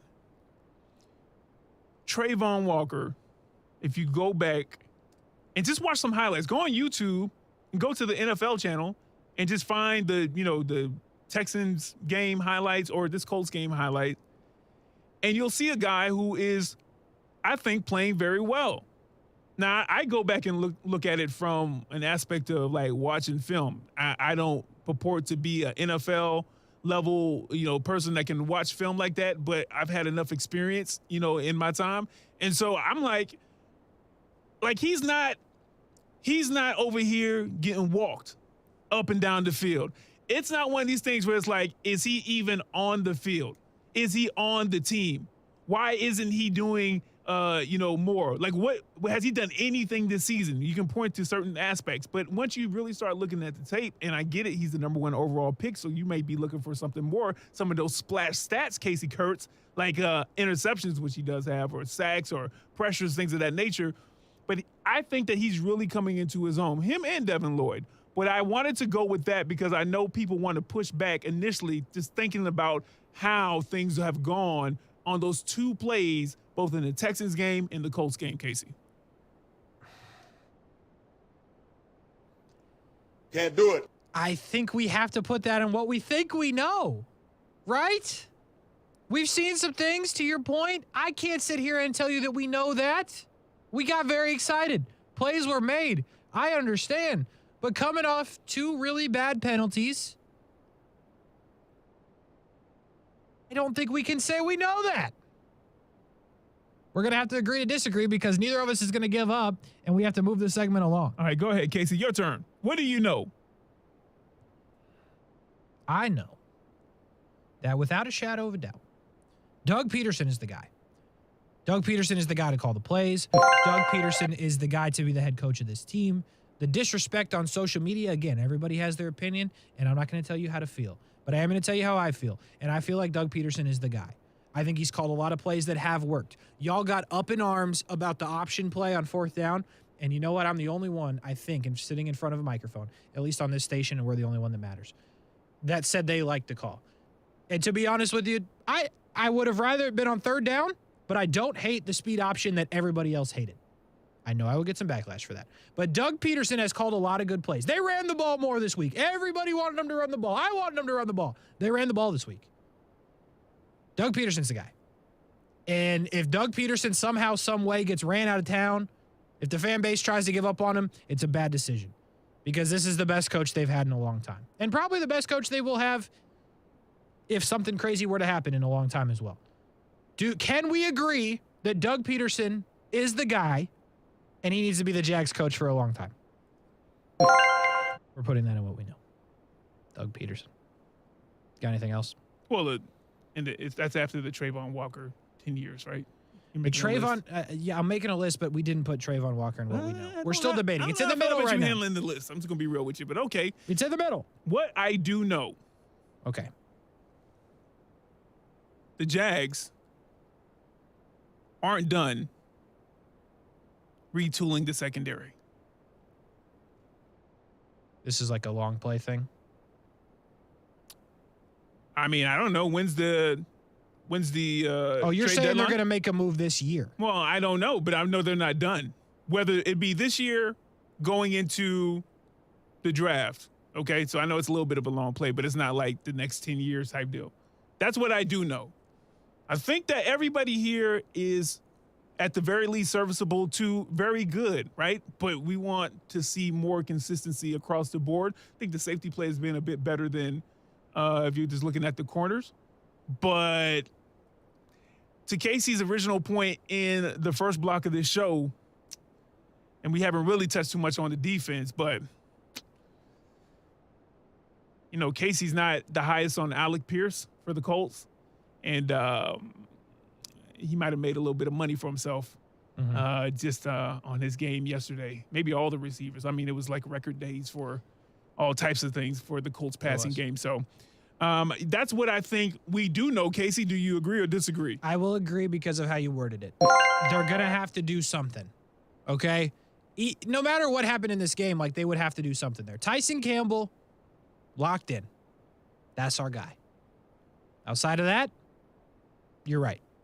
So we will put that in what we know because of how you worded it. Rayshawn Jenkins is just like, all right, man, I got to prove myself a little more. I mean, yeah, he does. But I'm just saying, I know who you wouldn't say. I know the names you weren't going to say, but I mean, Rayshawn Jenkins to me is second in terms of the 5 of them, Darius Williams included, that I feel safely about. Yeah, you're a big like Wingard guy, aren't you?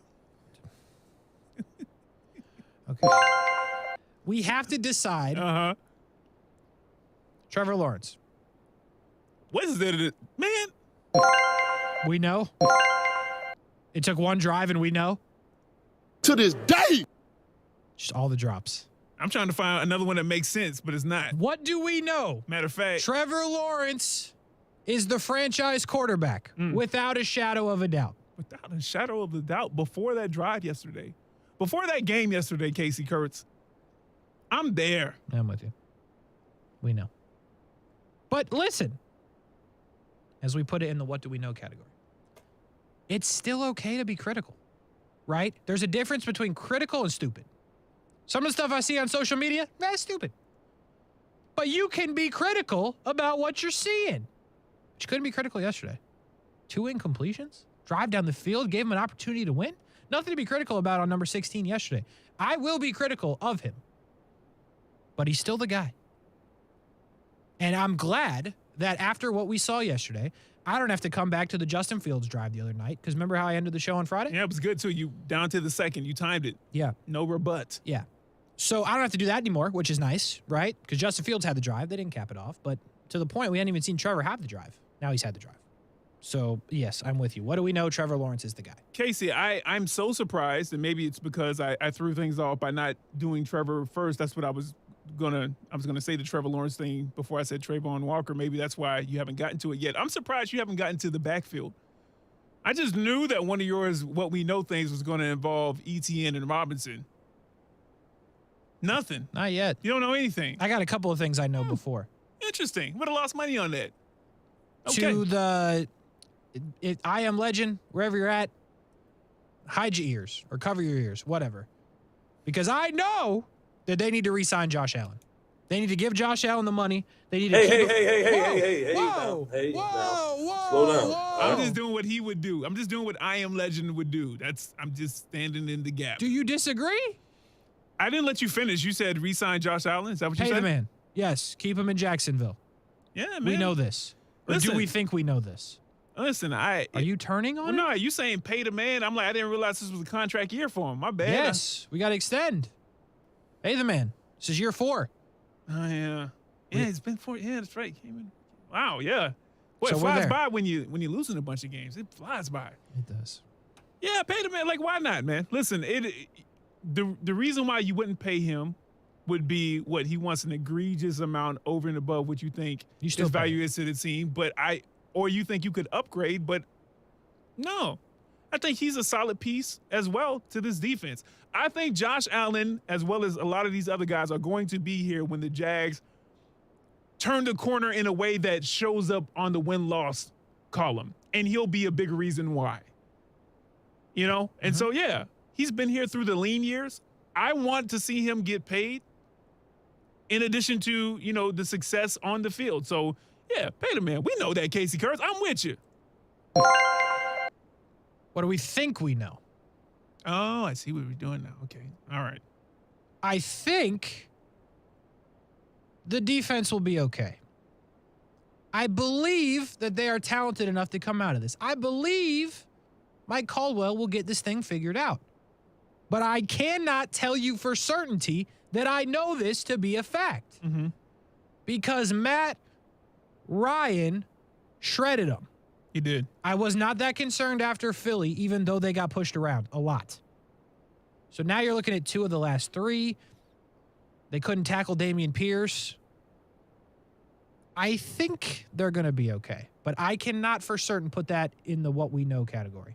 Pushback or no? No. Why would I push back? Let's see. I guess a pushback would be like, they're going to be okay. Yes. All right. Well, yeah, I'm pushing back. Yeah, they're going to be okay. I don't need to say think. They're going to be okay. 6 games, 5 of them, they've been legit for more time on the field than not. This is the first game that it's looked like it hasn't. And you said it yourself. There were some issues with the crossing patterns. So, But this is like... So, like that kind of stuff gets hammered out. What doesn't get hammered out is like, oh, you just can't guard the person because you don't have the athleticism or the intelligence, or the coaches don't put you in the right spot. We think that they have the coaches. You just said it about Mike Caldwell. We know that guys like Walker, Lloyd, Allen, you name it, they got the athleticism on this team right here to guard most offenses. And I don't think any of them are dumb. I think their awareness is 99. Still awareness on Madden. So, yeah, they're going to be all right. I would put that into the no column as opposed to the think column, Kasey Kuhrts. Play the can't do it sound. Okay, well, can't do it? There we go. That's the sound we're going to play for that one. Kasey, this is what I think, though. I think that the Jags are going to win 9 games. I went 6, 7, 8. That's my bar. Wait, what? But I think they're going to win 9 games. That's what I think for this season. I think the Jags are going to win 9 games. I didn't say no. I said think. I think they're going to win 9 games. I think, based off of everything that I've seen so far, 6 minus 17 is 11. They got 2. Let's see. So they can be doing math. They got to win 7 out of the next 11. They got to go 7-4, Kasey Kuhrts. They got to go 7-4. Not a chance. By the way, let's go back to the defense thing. Okay. This is why we have it in what we think we know. Devin Lloyd, 13 catches on 13 targets for 125 yards when he was in the closest defender. Yeah. That's a 100% completion percentage. Yeah, it's hard. Shaq Griffin, 9 catches on 13 targets for 108. Yeah.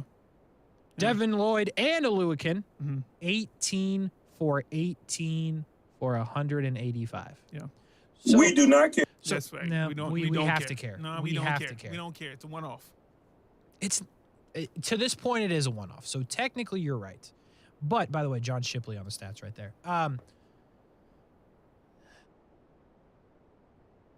We're gonna find out.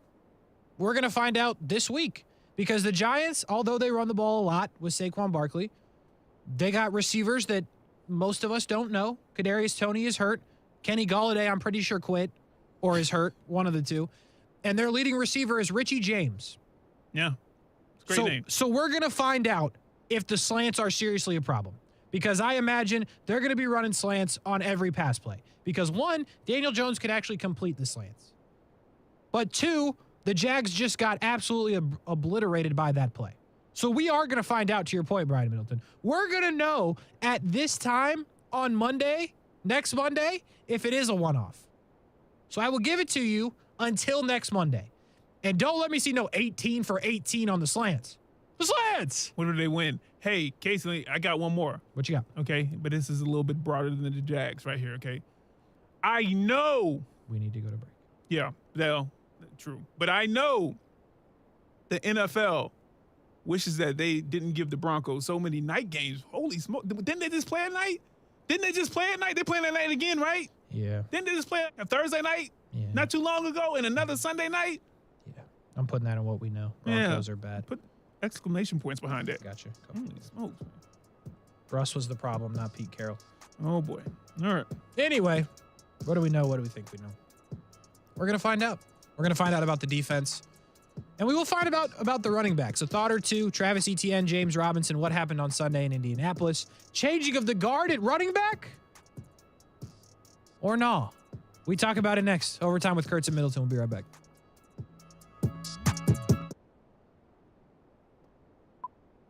Men, if you're struggling with erectile dysfunction or PE and frustrated taking pills that don't work, Prime Men's Medical Center offers breakthrough medical treatments that effectively treat your problem. 98% of patients experience immediate results during their first office visit. And for a limited time, your initial consultation and first treatment are completely free. Listen to a specialist in men's health. I'm Dr. Rubinsky. The physicians at Prime Men's Medical Center offer the most advanced treatments that eliminate ED and PE.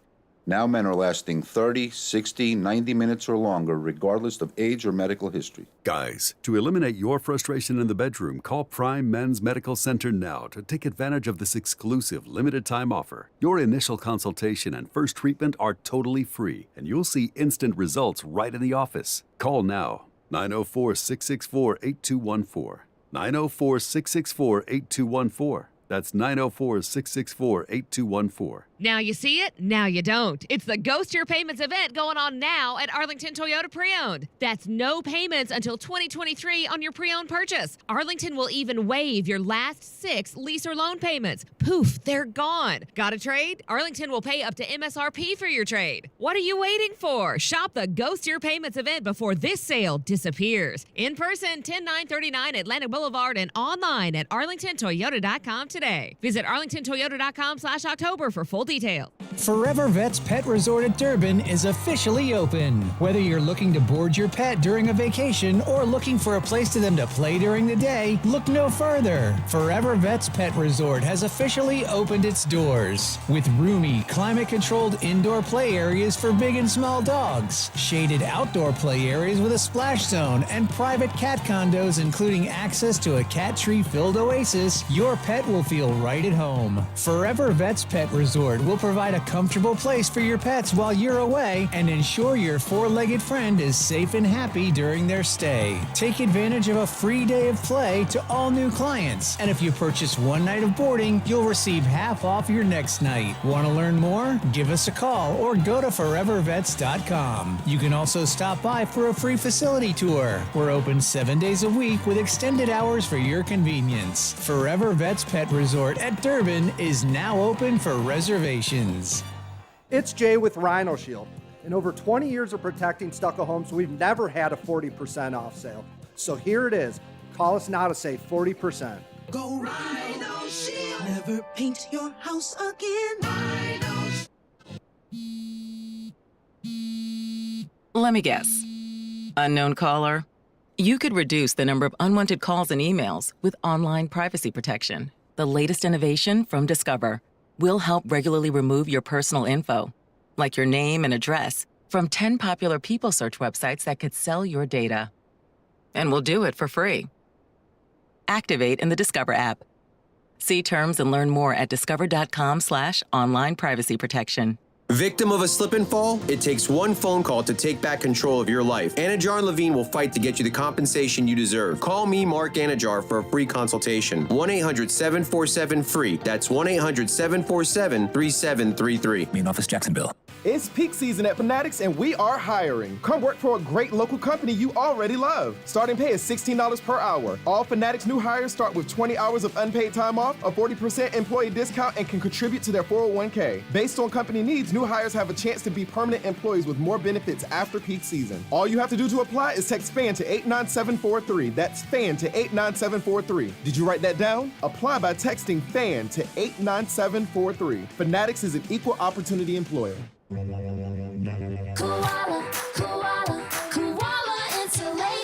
Hey, this is Bruce. And I'm Carrie. We're the owners of Koala Insulation. Fall is finally here, and hopefully so are milder temperatures. But don't wait to insulate your home. Take advantage of 20% savings off our summer rates and start saving on those utility bills now and all those hot summers to come. Give us a call and set up your free evaluation at 679-6282 or find us online at koalainsulation.com. Hey, it's Brent Martineau from Action Sports Jacks. Did you know you can watch our radio show? Yeah, video of a radio show. Just search ESPN690 Jacks on Facebook, YouTube, and Twitter. Or follow me on Twitter at BrentASJacks. Watch the show live weekdays from 3 p.m. until 6 p.m. or listen on ESPN690.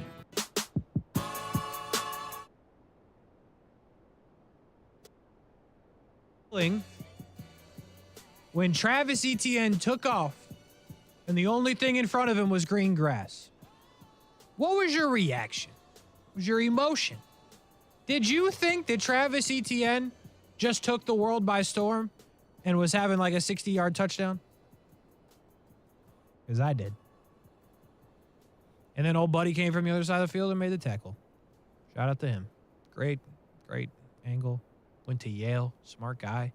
Indianapolis Colts starter. All those things. Oh, yeah? Where was he when Jermichael Hasty touched that ball? He was nowhere to be found. Was he on the field? I have no clue. He didn't do the right calculations that day. There we go. Jermichael Hasty with the ESPN 690 Game Day Live bump. We talk about him. He scores a touchdown. We'll talk about him again next week then as well. Future friend of the show, Jermichael Hasty. Travis Etienne. We feeling good?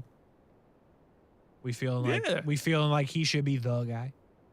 See, that's how you got to watch Kasey. Kasey will get you with leading questions right there, and it makes for good conversation.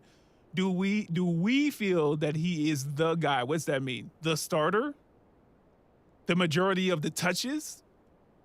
The majority of the carries? Or the majority of the targets out of the backfield for running backs? Like, what is the guy, Kasey Kuhrts? Who plays the more snap? Who plays more of the snaps? Oh, that's straightforward. I like that. Here's the thing. Go ahead. No. You got it. I don't know. Being polite. It has to be Etienne. Oh, boy. All right. Here's the thing. We're not going to be content as, like, the Jags fans. Like, here's what annoys me, but, like, at the same time, I'm one of these people. Uh-huh. Like, somebody has to be the starter. Okay. Right? I go to the FSU game on Saturday night. They announce all three backs, or Tolafili and Benson as the starters, right? They announced both of them, even though you know only one of them's going to start. Like, we have to know, like, one of them has to be the starter, like, for us. Like, we just have to know it. And, like, I'm one of them. Like, I'm not okay with the co-starter thing. Like, who's the guy? Like, whatever. You gotta know. Y'all better keep Orr on the little roster. On the depth chart. You keep Orr as long as possible. Listen, James still has a role. A big role. He's going to be important to this team. But is it okay to admit that the running back they drafted checks notes, scrolls, looks over in the first round? It's okay that he's the starter. Yeah. If I'm James Robinson, I was like, how'd that work out for y'all last time? Y'all had a first round running back, and I came to town. What happened? Very true. Y'all better keep me happy around here. Okay? Listen, of course I'm happy for Travis. He's back healthy. He's popping every He's time. dynamic. I like it. I love it. So, if they make him the starter, I'm not going to be upset. I'm just saying, do we know? Going back to the last segment, do we know? Who's more electric with the football? That we know. I'll write it down so you don't have to. Travis. Just your list. Etienne. More electric with the football is Travis Etienne. We're coming right back. The Power Half Hour overtime with Kuhrts and Middleton. Don't go anywhere because we back right after this. Do you make a purchase just because it's cheap? Never, right? So why would you ever purchase a do-it-yourself security system just because it's cheap? Right now, some companies say you can buy a refurbished one for a whopping $206. Refurbished means the last family found it unacceptable, and now they want to pawn it off on you. And that's more upfront money than SafeTouch security charges for their Advantage package, which includes a two-way communicator. And the SafeTouch system includes free installation by SafeTouch professionals. After all, you're the least experienced security installer you know, right? SafeTouch gives you 24/7 UL-approved monitoring in their very own central station right here where you live. So the do-it-yourself system has cheap, non-professional equipment, comes with no Florida license, and wholesale who-knows monitoring. SafeTouch Security comes with the finest equipment available, certified installers, and monitoring right here in Florida, with a lifetime warranty on parts and labor. Call 888-723-8682 or visit safetouch.com today. State license number EF0000233. October is birthday month for Zero Res. To celebrate, just say happy birthday, Zero Res, and we will give you up to $75 off your cleaning. That's our birthday gift to you. Some minimums apply, so give us a call. Zero Res spelled forward or backwards, it's the right way to clean. If you play a sport or coach a sport or watch a sport in Jacksonville, there's a really good chance that uniform was ordered through Baker Sports. Look good, feel good, play good. Custom sports apparel at Baker Sports since 1997 and a staff that wants to help you. They are experts in the business and make outfitting your team a seamless endeavor. The homegrown Jacksonville business is now the top choice for apparel all over the Southeast. Baker Sports, uniforms, hats, shoes, embroidery, screen printing, and 3D printing. They do it all at Baker Sports, helping make your team look good. Are you ready for a scary good deal? Then get to Arlington Toyota for the Ghost Your Payments event and watch your payments like a ghost disappear. How about no payments until 2023 on your new Toyota purchase? Arlington will even waive your last 6 lease or loan payments. Got a trade? Arlington will pay up to MSRP for your trade. You'll also get no maintenance costs for 4 years. It's the Ghost Your Payments event going on now at Arlington Toyota, 10939 Atlantic Boulevard, and online at arlingtontoyota.com. Visit arlingtontoyota.com/October for full details. Hey,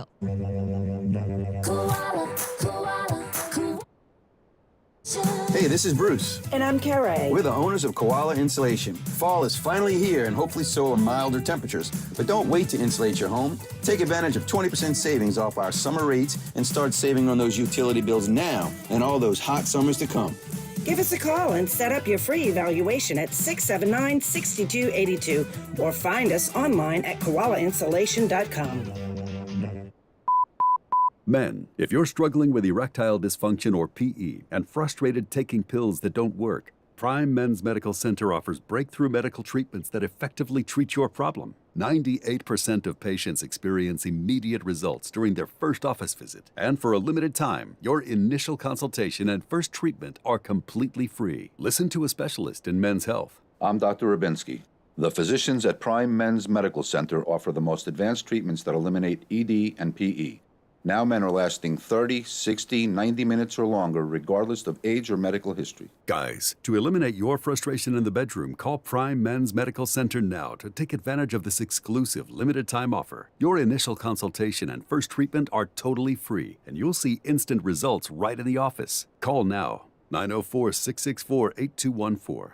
904-664-8214. That's 904-664-8214. When Smart Tools give you control, you own it. When you're confident in your decisions, you own it. When you're sure someone's got your back, you own it. At Community First Credit Union, you can own it all. With free digital banking, fewer fees, and a team that's ready to help, you're in control of your money so you can live your life your way. Go ahead and own it. Add an account today at justbeyourself.com. Community First Credit Union, federally by NCUA. ESPN690 is home for the Florida Sportsman Fishing Show hosted by Captain Rick Riles. Tune in every Saturday morning from 7 to 9 a.m. to find out what's biting now. Fishing so fresh, you can almost smell it. In Florida, it's not if the storms are coming, it's when the storms are coming. And that's why you need the Chief. Jacksonville's chief meteorologist, Mike Burrish, with a proven track record of keeping local families safe. Rain, heat, hurricanes, flooding, tornadoes. We get it all. Just more reasons why you need the Chief. Chief Meteorologist Mike Burrish, backed by the First Alert Weather Team. Only on CBS 47 and Fox 30 Action News Jax. Broadcasting live from the Anajar and Levine studios. Anajar and Levine Accident Attorneys. Call 1-800-747-FREE. That's 1-800-747-3733. WOKV Jacksonville. Listen live everywhere you go on ESPN690.com. ESPN690, a Cox Media Group station.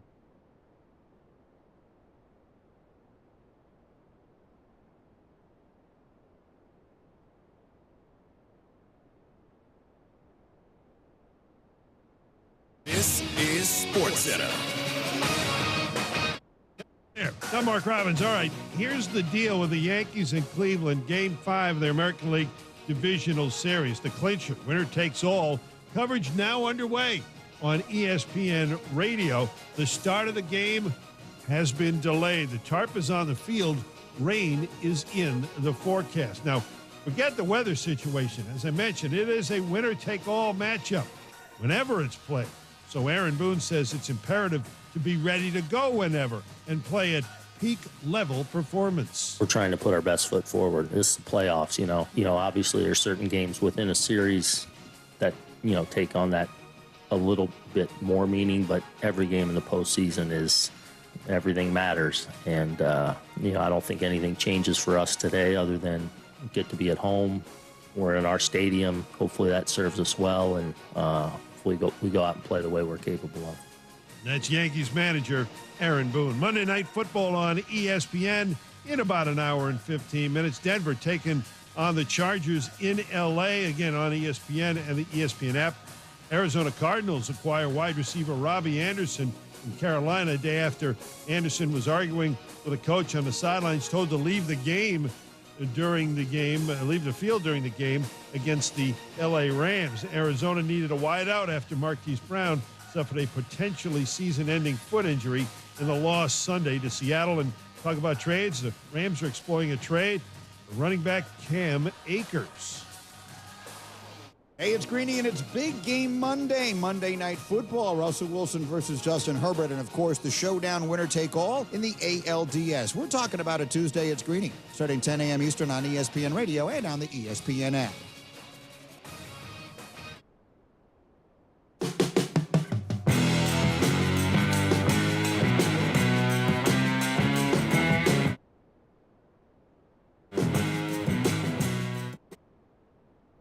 Power half hour. Overtime with Kuhrts and Middleton, ESPN 690. If you're just jumping in, thanks for being here. Monday Night Football coming up. 28 minutes or so. We will take you up until that point in time. Brian Middleton, the broadcast. Dawn is on the ones and twos. Kasey Kuhrts with you as well on a Monday over Reaction Monday. A lot of Jags conversation. Well, really all day because that's what we do here. You can go back and find it on the podcast. Maurice Jones-Drew, he had some thoughts. That's on the podcast. Rashean Mathis, he had some thoughts. It's on the podcast. Brent Martineau, Kasey Kuhrts, Brian Middleton, we all had some thoughts as well. Go check it out on the podcast. Or YouTube, Facebook, Twitter, and Twitch. You can replay these videos, and you can even see us sitting here having the conversations that you can hear on the podcast. That pretty much sums it up, right? On the podcast. Beautiful. Anyway, we transition a little bit from the Jags because what a good sports weekend it was. And me and Brian Middleton, man, they had us working.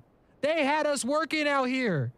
They said, Brian Middleton said, hey, man, I'm going to go to Jackson State Bethune-Cookman. I said, word. I'm going to go to FSU Clemson. He said, word. We had a good night. College football for the station, covering some stuff up. Live tweeting Brian Middleton. Did a great job, by the way. Thanks. How did you... You too, Kasey Kuhrts. Thank you. That's what I was looking for. All right. How did you enjoy your experience with Bethune-Cookman and Jackson State? What did you take away from it, Brian Middleton? Oh, hey, listen, I took away that what Deion Sanders is doing for his school And honestly, the SWAC conference, there's not very many people that could do that. Even people who have played at the highest level and, Hall of Fame, the best at their position. I think there's very few people that could do what he's doing for Jackson State and the conference. I liken it to this, Kasey Kuhrts, because, and you'll like this, you're a Michael Jordan stan. So the reason why I understand the argument for MJ being like one of the greatest is his impact on the NBA when it comes to the everyday person. When it comes to the casual fan as well, how he was the face of the league. And granted, you had people like Magic and Larry, and I mean, Kareem was still playing, and, during that run, Jordan was losing to teams like, Isaiah Thomas and Joe Dumars, like the Pistons and whatnot. Like, there were other guys there, other people in the league. I mean, Barkley was in the 80s. He got drafted in the 80s, Hakeem Olajuwon. People of these natures, you got superstars there, but he was the face of the league, even when he wasn't winning championships. And his reach all came together at the right time. He was a superstar kind of player. He had the work ethic. He had the talent. He had the personality that matched up well. There was no social media, so that probably played in his favor. And also, the league wanted to make that jump. And the world was wanting, they were like, okay, I'm more intrigued. I'm more intrigued by the game. I'm more intrigued by this guy, by these top players and whatnot. And so everything kind of came together at the right time and things exploded.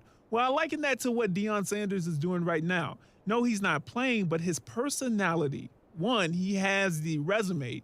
So the players are going to respect him.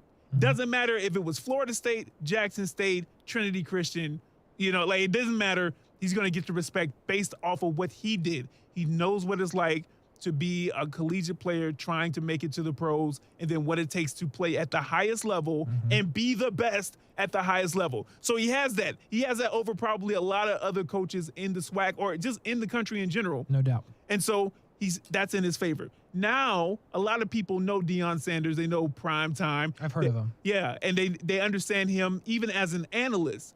And he has charisma. He is a people person. I don't know if he's introverted or extroverted, but you can watch and you understand the kind of keys that would make someone who's extroverted or can develop relationships fairly easily. People want to be around him. Even if he wasn't some type of superstar, you would say, okay, he has that ability to, probably sell himself. He has the ability to attract people to him, to the program, things of that nature. And then you also have a conference that's willing. SWAC conference, there are a lot of teams there that don't have the facilities. There are a lot of teams there that are dealing with issues just with their fields and whatnot, that are dealing with publicity and getting notoriety for their student athletes. And so when I look at what Deion has been able to do and finally have this game here in Jacksonville and the crowd that was out there, now did they pack out TIAA, like no, they didn't. Was it a good crowd, though? But it was a good crowd. Yeah. I'm telling you right now, there were a lot of people out there. Granted, it was a lot of Bethune-Cookman, but listen, I was on Bay Street prior to the game, and there's a lot of Jackson State people here, too. Good. They travel pretty well, too. All in all, Kasey Kuhrts, and I'm handing it back to you right now, it's very exciting to see what Deion has done for Jackson State. His son is the truth.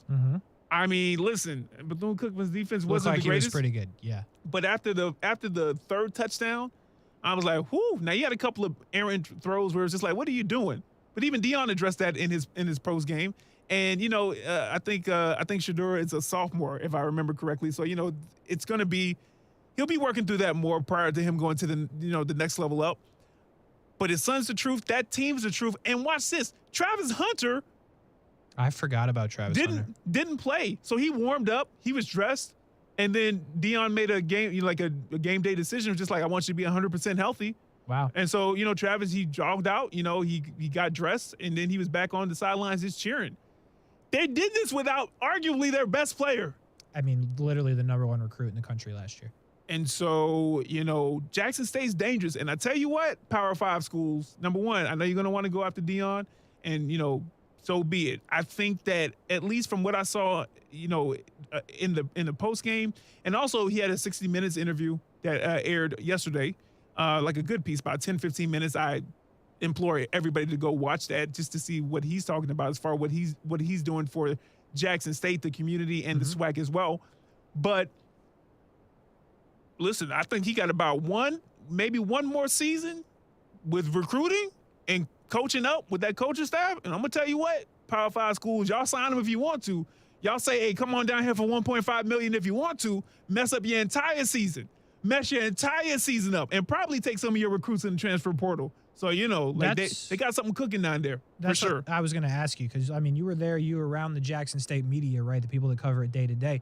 Did you get that feel that Deion to a real Power 5 powerhouse, like a Georgia Tech's not a powerhouse, but they're a Power 5. Did you get that feel from anything down there, or is that more social media talk than anything, do you think? It still felt more social media-like.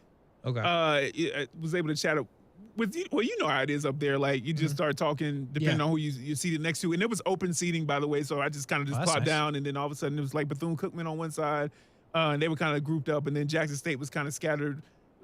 The people that weren't in, like, the designated rooms were a bit more scattered, but just chatting with them, it didn't really come up, you know, and, like, it kind of came up, but it wasn't something like, oh, yeah, he's definitely going to be out of here. Out. Yeah. I think that Deion Sanders believes that, well, I don't want to make it seem like I don't believe it, but he truly believes that he is doing something bigger than just coaching. Which is cool, which is true also. So, you know, I think that keeps him around a lot longer. But then again, money talks. Not that Deion needs it, but if someone's like, hey, come down here and coach Oklahoma, I mean, I don't know. You know, like, I get you. Yeah, you know. I mean, Georgia Tech's the one that you've, Yeah. I mean, yeah, that's a good point. And that's what I wondered. Does he say no? I hope he does say no, to be honest. I like this story. I like what he's doing. I'm not going to blame him if he goes, right? Yeah. But, you know, I'd like to see him stay. We'll see how that plays out. What about you? You're dealing with a coach that's on the upswing too, man. Mike Norvell and the boys up in FSU, man. How was that? It was good, man. I think here's the thing with Florida State. And I don't know why. Like, there's so much, it feels like, just on Twitter, doom and gloom, right? They've lost 3 games. They should have beat NC State, but they lost to Wake and they lost to Clemson. And I feel like people are jumping off after the 4-0 start, and that's what I don't understand. Wake is better. Clemson is better. NC State is better, and you should have stole it from them. I can understand being frustrated about the NC State game, but Clemson and Wake are just better teams right now. So I don't understand all the, oh, it's over, Norvell's on the hot seat. No, he's not. Settle down. Because they're in a really good position, I think. Here's why. Let's start with the Clemson, right? You lose the football game. They scored a couple times at the end. I'm not saying Clemson wasn't trying, because you're always trying. But the score's a little closer than anticipated at the end. But here's the thing. FSU put up 460 total yards on that Clemson defense. That elite Clemson defense, we've been told. They give up an average of 338. 460! Yeah.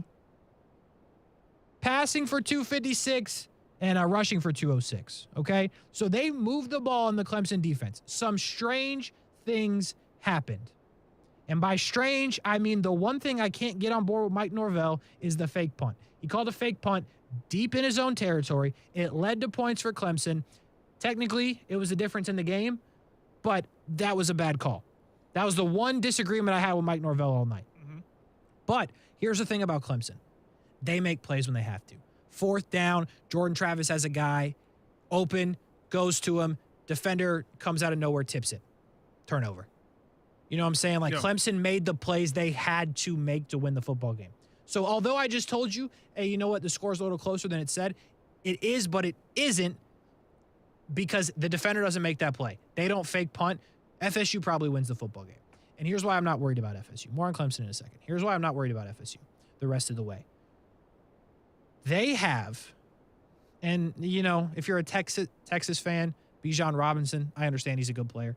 FSU has the best backs in the country. Trey Benson is special. Like, really special. He pops. He pops on TV. Every time I watch FSU, I'm like, Trey Benson needs to get the football more. He pops in person, is what I was getting at. I mean, it pops off the screen.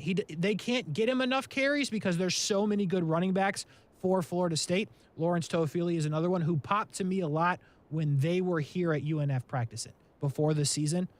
But I truly think they have the best backs, or at least the best committee of backs in the nation. And I think that will play well against the teams they have coming up. Jordan Travis is also playing well.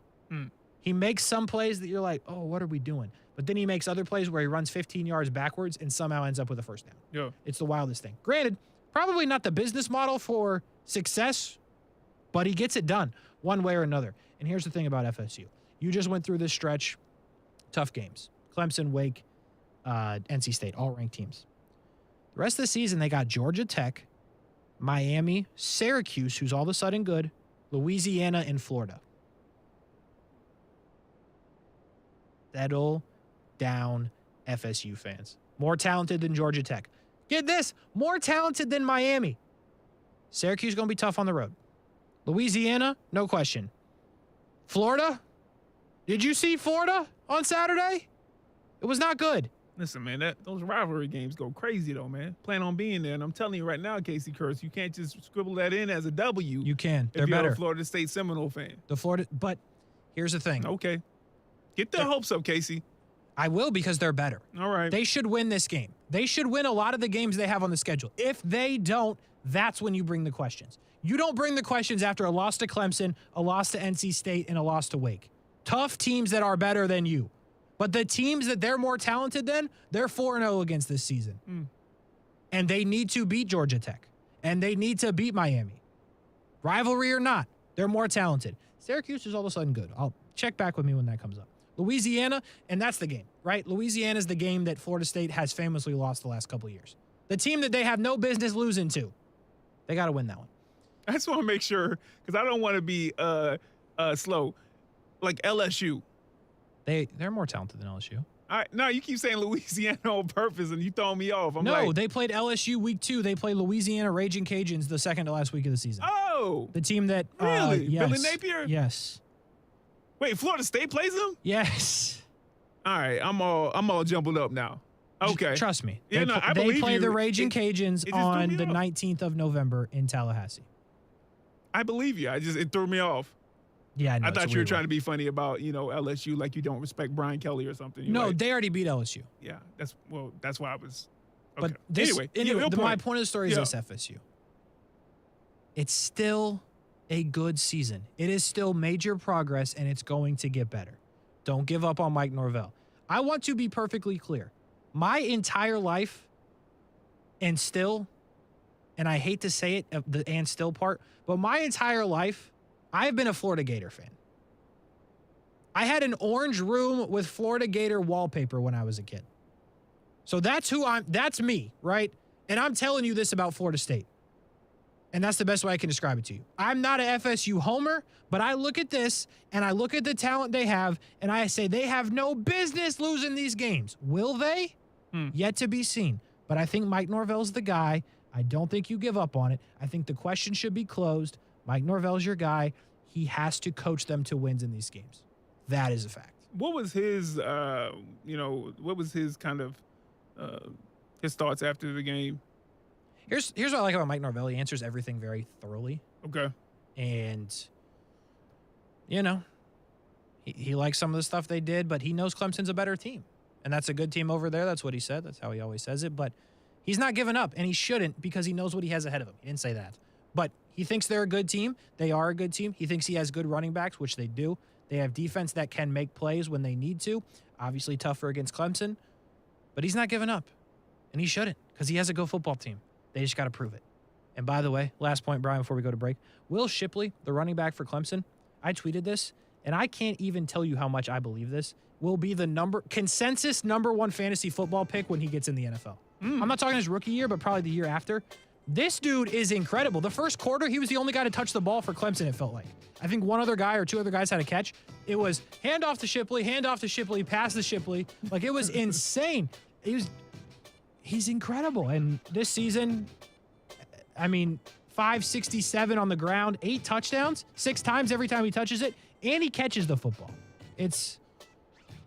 Will Shipley's a really good player. That's what I take away. Also, didn't give Clemson enough credit. I tweeted that as well. do you want to give us ourselves credit when we come back? Because we predicted a lot of games in the top 25 and outside the top 25 that we hit spot on. Spot on. Let's do it when we come back. Overtime with Kuhrts and Middleton continues right after this. Mondays like nobody does them in Jacksonville. We start with MJD at 3. I'm excited. You should I'm excited. I hope everyone else is as well, because this is a different team. And, as you look around the AFC South, everyone's starting to struggle a little bit. And so you just got to keep getting better each week. And then Rashean Mathis at 4. As a Jacksonville community, we should be excited. We should be very excited. I love what I'm seeing. I love the passion. I love the aggressiveness. I love everything about the Jaguars and how they're playing across the board right now. Catch them every Monday on ESPN 690. Now, the first alert forecast on ESPN 690.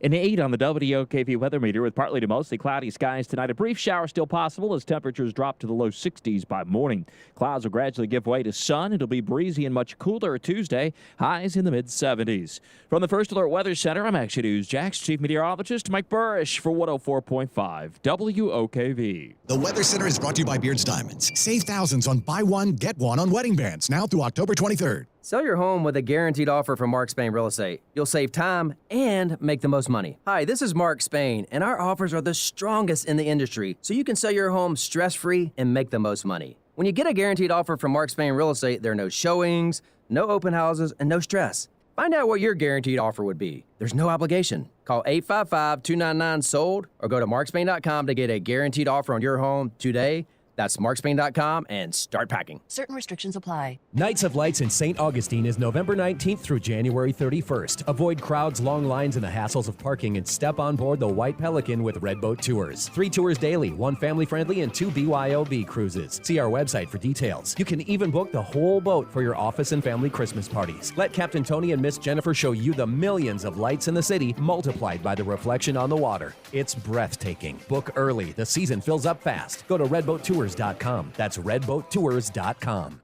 When you're an innovative business, every blinking cursor, every blank page is an opportunity. What will you do with it? Will you make something better or create something new? Our Dell Technologies advisors provide you with tools and expertise to do incredible things. Because we believe there's an innovator in all of us. For advice on smart PCs powered by Intel V Pro that's built for business, call a Dell Technologies advisor at 877-ASK-DELL. Are you seeing the telomeres here?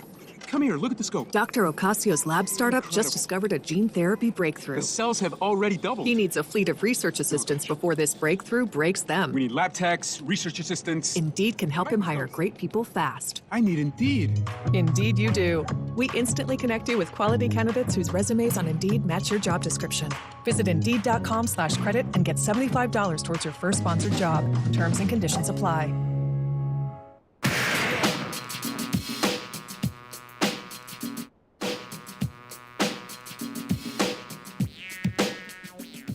Couple minutes to go, overtime. Kuhrts and Middleton. Monday Night Football coming up right after we are done. We will pick that game in just a second. But Brian Middleton, we cannot go any further until we remind the people that we made some good calls this weekend, or this last week into the weekend. I listen, if I do say so myself, none better than Tennessee over Alabama. I said it on Tuesday of last week. We gave our power rankings, and I said, oh, by the way, Tennessee's going to win the football game.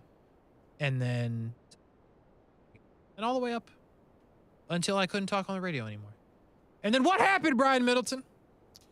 No, I don't know. Tell me. Tennessee, they were able to score more points. And also, did you see the tweet from Tennessee football program talking about... Yeah, bro, they got like a GoFundMe or something? Yo, chill. What a disaster. Yeah, you know chill out. They've been paying players for years. You know they got money Be ready for success next time. I'm saying. But that wasn't the only one.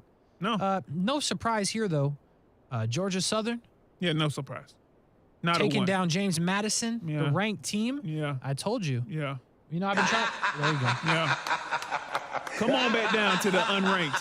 Come on back down, James Madison, to the unranked. I've been trying to tell y'all people, when the sun starts going down in Statesboro, Georgia. When the sun goes. Yeah.